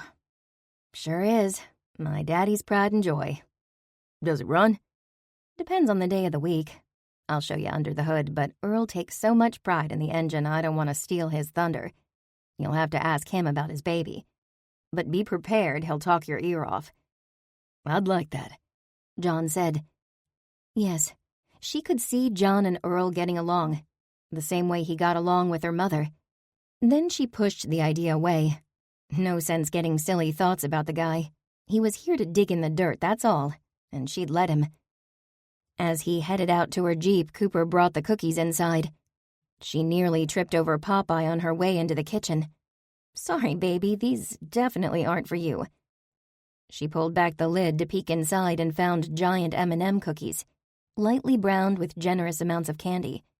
No doubt chewy and delicious. Cooper hid them on top of the refrigerator for safekeeping. Back outside, she grabbed her gardening gloves. Time for weed pulling. When John passed her with a flat of flowers as she knelt in the flower beds, he nodded toward the driveway. Mind if I ask what happened to your tire? I noticed you have a donut on your vehicle. Oh, my spare. Yes, we had some trouble yesterday at Panera. Today's a holiday, so I figured I'd get my tire repaired tomorrow after work. Wait a minute. He lifted the flat of flowers to his other hand. Who had trouble at Panera? The Sunrise Bible Study. She explained what happened in condensed form. That's serious stuff. Have you heard back from Detective Olson yet? No, and I don't expect to right away. It's a holiday weekend. I don't like the sound of this at all. It all adds up to the type of scheme that Dax would pull. Dax. She repeated the name. It did occur to her that the prankster could have been him. Once, during a safety training session for the staff at Atwood Inn, one of the male housekeepers made a joking comment to Dax that challenged his virility. The next day, The guy found a snake waiting for him in his car. It wasn't lethal or anything, but it gave Dax a good laugh when the fella screamed for help. That is so rude. I agree. But if you were checking into my background analysis, then I'd take it you checked into his. It probably got back to him. I'm guessing that set him off. Why? I mean, if he doesn't have anything to hide. You tell me. The thing is, someone stole that painting and somehow orchestrated Loretta's allergic reaction. Dax has to be leading the pack of suspects for Detective Olsen right now. Those are my thoughts, too. But who knows? A week ago, I would have bet that Alice took that title. Now I'm not convinced she's guilty of anything but a sour personality and bad life choices. Promise me one thing, Cooper. John said. What's that? Be careful. Neither of us knows Dax Wilson well enough to know what he'll do if he's pushed against the wall. And I don't want you to risk yourself finding out. I'll be careful. Cooper was touched by his concern for her well-being. Thank you, he said. Now I better get to work. My boss is a tough taskmaster. Not that tough. I happen to know that she's very appreciative of your help and has ham, butter beans, and cornbread muffins in the house for break time. I like the sound of that. Cooper smiled. She did too. And that was worrisome, because she didn't want to get too accustomed to having John Eason around. Chapter 10. Ms. Lee? Cooper looked up, nearly knocking her empty coffee cup off the outdoor table at lamplighter when she recognized Detective Olsen. Making the save, he caught the cup and placed it upright on the table. Careful there. How did you know I was here? Cooper asked. I'm a detective. I detect. He gestured to the chair across from her. May I sit down? Still slightly stunned, Cooper nodded. She hadn't told anyone she was going to lamplighter for her lunch break today. Had Detective Olsen followed her? Had he followed her because he thought the person who followed her to Panera on Sunday was following her? Was she bait? More than likely her imagination had gotten away from her. Cooper quickly scanned the outdoor seating area and the parking lot. She'd parked where she could keep an eye on her Jeep. Repairing the Cherokee's tire was an unexpected hit to her budget that she couldn't afford to repeat. She was going to have to start being much more attentive to what was going on around her, or she might end up like Loretta Atwood. How may I help you, Detective? Cooper finally asked. She looked at the red-headed law enforcement officer who, despite the warm and humid summer day, wore a suit jacket and tie. Obviously, you can help me by keeping your nose out of the Atwood investigation. But after reading over past case files and notes from Inspector McNamara, I am resigned to that not happening. Cooper didn't know what to say to that. She was a terrible liar, so she didn't dare try to deny that they were investigating. If she did, her face would probably turn red. A certain tell, as Quentin said. I'm sorry, Detective, I'm not sure I understand. Ms. Lee, your mother has been cleared of all involvement in the Loretta Atwood case.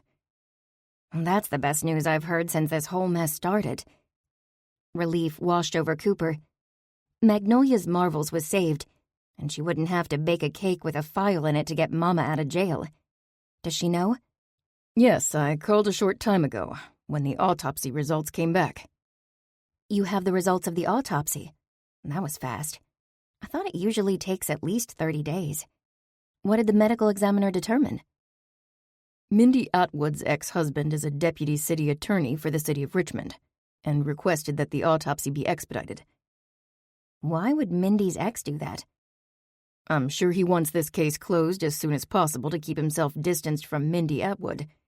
It wouldn't look good to have his ex-wife accused of murder when Mr. Eason hopes to move up the political chain of command.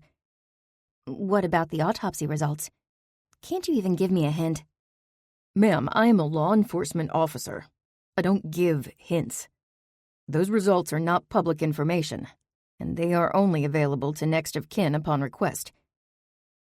Detective, can't we bypass the middleman? Mindy will certainly request the results. He stared at her for a moment and then shook his head slowly. Mrs. Atwood lost control of her vehicle due to anaphylactic shock, which agrees with the preliminary medical examiner's report. That's really all we have right now. But I thought you said Mama was cleared. She was. I can unequivocally state that Magnolia's marvels were not involved in the death of Loretta Atwood. I'm not following, Detective. I thought she had an allergic reaction. That's correct. He put his arms on the table and eyed her. The allergen was in the lipstick of the deceased's lips at the time of death. Considering he didn't give hints, this information sure packed a wallop. Cooper leaned back in her chair, surprised, and trying to wrap her head around it. How did that happen? She finally asked. Do you watch television, Ms. Lee? I imagine you follow some of those detective shows. I'm told one that recently aired featured a bad guy who ground up nuts into a fine powder and put them in lipstick. He paused. Might have given someone an idea, don't you think? Cooper nodded. He was right. She did watch those detective shows, and now that he mentioned it, she recalled that particular episode. She also remembered the expensive lipstick that Loretta favored, the one in the black tube with a gold logo, the same one that both Ashley and Mindy used. Cooper let that sink in for a moment and met the detective's gaze once again. Didn't Loretta Atwood carry an EpiPen? Cooper asked. Both her daughter and stepdaughter agree that she did. However, it has not been recovered. So, on this television show, how did they prove the nuts were in the lipstick? The lipstick canister and its contents were analyzed and then processed for DNA and fingerprints by the clever and handsome detective. Her lips twitched. In the real world, how long would that take? He shrugged. It always depends on the caseload at the medical examiner's office at any given time, but given the encouragement of Deputy City Attorney Eason, I feel confident the results will be processed with due haste. Cooper nodded her head, still thinking. How many at the inn had access to Loretta's lipstick on the night she died? Not many.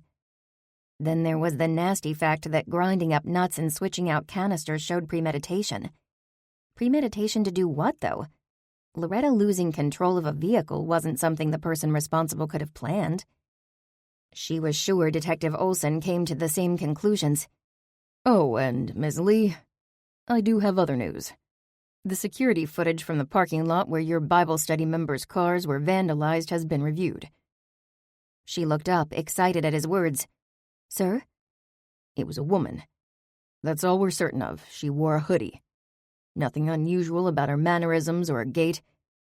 Approximately 5'4" to 5 inches tall, petite build.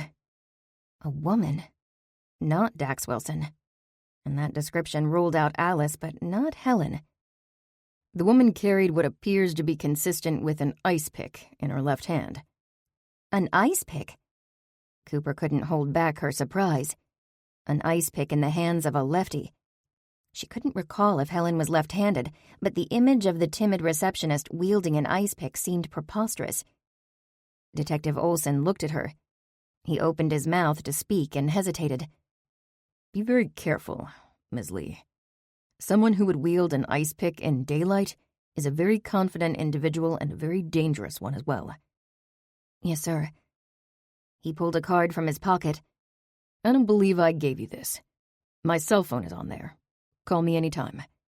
Since I can't convince you and your group to leave the investigating to me, I'd appreciate it if you'd let me know if you stumble onto anything I should know. Cooper nodded numbly as the detective left. Why had he taken the time to track her down to share information on the case? A case he wanted her to keep her nose out of, in his words. When she called Quentin, she asked him just that. I think it's exactly why. He figures we aren't going to stay out of it, as evidenced by the last 5 cases we happen to be involved in. Through no fault of our own, I might add. So he may as well keep us in the loop. It's definitely a different approach than McNamara's, that's for sure. I'll say, Cooper said. You have to admit, Coop, our track record is pretty good. We've stayed within the law and used logic, common sense, and determination to solve these cases. You're right, Quentin. Though I have to believe there was a little more than that going on for us, like divine inspiration. He chuckled. We could use a little divine inspiration on this case. Quentin, my mother and Magnolia's marvels have been cleared. Do you think we should drop the case? I don't want to put the Sunrise Bible study at risk unnecessarily. We're in this together, Coop, and we made a commitment to Mindy. No one will want to walk away. We want the case solved and Atwood Inn to open on schedule. Think what that means to Magnolia's Marvels. I might be able to buy them at my grocery store instead of begging you to bring them to Bible study. Cooper laughed. I'd like that too. Thanks for that, Quentin. Following up on Alice might pop things wide open. Let's find out what a normal day looks like for her when she's not on the clock. Are you talking about a stakeout?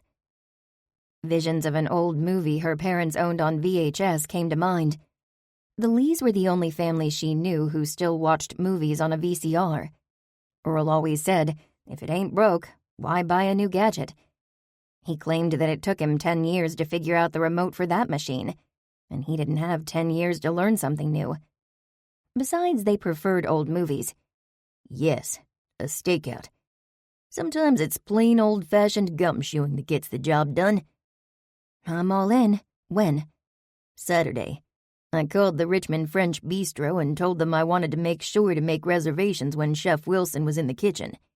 They told me that she's off on Saturdays and they're closed on Mondays. The bank likes me at my desk on Mondays, so what about this Saturday? I'm gonna check out Steak Haven tonight after work. Steak Haven? That was her last kitchen? Yes, not exactly gourmet cooking. Interesting. Even more so since Helen worked there when Alice did. How did you find that out? Cooper asked. I took a page from Savannah and Jake and had Mindy fax me Dax, Mindy, and Helen's job applications. Then I cross-referenced them, looking for any overlaps. Brilliant, Quentin. Cooper mentally went through the information they had. Dax was married to Alice, and Alice and Helen worked together. I don't get it. We have the facts, but not enough of them to determine what it all means. And how does Loretta figure into the middle of these clues? Quentin added. This is like putting together a jigsaw puzzle when the dog ate a few pieces. Cooper said. Excellent analogy. We'll have plenty of time on our stakeout to try to figure out what's going on. Your car or mine? She asked. Neither. A red Jeep Cherokee and a cream-colored Caddy aren't exactly vehicles that blend in. Let me borrow a sedan from my uncle's used car lot. Your uncle sells used cars? Marty's Used Cars. Marty Sylvester is your uncle? The guy with those outlandish television commercials? I've been watching his commercials since I was in elementary school. I love that guy. Some evenings his commercials are the best thing on TV. That's Uncle Marty. 86 years old and he still runs the showroom. Quentin chuckled. I'll pick you up on Saturday morning. Should we bring snacks? Cooper asked. Stakeout food. I'll handle that. You're in charge of coffee. Got it. And I better make a few phone calls and update the rest of the group. Cooper kept thinking about that ice pick. This is serious stuff, and everyone needs to be very careful. After lunch, Cooper pulled open the glass door at Make It Work, still thinking about her odd meeting with Detective Olson. At the reception desk, Angela was nearly hidden behind an enormous bouquet of salmon-colored roses. The shade of their petals ranged from palest coral to almost orange. The bride-to-be was on the phone, yet waved at Cooper to come closer. A moment later, she yanked off her headset with a dramatic sigh. Oh my goodness, I thought I'd never get off the phone. That was the beast. Beatrice, Mr. Farmer's sister. I am married to her brother, and she still tries to micromanage our life. Cooper recalled how Beatrice had done everything she could to keep the lovers apart. True love, however, ran its course despite her machinations. What now? What not, you mean? She's given me a hard time about everything from the date of the wedding to the food at the reception.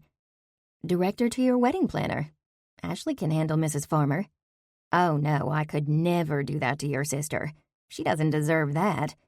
Mona will be here soon. She'll take care of Beatrice. Angela giggled. Mona is a little dynamo. She's always been like my personal bodyguard. I can't wait to meet her. Oh, you'll like Mona. She's the exact opposite of me. What does that mean? Mona is tall, slim, confident, tailored, and classy. I am short, round, frilly, and campy. Angela, you're a confident and classy woman, too. Angela smiled. Oh, Coop, you are so sweet. I am what I am, and I'm nothing like Mona. You wait and see. How do you know Mona? She and I went to the same schools growing up. Mona sorta took me under her wing. I was the odd girl out growing up and got bullied a lot back then. But never when Mona was around. One look from Mona and the bullies scurried like mice. We have a lifelong friendship forged in steel. Cooper cocked her head and looked at Angela. She was sad to hear that such a sweet person was bullied growing up. What does Mona do for a living? Cooper asked. Mona works for a museum. She's an assistant curator at an art museum in Charlotte. I don't even know what that means. Angela shrugged. Neither do I, but it must be important. She flies all over the world for her job. She looked up at the clock. I'd better run. Her plane arrives in an hour. If you're busy, I'd be happy to pick Mona up for you. Part of the Maid of Honor special. You've done enough already. Besides, I have to pick up Betty Boop at the groomer's on the way. How is Betty?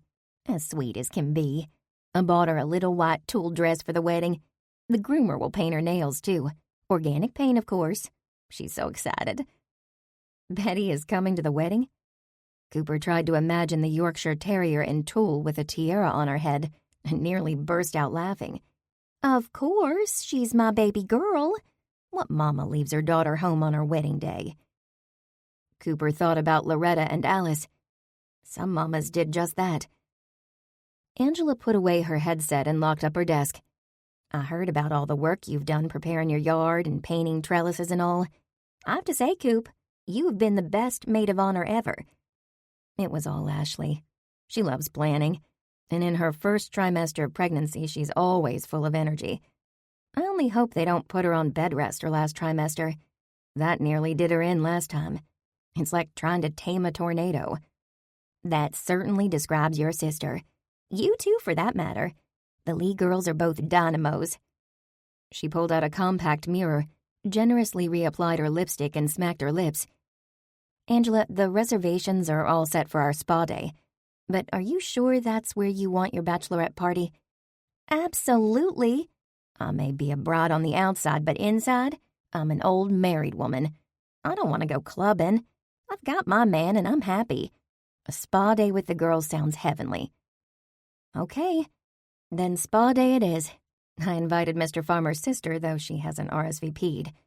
I'll fall over in a faint if she shows up. But now she can't say she wasn't included. The front door opened as one of Ben's document security employees returned from lunch. The air movement sent a waft of delightful rose scent to Cooper's nose. Wow, those roses smell wonderful. Don't they? They're a gift from Mr. Farmer. Today's the anniversary of the day we met, when I first came to work for him. Really? Uh-huh. She paused from closing down her computer and smiled. I remember it like it was yesterday. Mr. Farmer took the entire staff, although then there were only 3 of us, to lunch to celebrate signing a big client. We went to Casa Grande.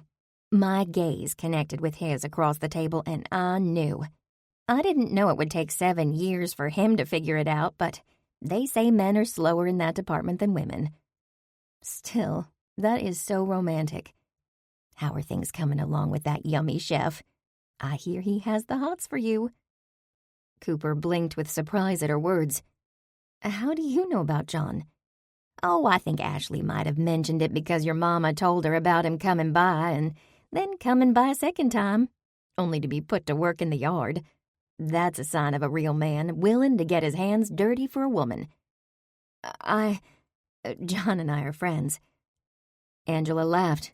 Oh, Cooper, you are so cute. She scooped her purse up from the floor and grabbed her car keys from the desk. See you later. The moment Angela sashayed out the front door, her 4-inch heels clicking on the linoleum, Mr. Farmer stepped out of his office. He glanced around. Is she gone? Angela? He nodded. Yes, she's off to pick up Betty Boop and Mona Lister, in that order. I need your help, Cooper. Mr. Farmer swiped a hand across his forehead, pushing back his salt and pepper hair onto his balding head. Yes, sir, how can I help? We've got to find the perfect wedding present for Angela. We? Cooper grimaced. Angela's ring finger sported 2 platinum bands, one plain and the other a 3-carat diamond. Wasn't that present enough? Yes, you know Angela better than anyone. You're her husband, sir. Cooper, I still haven't figured out how a guy like me landed a gal like Angela. His eyes pleaded with her. I need help. Cooper swallowed. Now she had the responsibility for her boss's marriage in her hands. Maybe now would be a good time to ask for a raise. I'm not good at this, and I don't want my Angela to be disappointed. Mr. Farmer continued. See if you can find out what she'd like. Okay, Mr. Farmer, I'll do my best. Mr. Farmer smiled, his pudgy features brightening at her words. Thanks, Cooper. I knew I could count on you. Remember, we're getting married again in 2 weeks. Yes, sir. She headed to her office, plopped into her chair, and reached for her cell phone. It only took 1 ring for Ashley to answer. I was just going to call you, her sister said. We have a serious problem. No, I don't need any more problems, Ashley. Don't even tell me right now. I don't want to know. You're going to have to deal with it eventually. Cooper picked up her coffee mug and downed the cold remains from this morning. Fine. What is it? Angela wants her dog in the wedding. Her dog in a wedding. Oh, that. She already told me. Betty Boop is very well behaved. That doesn't change the fact that Betty Boop is a dog, Cooper. It's her wedding, and Ashley, in the scheme of things, does a dog really matter? Cooper, I don't think you understand. I invited Richmond Bride magazine to the wedding. They are bringing a photographer and billing this as a country wedding. My reputation is on the line. Richmond Bride magazine? Why would you do that? A country wedding? This is a small ceremony held in Mama and Daddy's backyard. Mama and Daddy live in the country. Therefore, it's a country wedding. She sniffed loudly, a sure sign that Ashley was on a roll, and her hackles were up. You're the one who said I was good at this. I thought this wedding might be good for my portfolio. What portfolio? Cooper sputtered. You said you'd think about my idea, and you definitely deferred until after little Junior was born. I reconsidered. Cooper bit back a snarky retort. Why was it that eventually everything always boiled down to Ashley and her highfalutin lifestyle? This was Angela's wedding, not Ashley's career launch. Aren't you going to say something, Cooper? I'm trying to figure out who stole Mindy's painting and murdered her stepmother. Trust me, a terrier in Tool is not as important as you might believe at this moment. Besides, you're supposed to relax. Do you want your doctor to put you on bed rest again? No. However, that doesn't help my current situation. I don't know if I should offer the wedding guests birdseed to toss at the happy couple, or maybe put a dog waste station in the backyard. She paused. You don't suppose guests will bring their dogs, do you? Betty Boop is the only 4-legged animal attending the wedding. Try to remember that this is Angela's big day. Fine. She paused. What did you need, Cooper? Mr. Farmer wants me to find a wedding present for Angela. I don't know what to suggest. Can you help me out? What's our budget? Ashley asked. Mr. Farmer spares nothing for his Angela. Oh, that's what I like to hear. Let me get back to you. In the meantime, try to convince Angela that the pooch should stay home. That's not gonna happen. Betty Boop is to Angela what your Hannah is to you. When Ashley sighed, remorse hit Cooper. Ashley was only being Ashley, and she was doing all the planning on the wedding as a favor to her.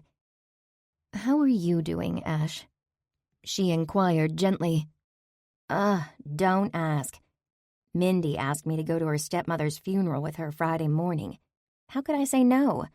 I am not looking forward to this. Does anyone look forward to a funeral? No, but this is especially dreadful. Ashley was right, yet the mention of the funeral sparked an idea. Could you do me a favor? and take notes on who attends the service. Are you asking me to go undercover at a funeral? Cooper, that is so inappropriate. Cooper laughed. Yes, I guess that is what I'm asking. Why can't you? Ash, I have a full-time job and I'm working on the wedding, along with looking into Mindy's situation. Just keep your eye out. Use your phone and take a picture of the guest book. All right, I'll try, but this is very distasteful. I agree. She disconnected the call with Ashley in time to see another call come through. John Eason. Not a good day to talk to the man whose mere presence confused her. Cooper let the call go to voicemail. When she looked up, Josh and Bobby filled the doorway of her office. She glanced at the clock on her phone. You're just getting back from lunch? Don't we wish? Bobby said. Josh's vehicle died. I had to pick him up and we both went to his last appointment of the morning. That appointment went long, but we figured out the problem and left the customer satisfied. Way to go. Are you two going to take a lunch break now? She asked. We can't. We both have afternoon jobs in about 10 minutes. You have to take a lunch break, that's the law. Cooper pulled up the repair schedule on her computer. Josh, we can easily move the copymaster appointment to next week. I'll call and reschedule. It's only routine maintenance. What about that Busy Hands daycare? Bobby asked. They sent an SOS this morning for their color copier. I'll take that. You two grab lunch. Josh, take the delivery van for the rest of today's appointments. I'll clear it with Ben. Be sure to get yourself a loaner vehicle for tomorrow. Yes, boss. Thanks. Bobby gave her a thumbs up. I guess that's why they pay you the big bucks, huh? Big bucks, right. Mr. Farmer had given her a raise commensurate with her new position 2 years ago. Cooper shook her head. It was time to revisit her job description and salary. Cooper called and rescheduled the appointment with Copymaster and then reached for her trusty toolbox sitting in the corner of her office. She dusted off the red enamel lid and opened it up to be certain all her supplies were as she'd left them. Her spirits lifted as she recalled all the repairs she'd handled since she came to work for Mr. Farmer. Things were out of control on all fronts of her life, but repairs, that was something she could control. This afternoon it would be back to basics. There was nothing like a drive in Richmond traffic with the Beatles playing loudly and a repair appointment on the schedule to clear her head. She printed a copy of the work order and headed out the door with a smile on her face. Chapter 11. Thanks for letting me come along, Trish said from the back seat. She fastened her seatbelt with a loud click. You'll probably think this is silly, but ever since you called me about that ice pick thing, I've been on edge. I'm the only one home this weekend, which kicked my paranoia into high gear. Cooper took a look back at Trish's mansion. The place was huge. Who cleaned a house that big? Was her first thought. How did you find the bathroom in the middle of the night? No, thank you. She was happy in her little studio apartment. Where's your family? Quentin asked as he guided the borrowed sedan down the other side of her horseshoe driveway. He signaled and pulled out into the perfectly landscaped neighborhood. Not a single weed in sight anywhere. My kids are in Goochland, visiting Phil's parents for the weekend, and Phil is out of town until Monday. You don't work on Saturday anymore? Cooper asked from the front passenger seat. I hope I've learned something since my cancer diagnosis. I've slowed down to appreciate life. I let my junior associates handle Saturday and Sunday. Oh, occasionally I'll go into the office on the weekend. If someone asks for me specifically, or if it's someone important. Good for you, Trish, Cooper said. We're glad to have you. The more the merrier. Yes, good for you, Quentin agreed. I brought disguises, too. From the back seat, Trish handed Cooper a shopping bag. Cooper recognized the logo on the bag as being from one of the expensive boutiques where her sister shopped. Disguises? She asked. We're undercover, aren't we? I have more hats than you can imagine from my chemotherapy time. I thought we could put them to good use. Trish, that's absolutely brilliant. She turned in her seat to see what Trish had on her head. Oh, I like that. The realtor wore a large straw hat with a wide brim and with sunglasses. You look like a movie star. Cooper dipped into the bag and pulled out an olive drab bucket hat. Then she dug in her purse for sunglasses. Next, she found Quentin a hat. Here, put this on. You're the wheelman, so you have to be well disguised. Quentin glanced down at the black wool slouchy beanie and grinned. I've always wanted to be a hipster. He donned the hat and pulled sunglasses from his pocket. When he looked at Cooper, he started laughing. Are those real sunglasses? Can they get any bigger? They swallow your face. They're my grandmother's. They look like it. They drove in silence for minutes until they reached Alice's apartment complex. Quentin parked along the curb, close enough to be able to observe cars coming in and out of the parking area. Now we wait, Quentin said. He disconnected his seatbelt and reached for a container of muffins at Cooper's feet. This will go nicely with our coffee. As soon as he removed the lid, the scent of lemon filled the car. Lemon poppy seed muffins? Quentin grinned and offered her the container. Yes, please. Cooper carefully took one and handed the container to Trish.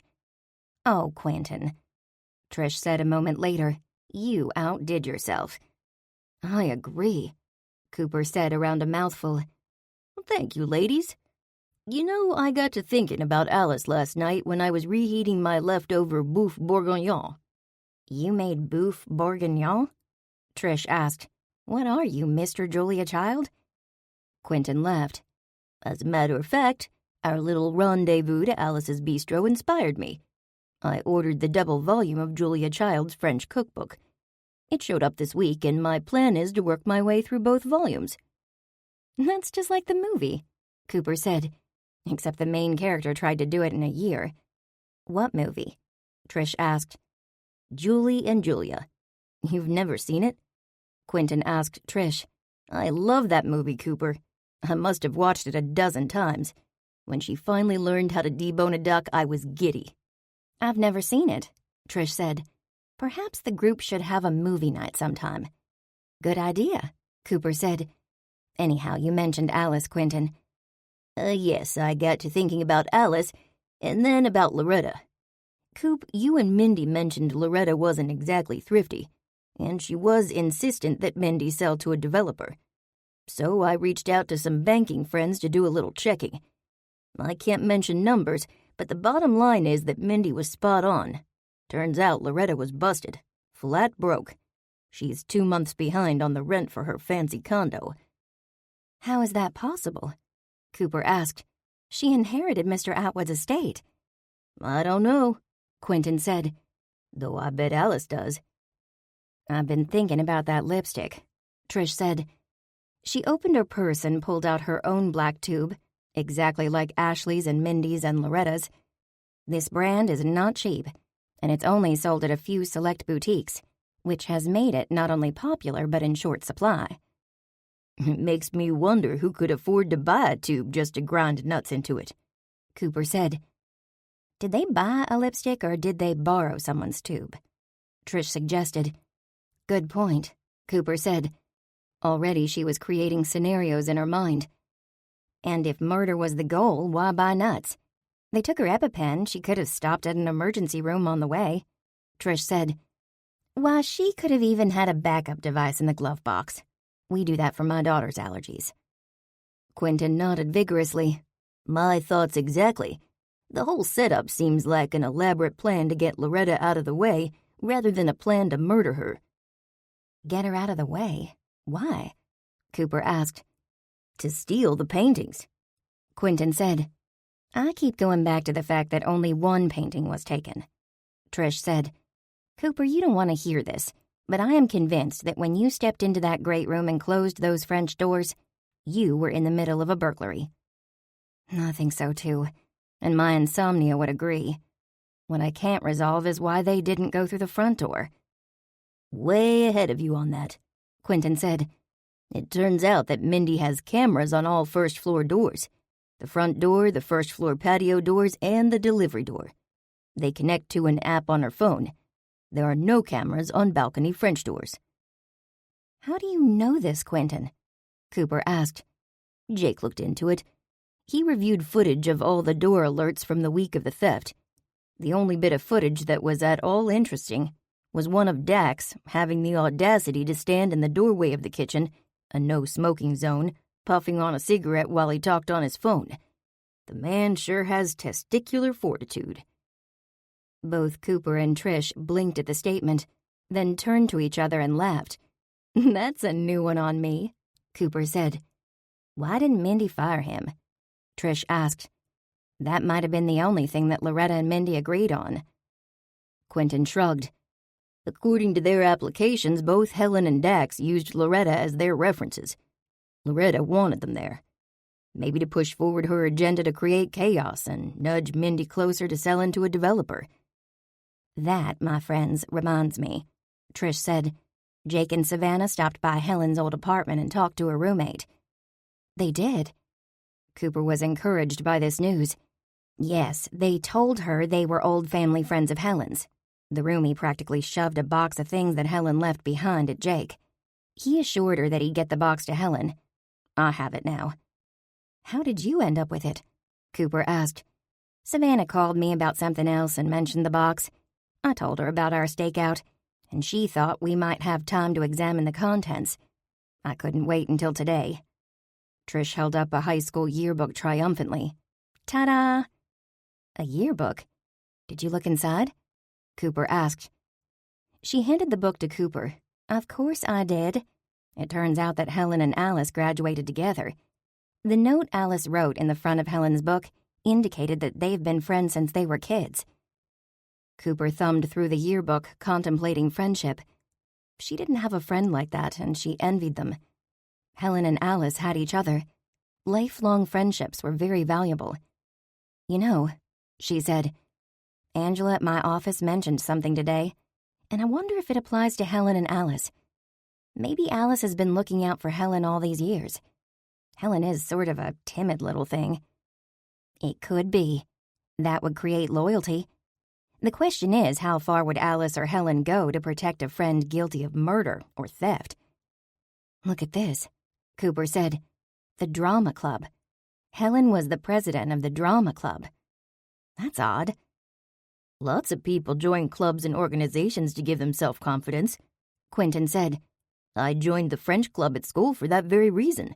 Maybe Helen had the same idea." "Hey, look," Trish said. "Isn't that Alice getting into that Honda Accord?" "Yes, that's her," Cooper said. "We are rolling, Starsky." Quentin followed the Honda at a discreet distance to a seedy part of town. When the driver signaled left, he pulled off the road, engine idling. "She's turned into that same pawn shop where Dax used to work." "What would she be doing there?" Trish asked as she locked the back doors of the sedan. "Looking for Dax?" After a few minutes, Quentin turned into the pawn shop parking lot. "That's her car. She must have gone inside." "How long do we wait out here?" Trish asked after a while. "I may have finished off my coffee too quickly. Right now, a nice clean restroom sounds inviting." Cooper checked her phone. "It's been 20 minutes. Quentin, I vote you go inside." Minutes later, Quentin returned. "According to the guy at the counter, she walked through the shop, called an Uber, and left."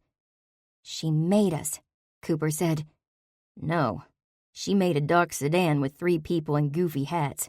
There's no way she actually knows who was following her. Let's go back to her apartment building and sit for a little while, and maybe Helen or Dax will show," Quentin said. "First, a nice clean restroom," Trish said. After 2 hours of surveillance passed, Cooper changed positions and glanced over at the apartment complex. "I think we should abort. My legs are twitching, and I've definitely had too much caffeine." Quentin closed the notebook he'd been studying. "You're right. I'm not making any sense of the information the group has collected so far." As he pulled on his seatbelt, a tap on the window had everyone jumping. A baby-faced police officer gestured for Quentin to roll down the window. "Uh-oh. I think our cover has been blown again," Cooper said. "Where did he come from?" Quentin asked. "I didn't see any lights or sirens or anything." Quentin turned the key in the ignition enough to roll down the electric windows. Yes, officer?" he asked. "License and registration, please." Quentin's chubby fingers fumbled nervously, scattering the papers. "Sorry," he mumbled, once he finally passed the paperwork through the window. Sir, this card's registered to Marty Sylvester. The policeman said. That's my uncle. Quentin wiped his forehead with a napkin.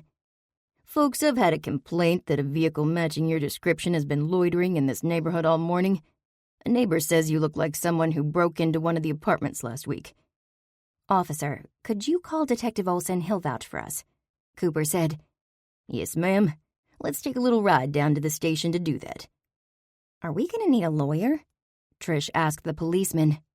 Do you think you're going to need a lawyer? The policeman responded. As he spoke, another police car pulled up, lights flashing. Phil is not going to be happy, Trish murmured. I'd like you all to step out of the vehicle, the officer said. One at a time, slowly, hands on top of your head. As they complied, a vehicle drove slowly past. The driver stared at them, grinning. It was Dax Wilson. Well, we did find out that Dax Wilson hasn't left town, Quentin said once they were settled in the back seat of the patrol car. Do you think he recognized us? Trish laughed. Not in these get-ups, we look ridiculous. I sure hope we don't need bail money, Cooper murmured. We're voluntarily going downtown for questioning, he reminded her. Somehow, that doesn't make me feel better, she said. We are finally caught up, Savannah said as they closed their workbooks. She glanced at the oversized watch on her wrist. We have about 15 minutes before church. Anyone have any news on the Atwood case? You mean aside from getting our first ride in the back of a patrol car? Trish asked. Those officers were very apologetic, Quentin said. As they should be. I was never so humiliated. I threw my clothes in the trash. They reeked of whatever scent was in the back of the patrol car. Quentin chuckled. Oh, the criminal. It was rank. I still can't get over the fact that you three were arrested, Bryant said. We weren't arrested, Quentin said. We voluntarily went down to the station, and they gave us a ride back to our vehicle. I even gave Officer Mason muffins as a gesture of goodwill. I thought that they were very nice about the whole incident. Leave it to our Quentin to make friends when he's being interrogated, Bryant said with a laugh. I can tell you this, Trish said. Try to avoid being arrested. The back of the patrol car was nothing but hard plastic. That's so they can hose them down after a messy criminal, Jake said. Not that I have any first-hand experience. Ah, Trish shuddered. Thankfully, Detective Olson vouched for us, Cooper said. Did you talk to him? Jake asked. No, they called him at home while we waited in an interview room. As soon as they reached him, they released us. There is some good news that came out of our stakeout, Quentin said. We found out that Dax has not left town, though we lost track of Helen. Oh, and Mindy called me this morning, Cooper said. The painting in the library was authenticated. It's definitely a Devereaux. Well, that's a relief, Bryant said. Though that doesn't put us any closer to figuring out what happened to Loretta. I think we're somehow looking at all of this wrong, Cooper said. We have 2 crimes. Are they related? Should be our first question. I think that if we answer that, we'll have the key to the entire situation. What is the root of all evil? Quentin asked. You mean the 7 deadly sins? Savannah paused. A side note, those are not in the Bible. They aren't? His brows rose in surprise. No, but the 7 deadly sins are worth examining. Who knows, it might help us with this case. Savannah reached for her white cane and went up to the chalkboard and wrote in big block letters. Lust, gluttony, greed, sloth, wrath, envy, and pride, she said. Then she glanced at the list and chuckled. Why, there's at least one Proverbs verse for all of these. Wrath. That implies not only anger, but vengeance and retribution. Quentin shook his head. Cooper, you said that Alice might be a sort of bodyguard protecting her little friend Helen. Maybe the lipstick filled with ground nuts was an act of retribution. What about pride? Bryant asked. Tony Mancuso might be under that category. His pride in a flower garden that Loretta dismissed. Then there's her desire to fire him and steal his pension. I'd be plenty mad if I were Tony. Trish agreed. Mad enough to harm Loretta? I don't think so. The man doesn't even have it in him to harm the wild rabbits in the inn's garden. Let's get back to Alice, Cooper said. Is she a victim of her mother's mean, vindictive character? Probably, Bryant said. though more and more I'm going with the greed angle. I'm convinced that Loretta planned that painting heist. Quentin found out Loretta's broke, Trish said. That supports Brian's theory, too. I think I know someone who might be able to help with this case, Cooper said. Mona Lister. You've heard me talk about Angela at Make It Work. Well, her friend flew in for the wedding. I'm meeting her and Angela today for lunch at Casa Grande. She's an art curator. That should be very helpful, Trish said.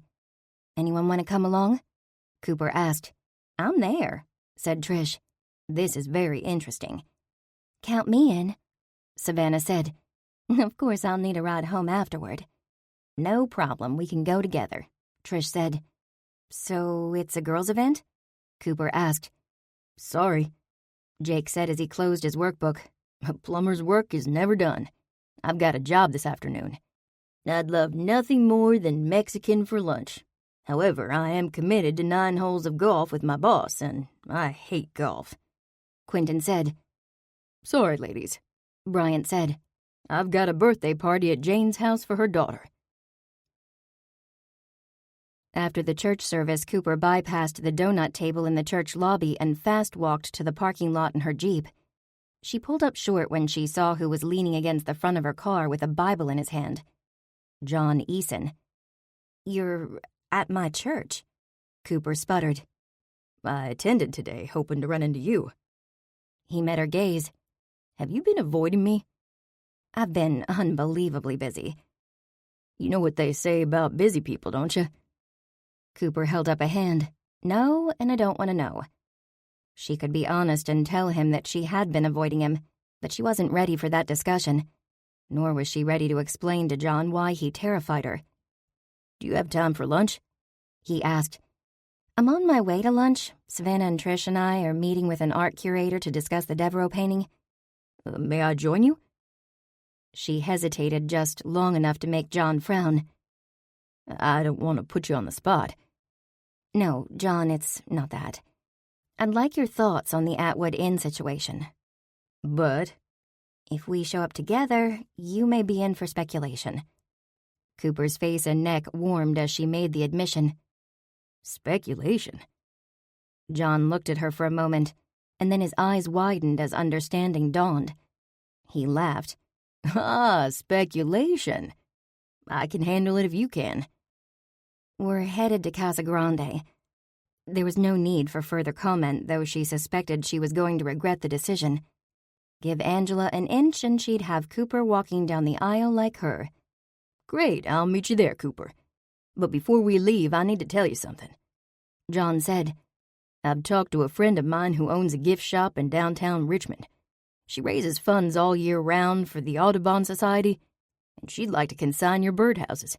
She keeps a small percentage, which would go to the birds. Yes. John laughed. I only wanted you to think about it. I don't have to. My birdhouses would be happy to support the Audubon Society. You and I need to discuss your price point. What price point? I don't care what we tag the birdhouses. I've always given them away. Customers who frequent my friend's shop can afford the markup, and it's for a good cause. Birds and Cooper Lee. She laughed. I'm open to discussion, but let's get going. I don't want to be late. I've been thinking about chili relleno smothered in cheese all morning. Savannah and Trish waited for them outside Casa Grande. When John walked up to the restaurant with Cooper, Trish elbowed Savannah and whispered something to her. Cooper, I was going to ask if you got lost, Trish murmured. She grinned. Hello, Chef Eason. Ladies, good to see you both. John held the door as they entered the air-conditioned restaurant, where the strains of a mariachi band greeted them from the sound system. Yoo-hoo! Here we are! Angela trilled. Cooper followed the sound of Angela's voice to a corner table where she sat with a tall, statuesque woman. Mona Lister looked exactly as Angela had described her. Tall, slim, with flawless dark skin. She looked like a consummate professional in a very classy and demure navy dress. Mona was a contrast to Angela's platinum hair, white frilly peasant blouse, and colorful broom skirt. Cooper, this is my bestie Mona. Angela hugged her friend, and when she did, the colorful bangles at her wrist jangled. Mona, I'm so happy to finally meet you, Cooper said. These are my friends from the Sunrise Bible Study, Savannah Knapp and Trish Tyler. And this is Chef John Eason from Atwood Inn. Cooper turned to her friends. I work with Angela, and this is Mona. You're the bride, John said. Congratulations. Aren't you sweet? Angela said. She patted the empty chair next to her. You sit right here. I want to know more about the man who helped Cooper with my wedding. Angela, I hope you don't mind if we pick Mona's brain during lunch, Cooper said. We have quite a few questions. Not at all. If it will help truth and justice, then I am all for it. Just keep those chips and salsa coming. Angela picked up the menu and whispered something to John. He grinned, glanced at Cooper, and whispered back. Cooper regretted sitting on the other side of the table. She returned her attention to the menu and reminded herself that she was here for the investigation. No doubt Angela would give her an earful about what she and John were talking about on Monday. As soon as they'd ordered, Cooper wasted no time. She turned to Mona and told her about the paintings at Atwood Inn. Are you familiar with Austin Devereaux's work? Very much so. The museum has a few Devereaux in our collection. She smiled. Can you tell me about these particular paintings? Savannah and Trish described the paintings for Mona, who nodded as they spoke. Oh, yes. That was called his Somerset period. He was living in New York City and painted several in a series. They aren't as valuable as his later works. Not quite the threshold to be in the FBI database of stolen artwork. That's good for the thieves. Not so good for Mindy Atwood. There's a database? Yes. If the value of one of the paintings is $50,000 or more, the Federal Bureau of Investigation is always notified. I didn't know that, Cooper said. What do you think they're worth? I'd say those paintings are probably worth about 30 to 40 apiece, depending on the condition. That's enough to make them worth stealing, Cooper said. Yes, Mona said. The problem with stealing a high-profile painting is you have to find a buyer, and no one with any experience is going to touch a hot painting. So what do they do with it? John asked. Sometimes the paintings go to ground for years until the climate is less risky. Oftentimes they find an art collector who will take it for his personal collection. John chuckled. Dax doesn't have those kinds of connections. Loretta traveled in different circles than Dax. She may have had a buyer for the painting, Trish said. Are you saying Loretta stole the painting? John asked. It's an angle we've been looking at, Trish said. She could have hired someone at the inn to do the job. It would make sense, wouldn't it? Sure, an inside job. Especially if Loretta was broke, as we have confirmed, Cooper said. John looked around the table at Trish, Savannah, and Cooper. Has your Bible study ever thought about hanging a private eye shingle? Don't give Cooper any ideas, Trish said. The conversation halted as two gaily dressed servers delivered their meals. This looks amazing, Mona said. Do you mind if I say a quick prayer? Savannah asked. Oh, honey, you go right ahead, Angela said. She grabbed John's hand and grinned. Lord, thank you for this meal and guide us in our endeavors. Amen. A chorus of amen sounded around the table. So how do we sniff out an art thief? Cooper asked as she placed her napkin on her lap. By offering him a deal too good to be true, Mona said. I'd be interested in helping in any way that I can. Do you think your friend Mindy would allow me to look at the painting? It's been authenticated. Oh, yes, I understand. I'd like to see it to satisfy my curiosity. These are very early Devereaux works, and I'd like to be able to tell my colleagues I saw one. They'll be very envious. She shook her head. I certainly hope the other painting is recovered. Maybe we can come up with a plan to do that. Mona, those words are music to my ear. I'll call Mindy when I get home and arrange a time. Cooper dug into her chili relleno with gusto. Finally, they were making some progress on the case. Chapter 12. Have you had enough to eat, Cooper? Maggie asked. There's plenty of biscuits. Her mother wiped her hands on a dish towel and headed into the laundry room. No thanks, Mama. I've already had 2. I'm gonna finish this bacon and head to work. I've gotta get there early. Mondays are always busy. Across the table, Earl studied the newspaper cryptogram. Daddy, you're good at puzzles. I try. What's up? This situation with Atwood Inn, this is probably the simplest case we've ever looked into. There are so few people involved, yet I can't get a handle on things. Who killed Loretta Atwood? Who stole the painting? What am I missing? Cooper, I'm gonna guess that you're overthinking things. Take a break. Let your mind work on something else, and it will figure the puzzle out for you when you aren't looking. Maybe you're right. When Popeye marched up to the breakfast table, his nails clicking on the floor, Cooper offered a small piece of bacon to the pug. I saw that. Maggie sailed into the room with a basket full of dry towels. You know you aren't supposed to table feed that dog. Grammy does it all the time, Cooper said. Maggie raised her brows as she put the basket on the kitchen floor. Do not use your grandmother as your yardstick. Cooper laughed. Where is our favorite rule breaker? She left early with Frank. Her mother said, There's some special fundraiser going on at the rescue this week. Cooper reached over to the basket of towels and started folding them alongside her mother. That reminds me, John has gotten my birdhouses into a gift shop in downtown Richmond. It's a consignment shop, and the owner donates her percentage to the Audubon Society. Why, Cooper, that's a wonderful place for your birdhouses. Maggie put a red gingham hand towel on the kitchen table and then placed its twin on top of it. I do believe that young man is courting you, Cooper Lee. Earl said, No, do not say that, Daddy. The last thing I need is to be courted. She looked at him. Courted? Who says that nowadays? Earl folded the newspaper and carefully removed his reading glasses. Would you prefer I say that fellow is wooing you? Cooper cringed. Wooing? I'm not sure what that means. It means that you aren't dating, but he's doing his best to get your attention and keep you thinking about him. Maggie interjected. Like those peacocks in Mrs. Dover's yard when they set out to impress the peahens. Earl said. The peacock spreads their iridescent blue tail feathers, fanning them out as they strut back and forth, shaking the feathers until they rattle. I cannot believe I'm hearing this. Cooper looked back and forth between her parents, appalled. John is neither wooing nor courting nor anything else. If you say so, Earl said with a laugh. Cooper stood and grabbed another piece of bacon. She rounded the table and planted a kiss on each of her parents' cheeks. I have to go, or I'll be late for work. When she got to the office, Angela had her weekly fresh roses on the counter and a smile on her face as she dealt with the morning phone calls.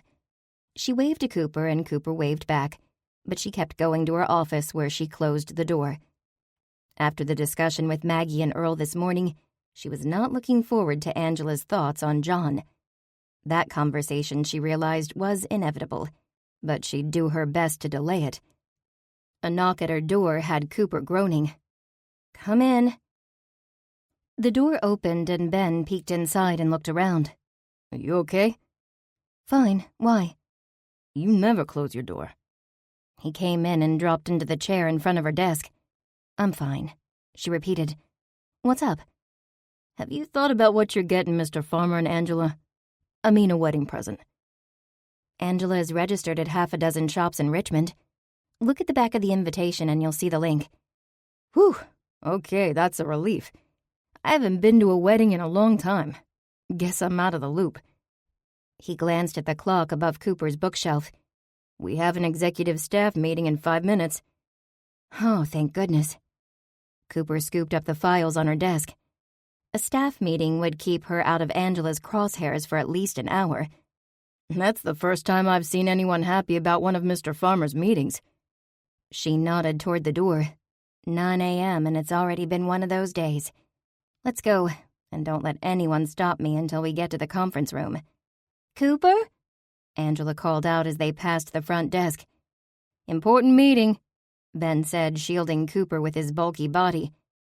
By the end of the hour, Cooper was pinching herself to stay awake as Mr. Farmer droned on about profitability margins, earning estimates, and the third quarter fiscal forecast. When he dismissed them, she raced into the hallway, smack dab into Angela's bosom. Oh, sorry, Angela. We need to talk, Angela said. She crooked a finger with a long fire-red enameled fingernail. Follow me to my office. You don't have an office. I do now. Angela circled the desk and opened the door to the company's tiny supply room and grinned. I told Mr. Farmer that I needed a place where I can talk to vendors uninterrupted. Then I demanded that he stop talking about hiring me an assistant and just do it. I told him I need someone on the phones in the afternoon if he wants me to continue to handle scheduling for both departments along with the vehicle fleet. Cooper looked at the transformed space. Sure, it was small, but it had a desk with a computer set up and 2 chairs across from the desk. More important was the decor seemed unusually restrained for a woman channeling Marilyn Monroe. When did you do this? She asked. Not me. Mona and I did it over the weekend. Mona. That explained the distinct lack of hot pink, faux diamonds, and leopard print. We painted the walls and went shopping for the desk and chairs on Saturday. Don't you love it? She nodded to the corner behind her desk. There's even a little doggy bed for Betty Boop when she comes in for the day. I'm so impressed. This is very professional, Cooper said. Where are the supplies? Mr. Farmer ordered a freestanding closet for the conference room. It'll arrive later today. Congratulations on your new office. When does your assistant start? Tomorrow. I want to train her so she can take over when Mr. Farmer and I leave on our honeymoon. You're taking a honeymoon? That's great. Uh-huh. We're going to go to the most romantic city on Earth for an entire week. We've got the honeymoon suite booked. Paris? Cooper wasn't much of a traveler, but she vowed someday she would eat her way through France. No, Niagara Falls, silly. I've wanted to go there all my life. We're going to ride the Maid of the Mist and stay in that fancy new hotel on the Canadian side. Oh, and I got tickets to the Movieland Wax Museum special tour. Plus, there's an Elvis impersonator dinner show, too. We have reservations for the front row. That sounds wonderful. Angela grinned. Then she leaned close to Cooper. When are we going to talk about your boyfriend? My what? Cooper clutched the files in her hands to her chest. You know that adorable chef. I like him a lot, and he is so into you. What a sweetheart he is. When Cooper's cell phone began to ring, she offered up a silent prayer of thanks. It's Mindy Atwood. I better take the call. It might be about your wedding reception. Of course, yes. I'll chat with you later. Cooper answered the phone as she headed to her office. Cooper? Hi, Mindy. What a coincidence. I was just going to call you. An art curator friend of mine wanted to know if you'd allow her to see the remaining Devereaux. Of course. Any friend of yours. The thing is, I got a call from Officer Olson this morning. Someone tried to sell the painting. What? Cooper closed the door to her office. Tell me the details. I don't have them yet. He's coming by to talk to me in about an hour. Are you okay? Cooper asked. Yes. Maybe even better than okay. This means the painting is still in Richmond. Why don't I bring Mona, that's her name, by right after work? Is that convenient? Anything is convenient. I'm sitting here in an empty bed and breakfast with no guests. I'm thrilled to have visitors. If it's company you'd like, I can bring that too. I'll see which members of the Bible study are free to join us tonight. I know we've got a few questions anyhow. Okay, Cooper. See you then. The moment Cooper disconnected, her phone lit up with an incoming call from Ashley. Ash, how was the funeral? Let this be a lesson to all of us. Mean people don't have friends. The only guests at the remembrance, that's what they call it when you don't have a church service, were Mindy and me, of course. Then there was Alice, Alice's friend, and a man who delivered a short, generic eulogy. Alice didn't speak? No. Ashley sighed. Don't get me wrong, poor Alice was very upset, but no one could muster up a kind word for Loretta. That's so sad. Cooper paused. Ashley, who was the friend? She didn't sign the guest book, and I could not bring myself to take her picture at a funeral, Cooper. Describe Alice's friend for me. That I can do. Very nondescript, petite, with mousy brown hair. She was even dressed in brown. I don't think she wore a lick of makeup. I'd say she was around 31 or 2. Helen Everett. Okay, now you have the details. I'd like to discuss Angela's present from Mr. Farmer. I have a list. Could you email it to me and I'll get back to you? Sure. Cooper heard papers rustling. Just remember that we're running out of time. We have a wedding in 10 days. I know, I heard the ticking bomb. No need to be so dramatic. Weddings are a beautiful thing. Oh, and do not forget to pick up your dress at the bridal shop this week, please. I will. She'd pick up the dress and peek in at the gift shop that wanted to sell her birdhouses. There was nothing like killing 2 birds with 1 stone. Cooper leaned back in her chair and smiled. Trish stepped up to the front desk and looked around. This is sort of weird, being back here. Why? Jake asked.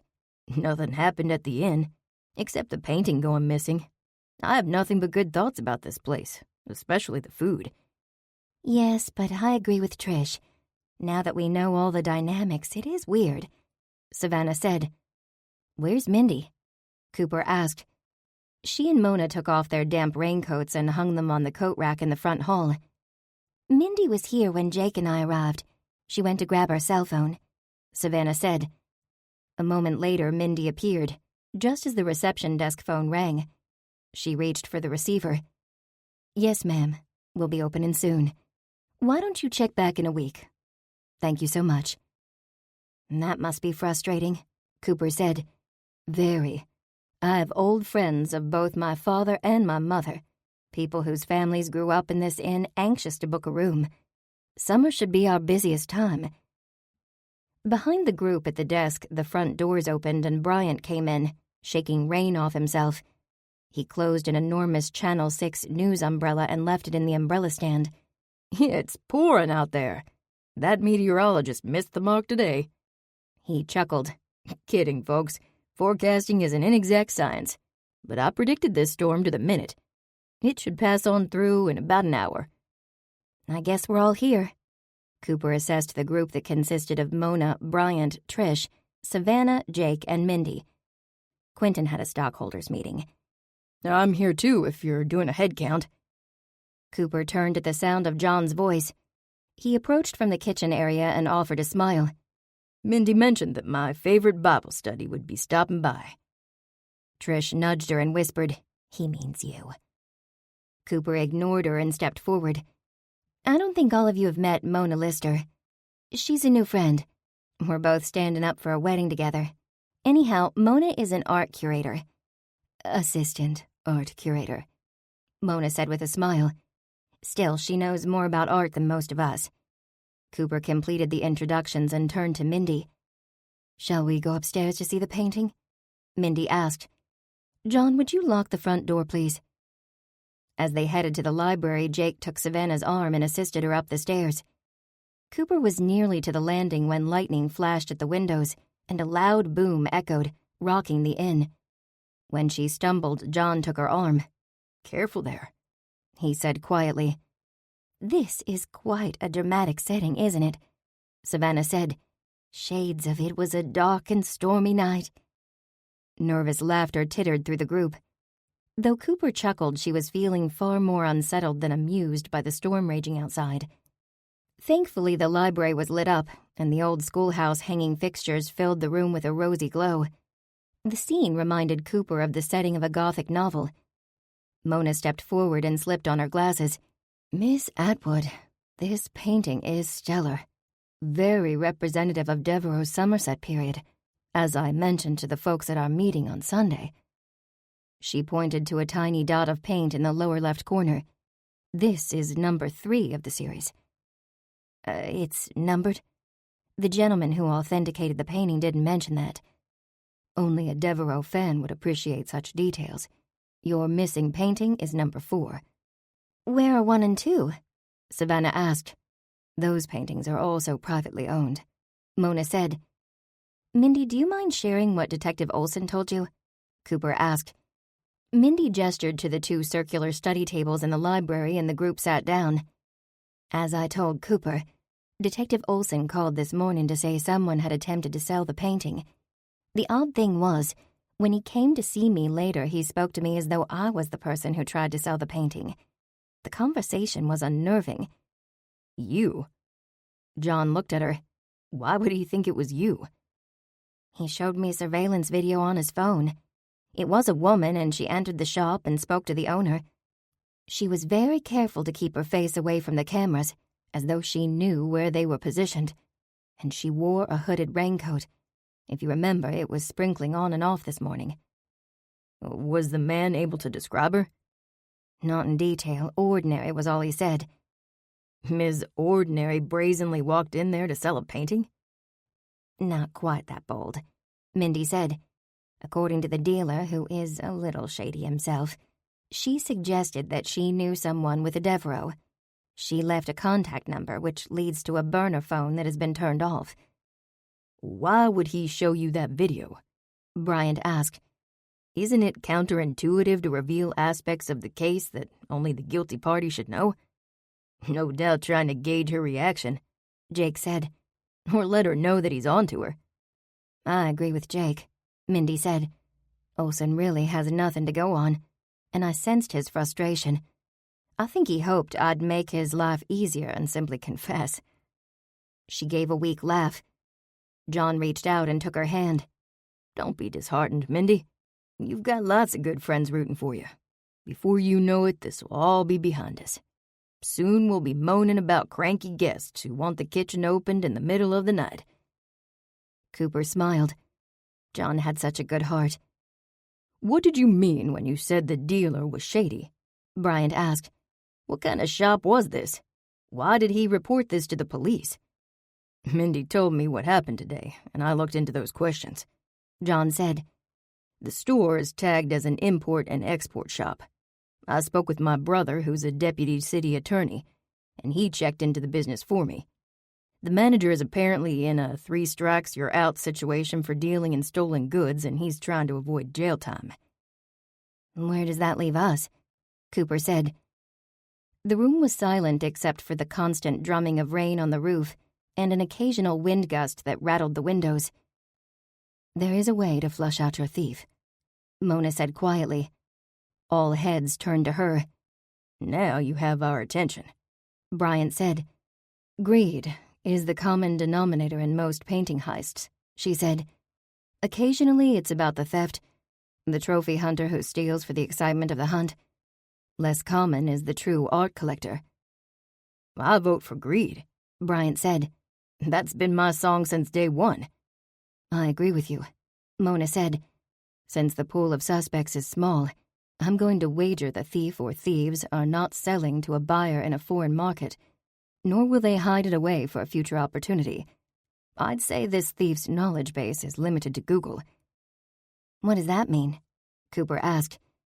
It means that he's checking eBay and the like to see how much he can get for the painting, without much success. That's why he or she has resorted to one-on-one meetings with shady dealers. A very risky endeavor. That would indicate they're desperate to get rid of the painting and pocket some cash. Well, how can we capitalize on that greed? Bryant asked. We call the dealer to work with us. He may need to be incentivized. The dealer reaches out to our thieves and tells them he has a connection, but his buyer wants both paintings. Isn't that entrapment? Savannah asked. Nah, Jake said. Entrapment is when you're coerced to commit a crime that you normally wouldn't have committed. We'd be baiting a thief. Going fishing is all. How would that play out? Cooper asked.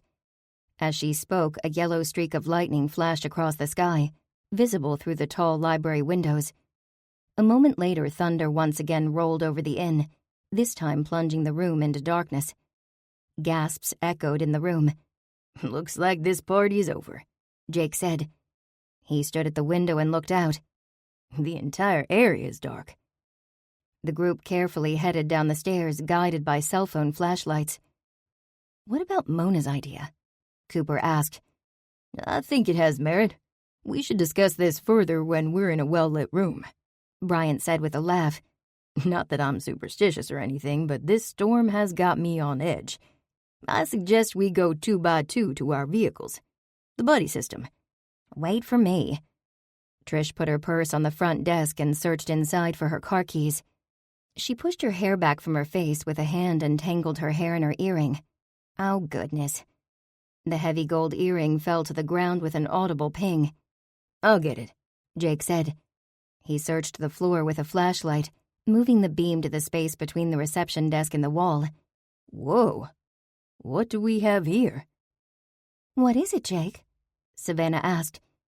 Your earring in one of those fancy lipstick containers like Loretta Atwood had. Cooper dropped to the floor to see what he was talking about. The flashlight beam bounced off a black cylinder with a familiar gold logo. Jake grabbed the earring and then reached for the container. Cooper stopped him. No, don't touch it. This is evidence. Call Detective Olson, Mindy. Okay, but why? Because this may be Loretta's missing tube of lipstick. Could you see the printing on the bottom? Mindy asked. No, it's turned the other way. I don't get it, Jake asked. Do you mind reading me in? He stood and helped Cooper from the ground. Someone replaced Loretta's lipstick with one with finely ground nuts. Cooper said, maybe they dropped Loretta's lipstick on the floor when they made the switch. It's nearly impossible to see anything in that tiny space. Whoever it was didn't realize it had rolled back there. So you think this may have the murderer's fingerprints on it? Jake asked. I'm counting on it, Cooper said. 45 minutes later, the ginger detective arrived. John checked the front door and let him in. Electricity is out? Detective Olson glanced around the room, lit only by cell phone screens. How may I be of assistance to the Sunshine Bible Study? Thank you for coming, Detective Olson, Cooper said. Trish lost her earring, so Jake searched under the reception desk. He spotted a lipstick canister, like the one Loretta Atwood used, wedged between the baseboard and the reception desk. Has anyone touched it? Cooper shook her head. No, sir. We followed proper protocol. I see those detective shows are paying off. Olson looked at her. Thank you for preserving the chain of custody. He knelt down and removed an evidence bag from his pocket. Then he pulled out a pocket knife and carefully freed the canister and slid it into the bag. When he stood, his gaze scanned the group, stopping at Mona. Detective Olson, RPD. Have we met? No, sir. Mona Lister, I'm visiting for a wedding. Are you with law enforcement? Art, I'm an assistant art curator at the Charlotte Museum of Fine Art. Ah, the expert in the group. He nodded. Well done, ladies and gentlemen. I'll get this to the lab. Will it break the case? Trish asked. Not likely, but it may provide some clues. Without another word, Detective Olson turned and left. That was a bit surreal, Trish said as the front door closed. Overhead, the lights blinked once and then came on. Perfect timing, John said to Mindy. I didn't want to leave you in a dark house. Thank you all for coming, Mindy said. We'll be in touch, Bryant said. We need to have some serious discussion about our next steps. I'm available until after the wedding. I'd like to help too, Mona said. Mona, I appreciate your coming out tonight, Mindy said. Cooper took a deep breath and glanced at her friends. I'd hoped that we'd be done with this case much sooner, but it seems we're going farther and farther down the rabbit hole, with no end in sight. That sums things up very nicely, Bryant said. He reached for his umbrella. Let's hope that good-looking meteorologist predicts sunshine tomorrow. Chapter 13. Where are we on that wedding present for Mr. Farmer, Ashley? Cooper asked. She held her cell phone under her chin as she gathered files on her desk. I emailed that to you this morning. Thank you. I'll send it on to Mr. Farmer. She downed the cold remains of her coffee cup. Anything you need me to do? Actually, there is. The weather says chance of rain on Angela's wedding day. Can you get your friend Bryant to fix that? You're kidding, right? He said sunshine today and was wrong. I don't want to quote him for a week from Saturday. Relax, that was a joke. You seem a little on edge. Everything okay? Ashley asked.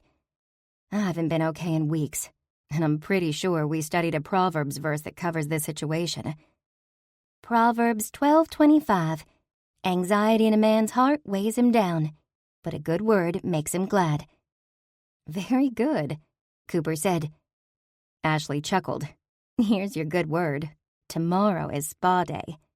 She paused. Did you pick up your dress? Cooper gasped. I knew there was something I forgot. This was a huge Freudian slip, and she only hoped her sister didn't point that out. Coop, the wedding is a week from Saturday. What if there's something wrong? The shoes are the wrong hue or the wrong size, or they didn't hem the dress short enough? Sorry, Ashley, I'll head over there right now. Cooper snuck past the reception desk where Angela was training her new assistant. Aston or Mercedes. Something to do with expensive automobiles. Cooper, do you have a minute? Angela called. Could I check in with you later? I have an appointment. I'll be back soon. There was no point upsetting Angela. Forgetting to pick up a dress for a wedding wasn't a big deal. She'd go to the shop in and out, and no one would ever know. Sure thing. Let Bentley know when you have time. Bentley. That was it. Cooper waved as she pushed open the office door and headed into the damp afternoon. The air was thick with humidity and gray clouds hovered overhead, reflecting her current mood. The roads remained slick from last night's storm, and a drizzle that seemed to come in spurts all day. She drove with care to downtown Richmond, finally pulling into the parking lot of Monique's Bridal. Just as she was about to climb out of her Jeep, her phone lit up. Cooper recognized the number as John's. If she didn't answer, he'd think she was avoiding him. And she sort of was. She hit accept. Hi, John. Hi, Cooper. I hoped we could schedule a time to visit the gift shop. The owner is really anxious to chat with you. As a matter of fact, I'm downtown right now. I forgot to pick up my bridesmaid's dress for Angela's wedding. What's the address? Cooper rattled off the Main Street address. You're right around the corner from that gift shop. Can you meet me there in about 30 minutes? Okay, sure. Cooper climbed out of the Jeep with her phone in one hand and a tote bag in the other. She did a quick surveillance of the area, part of her new routine since the ice pick incident. With nothing amiss, she strode to the corner and turned onto Main Street. When the bridal shop sign came into view, she stopped in her tracks. I forgot to send the list to Mr. Farmer. She quickly scrolled through her phone to find the email from Ashley with the gift ideas for Mr. Farmer and blinked. Was Ashley serious? A 1956 Ford T-Bird convertible topped the list. In quotes, it said, the same model Marilyn Monroe drove. Ashley had provided links to the used cars that fit the bill. After the car, she'd listed other gift options. Diamond tennis bracelet, pearl necklace, diamond earrings, and a red Louis Vuitton handbag. All overpriced, but well within Mr. Farmer's budget. No doubt Mr. F would go for the diamond earrings. Cooper did a copy and paste and hit send, delighted to be able to scratch that off her to-do list. With her thoughts still on last night's meeting at Atwood Inn, she took a deep breath and said a small prayer before she opened the door to the boutique. Lord, help us to figure out what's going on with this case, and keep Mindy and John and the Sunrise Bible Study safe. Amen. Inside Monique Bridal was a flurry of activity, with consultants racing back and forth across the showroom floor with white dresses draped over their arms. We'll be right with you, the receptionist said. Do you have an appointment? No, I'm picking up a dress. Could you come back in an hour? She leaned closer to Cooper. A VIP stopped by to look at dresses, and everyone is running right now. Things should slow down shortly. Sure, of course. Cooper strolled down the street, peeking in store windows until she turned the corner and reached the shop John had told her about. Bells chimed as she pushed open the door and stood on the threshold. Cooper smiled and instantly relaxed as she inhaled the scent of vanilla and lavender. She would never have guessed from the outside that this was inside the space.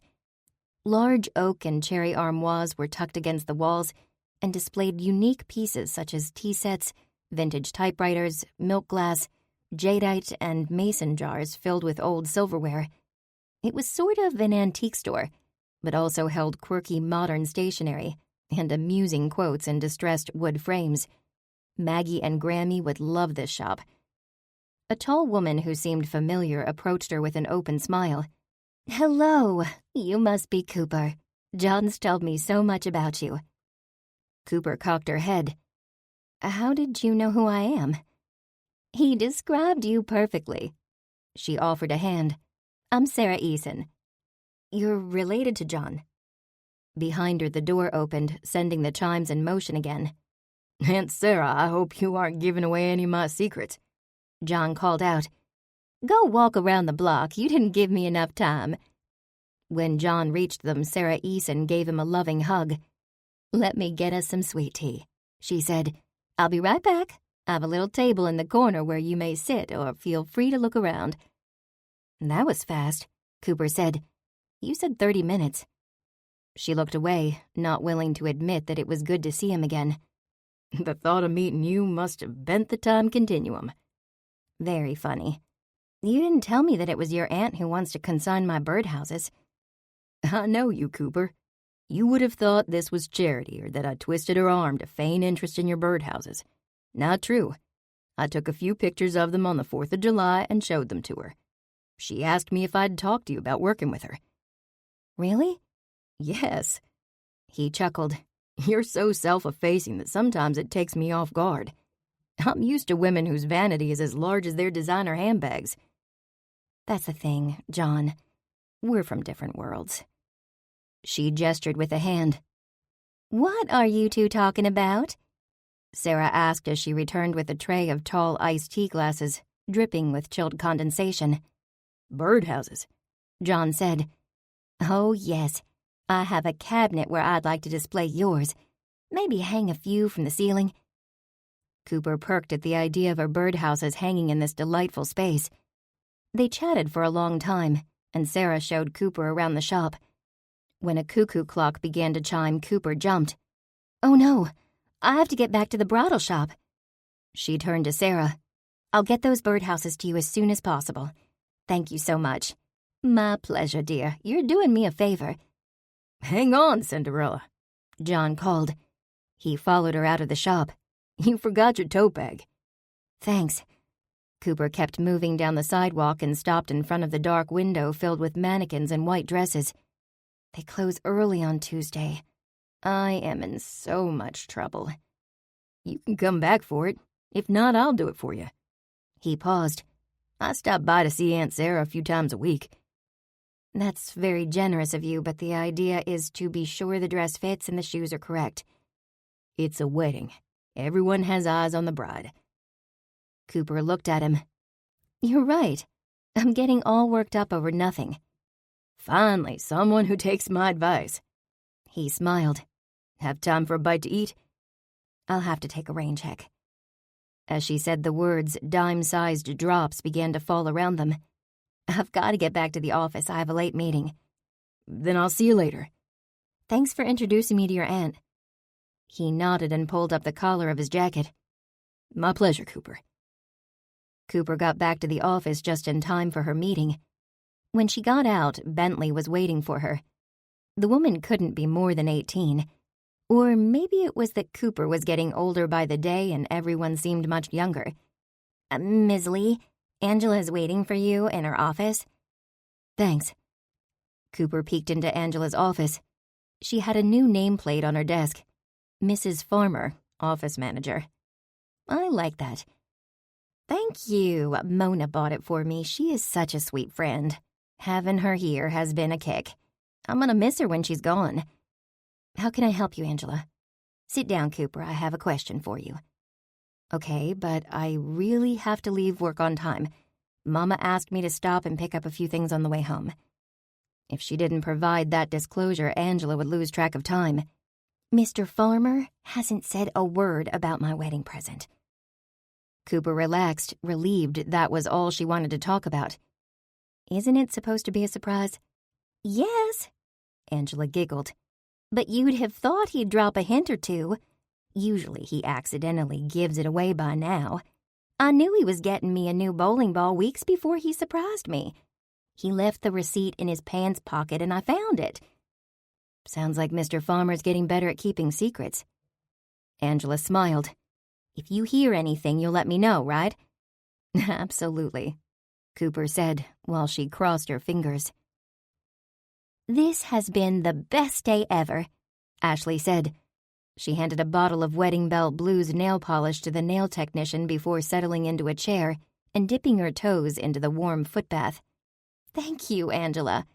My pleasure, sugar. It's the least I could do for the woman who whipped up a beautiful wedding for me in so little time. You are a little dynamo, like your sister. I'm sorry Mr. Farmer's sister didn't join us, Angela, Ashley said. Angela shrugged. She's a miserable person. I can't fix that. Cooper glanced down at her own toes as they dried. The nails glistened with the same pale blue shade Ashley chose. It would go well with her bridesmaid's dress, the one she hadn't picked up yet. How about you, Cooper? Are you enjoying the day? Mona asked. I've never had a spa day before, Cooper admitted. Never? I'm pretty low maintenance. My sister got me hooked on pedicures. I blame Angela for this. I'll never be the same again. How did I live 35 years without a sugar scrub? I'm not much into massages, but I really liked the seaweed facial. I'm gonna have to hit Mr. Farmer up for a raise to keep me in the lifestyle that you gals have now made me accustomed to. Angela giggled. Go ahead, ask away. I'll nudge him along. A woman has certain needs. I'll remind him how valuable you are. She smiled blissfully as she sipped champagne and munched on fresh fruit in a fluffy white robe while her nails dried. You know, they have couple spa sessions, too. Cooper's face warmed as she imagined short, round Mr. Farmer walking around in a fluffy white robe. I'm going to pass. When the bridal party left the spa, Cooper headed to her car with Ashley. Their flip-flops slapped against the pavement as they crossed the parking lot. I'm so relaxed, Cooper said. I feel like a limp noodle. I'm going straight home to take a nap and pretend I'm a lady of leisure. Ashley pushed her wavy blonde locks over her shoulder and hiked her designer hobo bag higher. Not me. Hannah's with Mama for the day. I'm gonna go get in some retail therapy. They've got a sale going on at my favorite boutique, and you can never have too many whatever is on sale. Ashley laughed. Cooper only shook her head.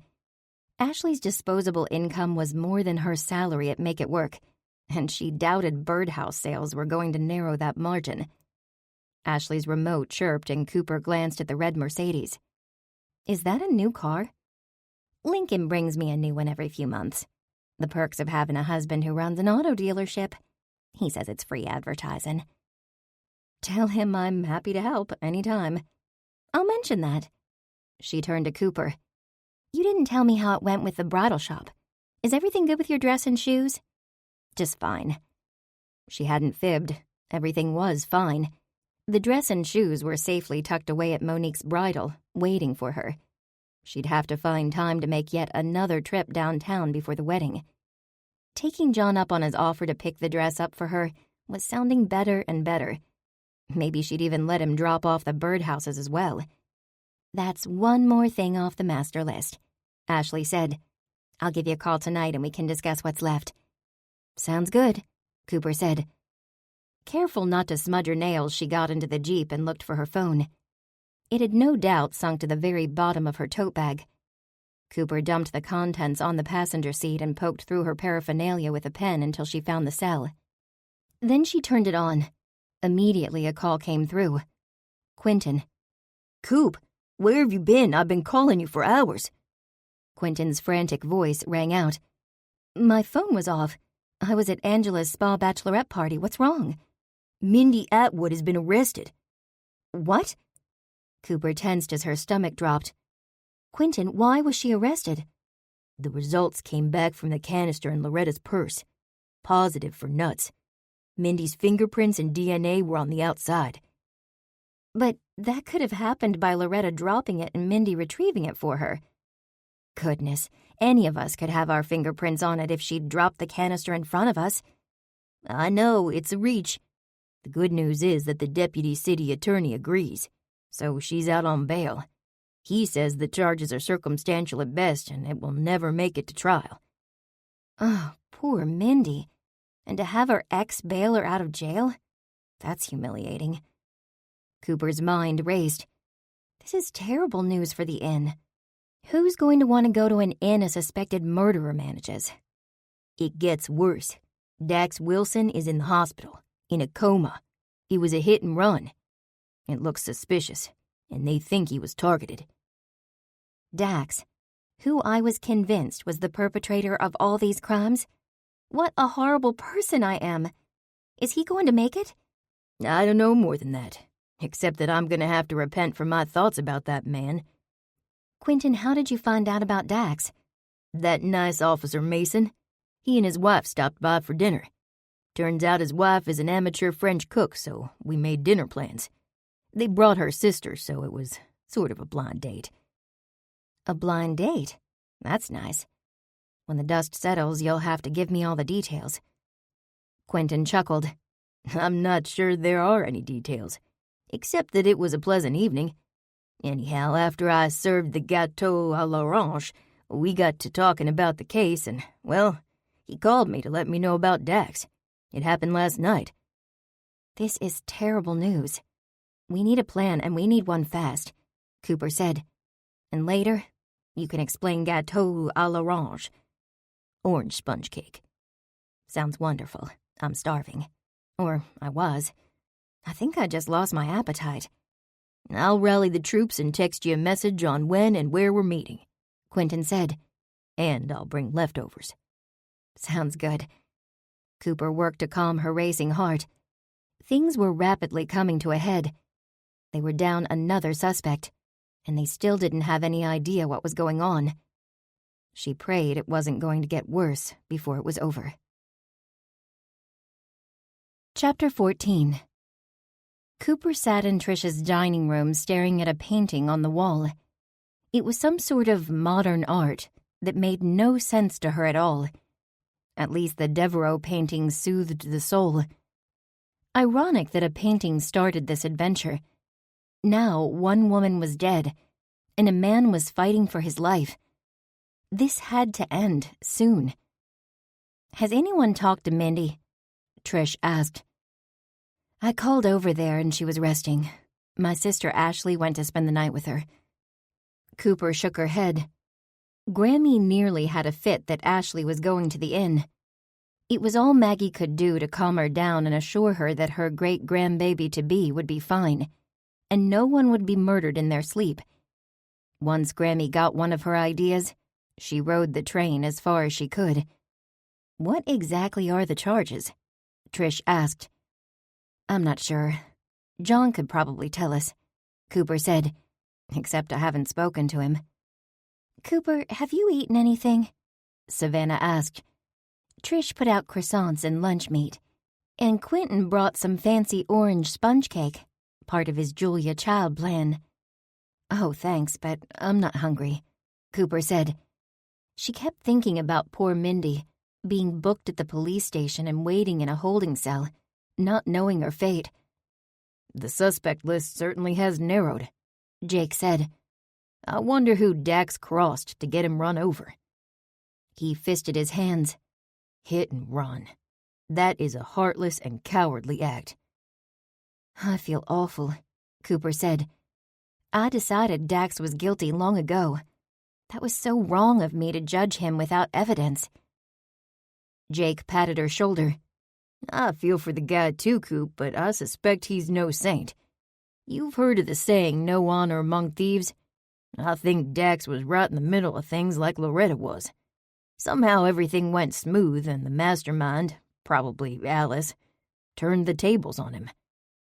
So who put the ice pick to our tires? Bryant asked. Do you think Alice made Helen do that? I'm not sure, Jake said, but we're running out of suspects. 3 suspects left, Cooper said. Alice and Helen and Tony. Oh, you don't think it could be Tony, do you? Trish said. That man wouldn't run over someone, and I don't see him as the one who harmed Loretta. We haven't eliminated him, and he did have a motive. But you're right, I get sick thinking that a nice family guy like Tony, a guy who's worked hard and is ready to retire, could even be considered as a suspect. It's as bad as pointing the finger at Mindy, Cooper said. I'm still betting on Alice, Bryant said. She had the most to gain and the biggest axe to grind.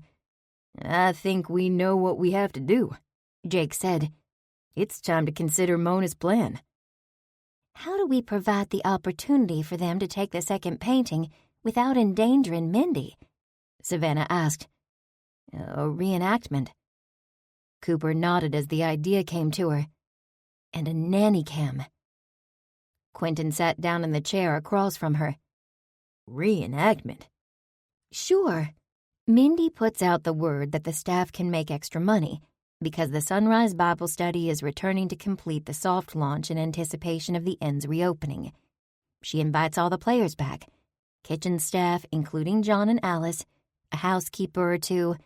The housekeeping staff and kitchen staff leave after the evening meal, and Helen leaves at 9, exactly like before.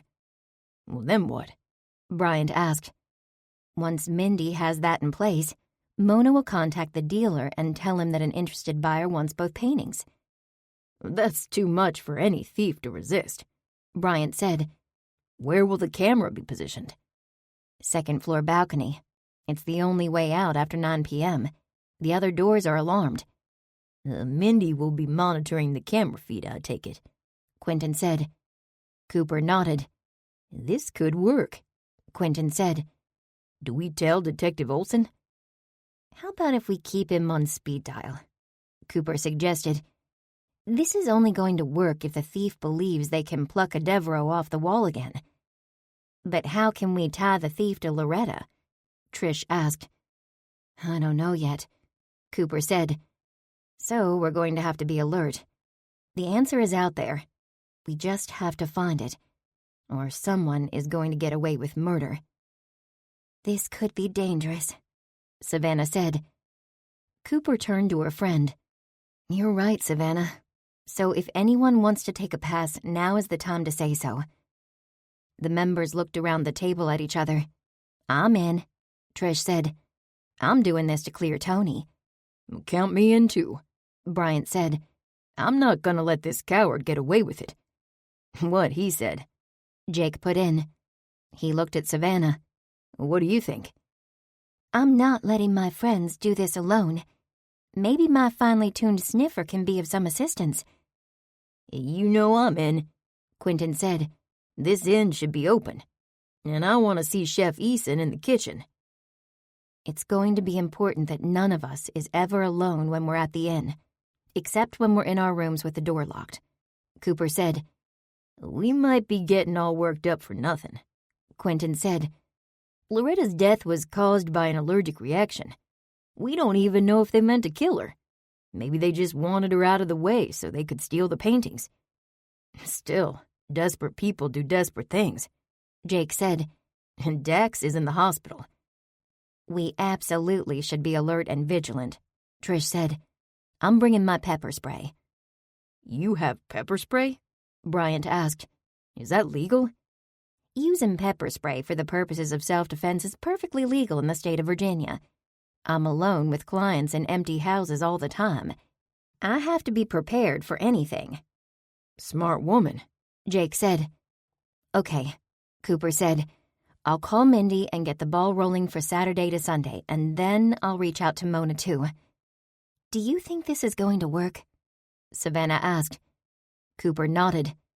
We can only hope that whoever the thief is, they'll see the opportunity this holds and fall for our little plan. Trish wheeled her expensive overnight bag across the foyer at Atwood Inn. Everyone else was already lined up at the reception desk. It was showtime. It's nice to be back here, Trish said to Cooper. Her smile couldn't be any brighter. Hi, Helen, Cooper chirped. Good to see you again. What have you been up to? Stolen any paintings or murdered anyone lately? Helen offered a weak nod of acknowledgement as she glanced at the members of the Bible study. Her brows were knit together as she counted heads. I have you all checked in." She handed out room keys. "I'll be at your service at the front desk until 9. Then you may reach Ms. Atwood on your room phone. We hope your stay is memorable." "Oh, where's Quentin?" Bryant asked. "He went to Whole Foods to shop for snacks," Cooper said. "Welcome, friends." Mindy Atwood came down the hall to greet them with a smile on her face. Though she was smiling, Cooper detected dark circles beneath her eyes that weren't there before. "Mindy, thank you for that warm welcome," Savannah said. "We're thrilled you're giving us another chance to make your stay memorable. Chef Mayberry's in the kitchen tonight, and Chef Eason has morning service." Cooper's lips twitched at the words. Oh, it had been memorable last time. "I'm so sorry about the painting," Cooper said. "I read about it in the paper. I assume you've beefed up your security system to protect the other painting?" "No need. The other painting is in the library. It would be quite a trick to get the painting out the sealed library windows." Cooper feigned interest in the wall sconce and snuck a peek at Helen, who listened raptly. Behind them, the front door opened and Quentin came in carrying bags of groceries. "Look who I found at the store." Trailing behind was John Eason. "Chef Eason?" Cooper smiled. She admitted to some relief to have another person the group could trust on hand. "We ran into each other in the organic fruits aisle," John said. "What do you think about strawberries and French grapes for breakfast tomorrow?" "That sounds like a wonderful way to end our stay here," Cooper said. "Well, I don't know about you folks, but I'm going to help John get these groceries into the kitchen," Quentin said. "Then it's nap time. I was on the golf course with my boss again at 0:30. A fluffy duvet is calling me. I already called ahead and scheduled the masseuse right before dinner." "Splendid plan," Trish said. "I'm going to unpack and then stroll through the rose garden and visit my favorite gardener."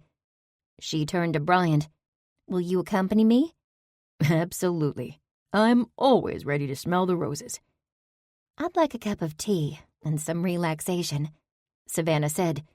"That's on my list, too," Cooper said. The inn was remarkably quiet, which failed to soothe Cooper as she sat in the great room with Jake and Savannah and read another book Jake had offered. She couldn't focus, and her gaze kept flicking to the mantel clock. Sunset was at 8:30, and Helen was off duty at 9. It was 4 now. This was worse than waking early on a Saturday and waiting for Mama's famous cinnamon rolls to rise. By the time she changed for dinner and sat down with the rest of the group, she could hardly stand the unspoken tension in the room. "How's everyone doing?" Cooper asked. "Not well," Savannah said. "I keep jumping at any shadow in my periphery." She leaned forward. "Do we know if Mona was successful in the delivery of her portion of our arrangement?" Her voice was a hushed whisper. "Everything is in place," Cooper assured her. "The Sunrise Bible Study," a familiar voice called. Cooper looked up to see Chef Mayberry, or was it Wilson, approaching their table with a smile that made her plain features almost pretty. "Chef, good to see you. Shall we expect French cuisine this evening?" Quentin asked. "Alas, no. The usual Atwood Inn menu. This was short notice. However, I have prepared my special braised short ribs for the occasion. Chef Eason is my pâtissier this evening, and I'm sure he will delight your taste buds." "That sounds like things are going well in the kitchen," Cooper observed. "Chef Eason recommended me for the position at the Richmond French Bistro. I am indebted to him. I might have been at Steak Haven forever without his kind words." "Gosh, that really was generous of him," Trish said. "Indeed, your server will return momentarily to take your order. Bon appetit." "That was a surprise," Savannah said. "A pleasant one, too. What a stark difference from the last time we were here. Do you think she's putting on a show for our benefit?" Bryant asked. "Who knows?" Cooper said. "But remember, we still have 3 suspects." She whispered, "Until the evidence proves otherwise." "Do you see those rosebuds at our place settings?" Trish said, her lips trembling. "Tony Mancuso did that. He is a fine man with 3 kids and 12 grandchildren. He loves this inn. He would never harm anyone here." She sniffed and wiped her eyes. There, Trish. I'm sure you're right. Bryant put an arm around her and looked at the group. We visited Tony today, and he was quite apologetic, once again for putting the roses in the car. "Is there anything I can help with?" Helen stood at their table, alarm on her face. "I don't mean to intrude, but I couldn't help but notice Mrs. Tyler's distress." "Oh, Helen, you are so sweet to ask. Poor Trish has a sick aunt.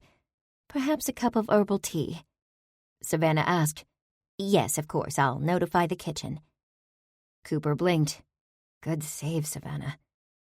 Savannah offered a serene smile and a nod of her head. "Shall we enjoy our meal and not discuss these matters where we might be overheard?" Cooper was grateful that the rest of their dinner was unremarkable, except for Chef Eason's dessert. He'd pulled off a masterpiece, serving what Quentin deemed the perfect flan. After coffee and conversation, the group moved to the great room.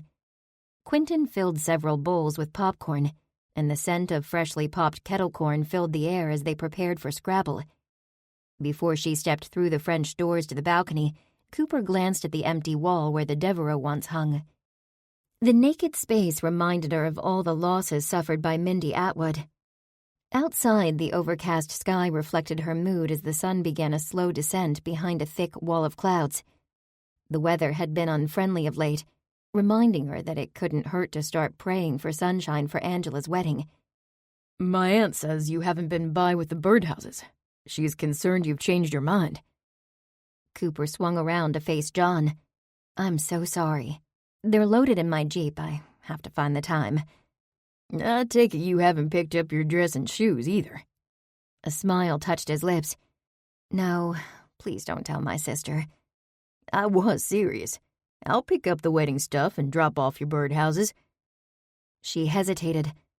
Relying on John to do favors for her was crossing a line that she wasn't certain she was prepared to cross. "Tell you what, if I don't get it done by Monday, I'll call you." Fair enough. "Are you staying this evening?" Cooper asked. I'll be outside, keeping an eye on things. I'm supposed to leave in a few minutes. I'll make noise so everyone is aware that I've departed. "Be careful out there," she said.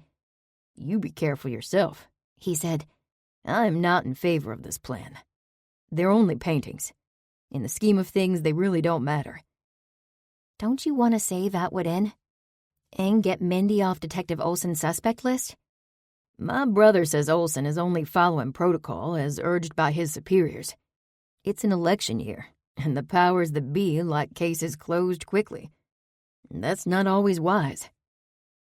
That does make me feel a little better. I mean, I'm hearing you say that your brother doesn't think Mindy's guilty. Between you and me, no one thinks Mindy is guilty. John shrugged. Then he put a hand on her arm. I mean it, Cooper Lee. Be careful this evening. I'd like to see you again.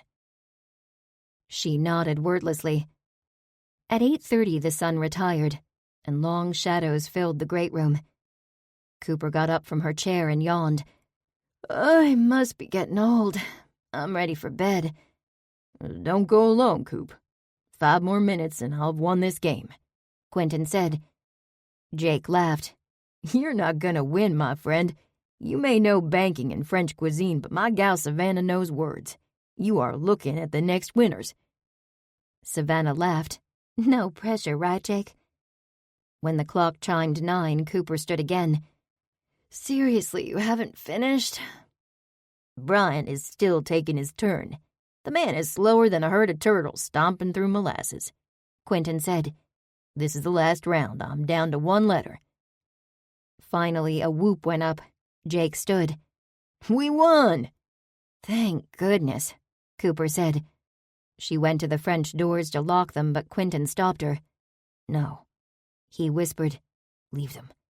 Let's clean up here and head up to our rooms, Trish said, her voice unusually loud. See you in the morning, Coop, Jake said as he assisted Savannah. Cooper grabbed her novel and returned the recliner to its original position before following Trish out of the great room. They stood in the hallway for a moment, looking around. Wall sconces lit up the area, but no one else was there. "Keep your phone charged," Trish said, "and be careful." "You too," Cooper said. She slipped into her own room and turned on a small bedside lamp. She could call her parents, but they'd sense something was going on from her voice. Instead, she changed into sweatpants and a t-shirt and lay down on the bed, waiting with her phone in her hand. Dozing off, Cooper's eyes flew open when her phone began to ring. She scrambled off the bed, knocking the phone off the duvet and across the room. In the distance, she heard sirens, getting closer by the second. Then banging started on her door. Without thinking, she pulled the door open. "Are you okay?" Trish asked. She stood in the doorway in pajamas and no makeup, holding a can of pepper spray. Behind her, the rest of the Bible study group were huddled in the hall. "Yes, I'm fine. What's going on?" "You didn't answer your phone," Trish said. "We were ready to knock down the door. Or make Jake do it." "I think I fell asleep." "Listen, do you hear sirens?" "Yes," Quentin said. "Something is going on outside." "Let's go downstairs," Bryant said. "Together," Jake said. He took Savannah's hand and led the way. "Coop, are you coming?" Quentin asked. "I need to grab my shoes and my phone." Quentin waited in the hall for her as she scooped up her phone from under the bed and slipped into her flip-flops. "What time is it anyhow?" "A little after 10. I've been pacing my room for an hour." "I feel pretty silly falling asleep." "It's not like you could do anything in your room. John told me he's staking out the exterior of the house. He'd know if any foul play was going on." "Yes," Cooper said. "He told me, too. I'm still embarrassed." She hurried to keep up with Quentin, who was already on his way to the great room. "What's going on?" He whispered loudly to the rest of the group gathered on the balcony, where flashing red and blue lights lit up the yard below. "We've caught a thief," Mindy said from the balcony, where she too looked down at the scene below. "I'm so relieved." "Did you see them on the nanny cam?" Cooper asked. "No. Someone put a cloth over the camera. I heard the sirens from my room and came running. I went downstairs and Detective Olson yelled at me to stay inside." "Olson? How did he get here so fast?" Quentin asked. "I don't know," Mindy said, "but I am not going to complain. I mean, as long as he doesn't arrest me again." Cooper reached the rail and looked down at the trio of police cars forming a semicircle on the grass. Their high beams were focused on a woman in a hoodie, standing on the ground with a painting. "Who is that?" Cooper asked. As she said the words, Detective Olson appeared. He handed the painting to another officer and turned the woman around to handcuff her. "What do you see?" Savannah said. "I can only see the flashing lights." "Helen Everett is being arrested." Cooper sighed. "Last time I interrupted a heist. This time I slept through one." "It's not Alice," Bryant said. "I'm gobsmacked. Little Helen is a thief." "Why are they taking the painting?" Jake asked. "Evidence," Mindy said. "I better go down there and talk to Detective Olson before he leaves." Cooper stood at the rail until police radio chatter faded away and the last vehicle left. "Wow, that was anticlimactic," she said. "I thought it was pretty exciting," John said. She turned to see the group greet John Eason. "John," Quentin said with a grin. "Did you catch our thief?" "Did you call Detective Olson?" Bryant asked. "Guilty. I gave him a heads up on what was going on tonight and asked him to stand by." "We should have done that," Cooper said. "Thank you for being so wise." He shrugged. "I like the Sunrise Bible Study, and I didn't want anything to happen to you." Trish nudged her and whispered, "He means you." "Where did you find Helen?" "I had a hunch she'd be rappelling off the balcony, so I hid in the garden. Once I saw the rope go over, I knew I was right. I called Olson, and he nabbed her as she descended with the painting." "Well, that's fantastic. Have you heard anything about the first painting?" As a matter of fact, Detective Olson said he had a very reliable lead. Cooper frowned. What about Alice? There's nothing to indicate that she was part of this burglary, but Olson will have her picked up tonight on conspiracy charges. Trish grinned. Tony Mancuso is no longer a suspect. You were right, Trish, Cooper said. This sure was our strangest case to date, Savannah said. This one was about people and relationships more than anything else. Yes, Cooper said. This case has given me pause more than once thinking about how blessed I am. Jake nodded. I'm grateful we're closing this one out, though there are still lots of questions to answer. I can't share right now, John said, but trust me, you'll have your answers very soon. Thanks again, John, Cooper said. It wasn't me, it was all of us, he said with a smile. This definitely took a village, Mindy said from the great room. All of you did this. Mona Lister, too, I am beyond grateful. She smiled. If you'll excuse me, I have to go down to police headquarters to press charges. Chef Eason will be handling the inn until I return. Let him know if he can do anything to make your stay memorable. Chapter 15. Oh, Cooper, I'm so nervous. Angela reached for her bottle of Petite Chérie, a gift from Mr. Farmer, and spritzed herself. Cooper stepped back from the cloud of perfume and sneezed. You look like a princess, Angela. She smiled at Angela's reflection in the full-length mirror, realizing that her friend did indeed look like royalty in the beaded gown, with a faux rhinestone belt and a full skirt that fell to her feet, allowing only a peek at her crystal heels. Does this tiara look right? Perfect, and Betty Boop's is perfect as well. They both laughed at the little terrier who raced around the Lee guest room, trying to pull the pink satin ribbon off her tail. Angela, may I ask you one thing? Sure, honey, anything. Why do you call Mr. Farmer Mr. Farmer? The bride laughed. He's been my boss for so long, I guess it's just a habit. Besides, Bernard is sort of stodgy, and Mr. Farmer is anything but stodgy. She fanned her face with a hand and smiled mischievously. That man is a tiger in the... Stop. Cooper held up a palm. TMI, Angela, he's my boss too.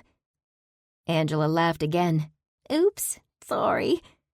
She glanced in the mirror and adjusted her décolletage. What do you call him at home? Cooper asked, still intrigued by the topic. Mr. Farmer, sweetie pie. Angela's eyes beneath their curtain of long fake lashes twinkled as they always did when she mentioned the boss's name. Cooper laughed. Did I tell you about the wedding present he got me? No, I hope it was something good. Angela reached for her purse and dug around inside. She pulled out a sterling silver keychain with the letter M dangling from a silver circle. He got you a keychain? Oh, this wasn't going to end well, and she'd probably get fired. No, silly, he got me a car. A vintage 1956 Ford T-Bird convertible in red. Marilyn Monroe drove one just like that, except hers was black. Mr. Farmer knows I love red. She grinned. I'll be retiring my Volkswagen Bug soon. He actually bought you a car? Uh-huh.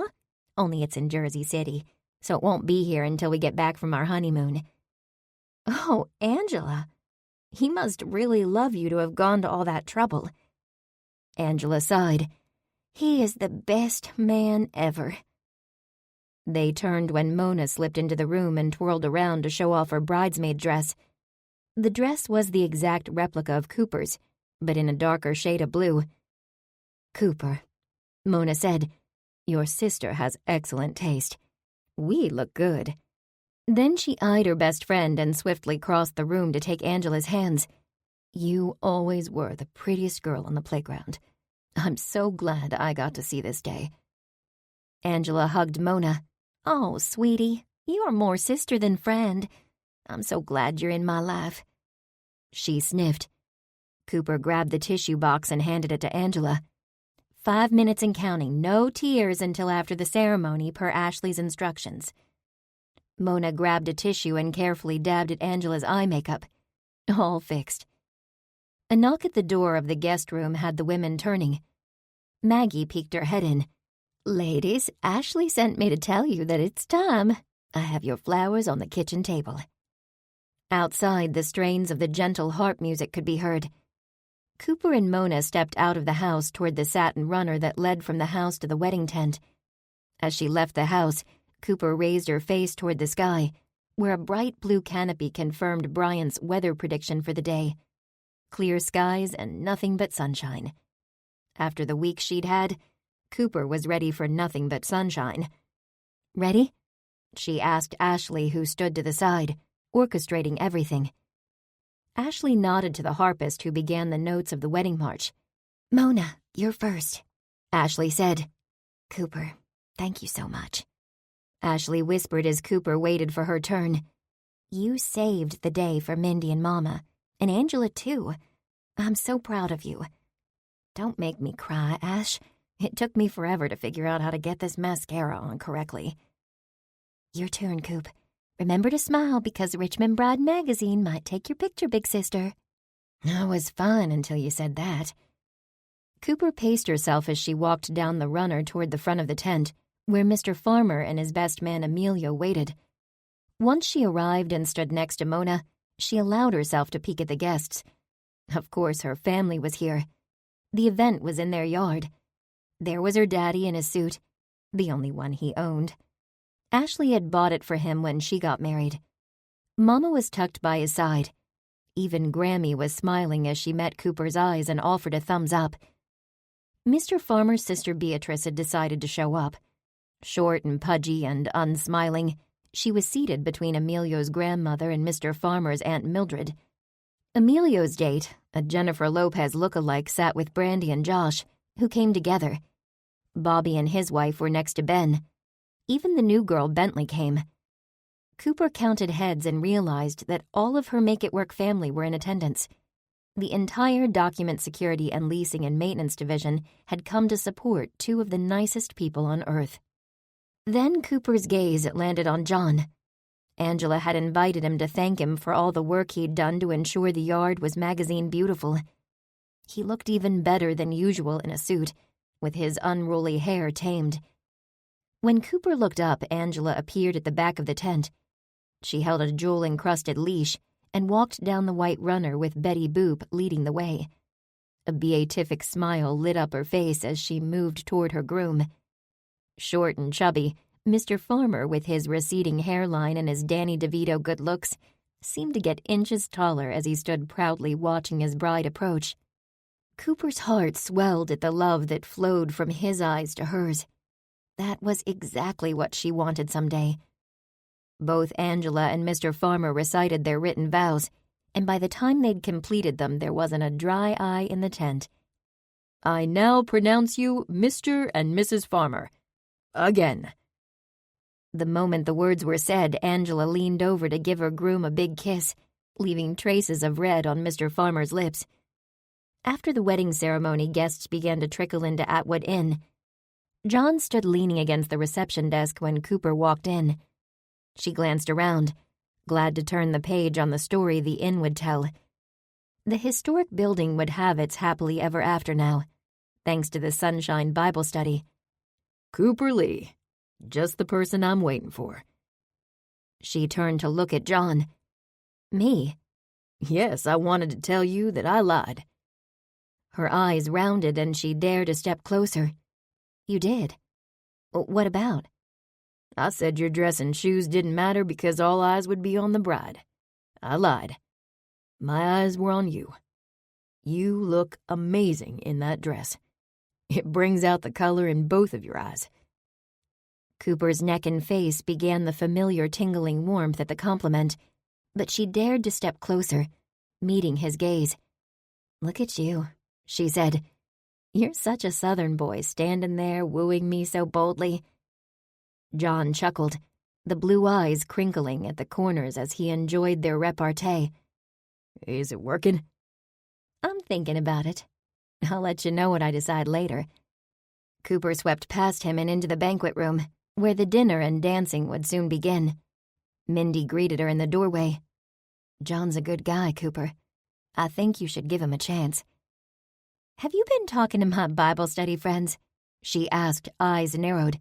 "No, it's clear as can be that he likes you." "Oh, Mindy, I'm 35 years old and I haven't had the best judgment with guys.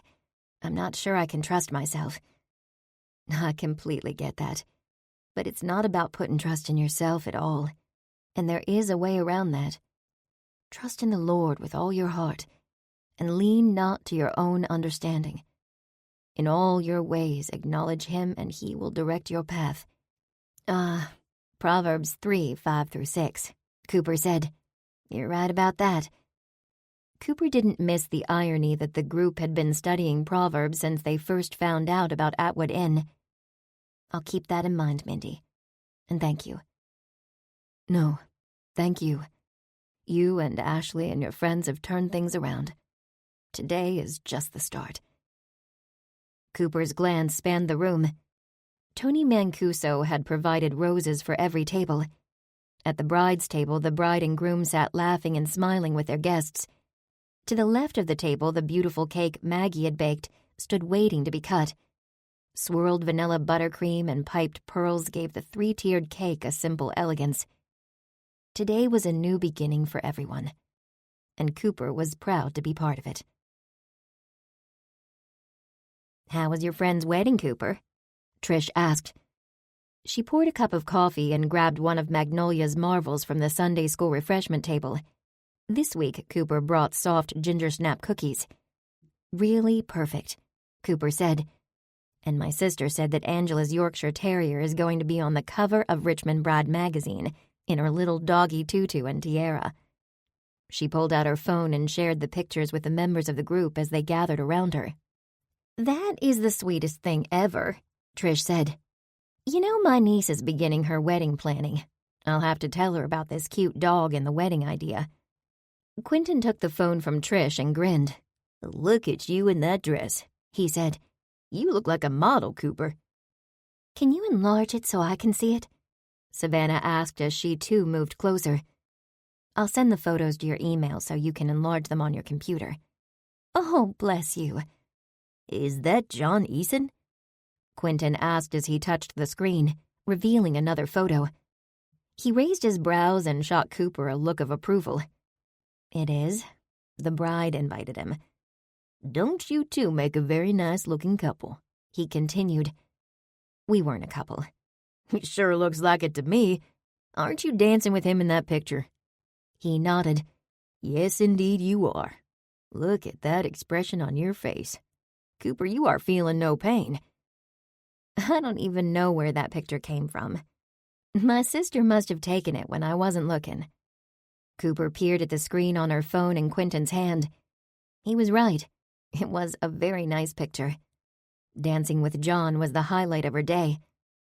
Next, the phone went to Bryant, who grinned as he looked through the pictures. "Who was the wedding planner?" "My sister Ashley." "I'll need her number immediately so I can book her for Jane and my wedding. We're thinking about September." "That'll be here before you know it," Cooper said. "Wow, another wedding." Savannah returned to her seat and lightly clapped her hands. "We'd better begin." She picked up her Bible. "It's surely taken us much longer to get through Proverbs than I would have imagined." "This has been quite a wild ride," Jake said. "We stopped a burglary last Saturday night and are back into Proverbs today." Quentin sat down and looked at Jake. "When did we begin this study?" "Early June, and now a good chunk of July has come and gone," Jake said. Cooper poured her coffee and added a generous amount of cream before heading to her seat. Who would have imagined 7 weeks ago that we'd have been in the thick of another murder? "Well, I still can't believe that Helen was the mastermind," Bryant said. "That mousy little thing? Why, I never." "Detective Olson came by to see Mindy and to wrap up the case yesterday," Cooper said. "I'm sorry I didn't notify everyone when she called me, but I've done nothing but sleep since we left Atwood Inn." "What did the good detective have to say?" Quentin asked. According to Helen's statement, the lipstick was supposed to cause Loretta to have a reaction that would keep her away from the inn so that they could remove the paintings. The plan was never to kill her. She admitted she's guilty? Bryant asked. Actually, Dax admitted he was guilty first. Once he came out of the coma, he asked to see the police and made a full confession. He was terrified of Helen after she tried to run him over. Cooper nodded. And Bryant was right. Originally, Loretta hired Dax and Helen to do the job, but they demanded a bigger cut. That's why she wanted to fire them. Aha, Bryant said. That makes sense. Helen decided they'd take matters into their own hands. They'd do the same plan. The soft launch weekend was the best time. All they had to do was get Loretta out of the way, and the paintings out the window. Except Cooper interrupted the plan. And the lipstick? What happened there? Trish asked. We were right on that score as well.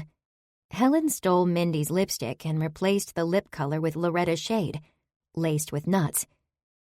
What's Alice's role in all this? Bryant asked. Passive observer, I guess. Cooper said. Helen has protected her from a narcissistic mother who bullied her all her life. Why did Alice agree to work at the inn? Quentin asked. It was clear she didn't want to be there. The whole thing is really sad, Cooper said.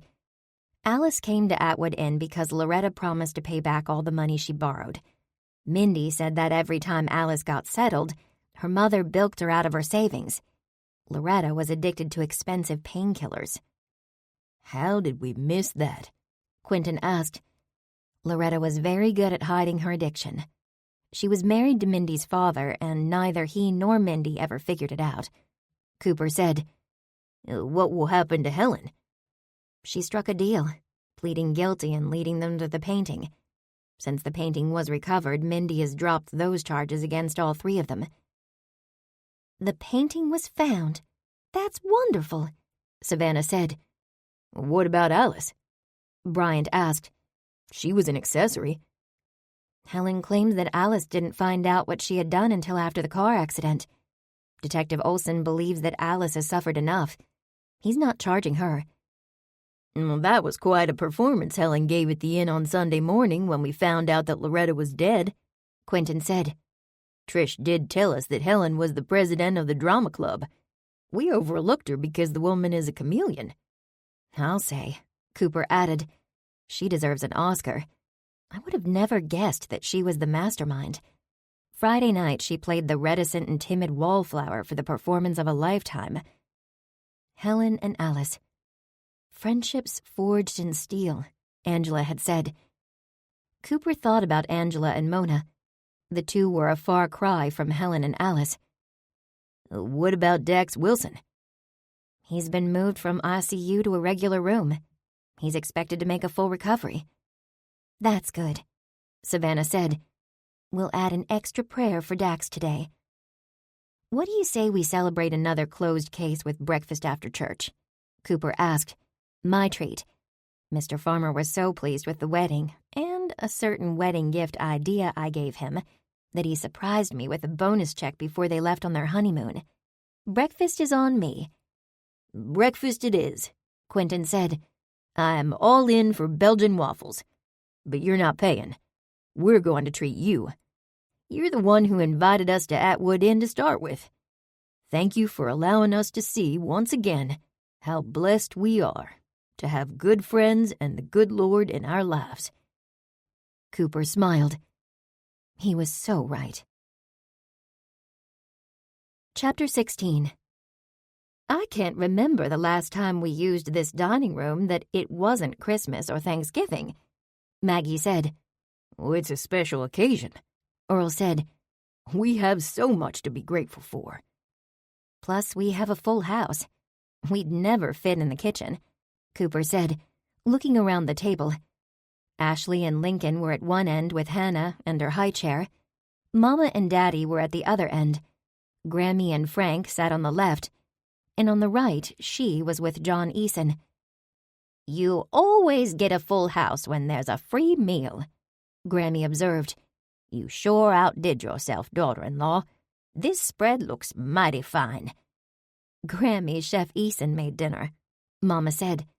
She nodded toward the steaming bowl of spaghetti and another of meatballs with extra sauce. A basket on each end of the table held warm bread fresh from the oven. Imagine that. A real chef in my kitchen. Then why are we jabbering? Earl, say a prayer, quick-like, so I can see what all the fuss is about. Yes, Mama, Earl said as he took his wife's hand. Dear Lord, thank you for the abundance of blessings you have given us. Family, faith, and good food. Bless each person here today, and thank you for keeping them safe. Amen. Amen, sounded around the table. What will happen to Atwood Inn? Earl asked. Mindy being arrested can't have been good for business.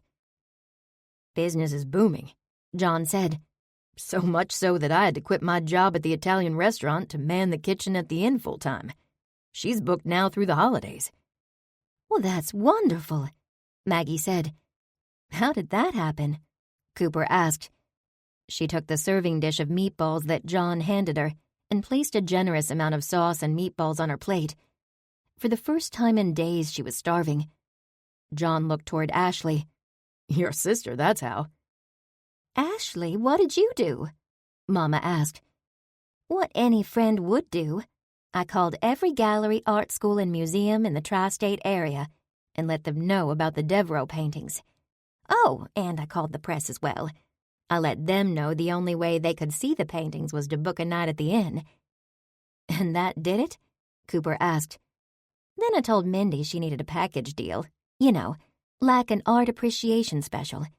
She now has the Art Connoisseur Weekend package. It includes a Saturday chat about the history of Austin Devereux and an opportunity for art classes, held in what used to be the storage room and is now the inn's own classroom. Ash, you're a genius. Forget the wedding planning, you need to go wide. Event planning. Cooper swept the air with one hand. Love event planning. Thank you. I got a good start with Richmond Bride magazine, and I'm already working on Bryant and Jane's nuptials and Trish's niece's wedding.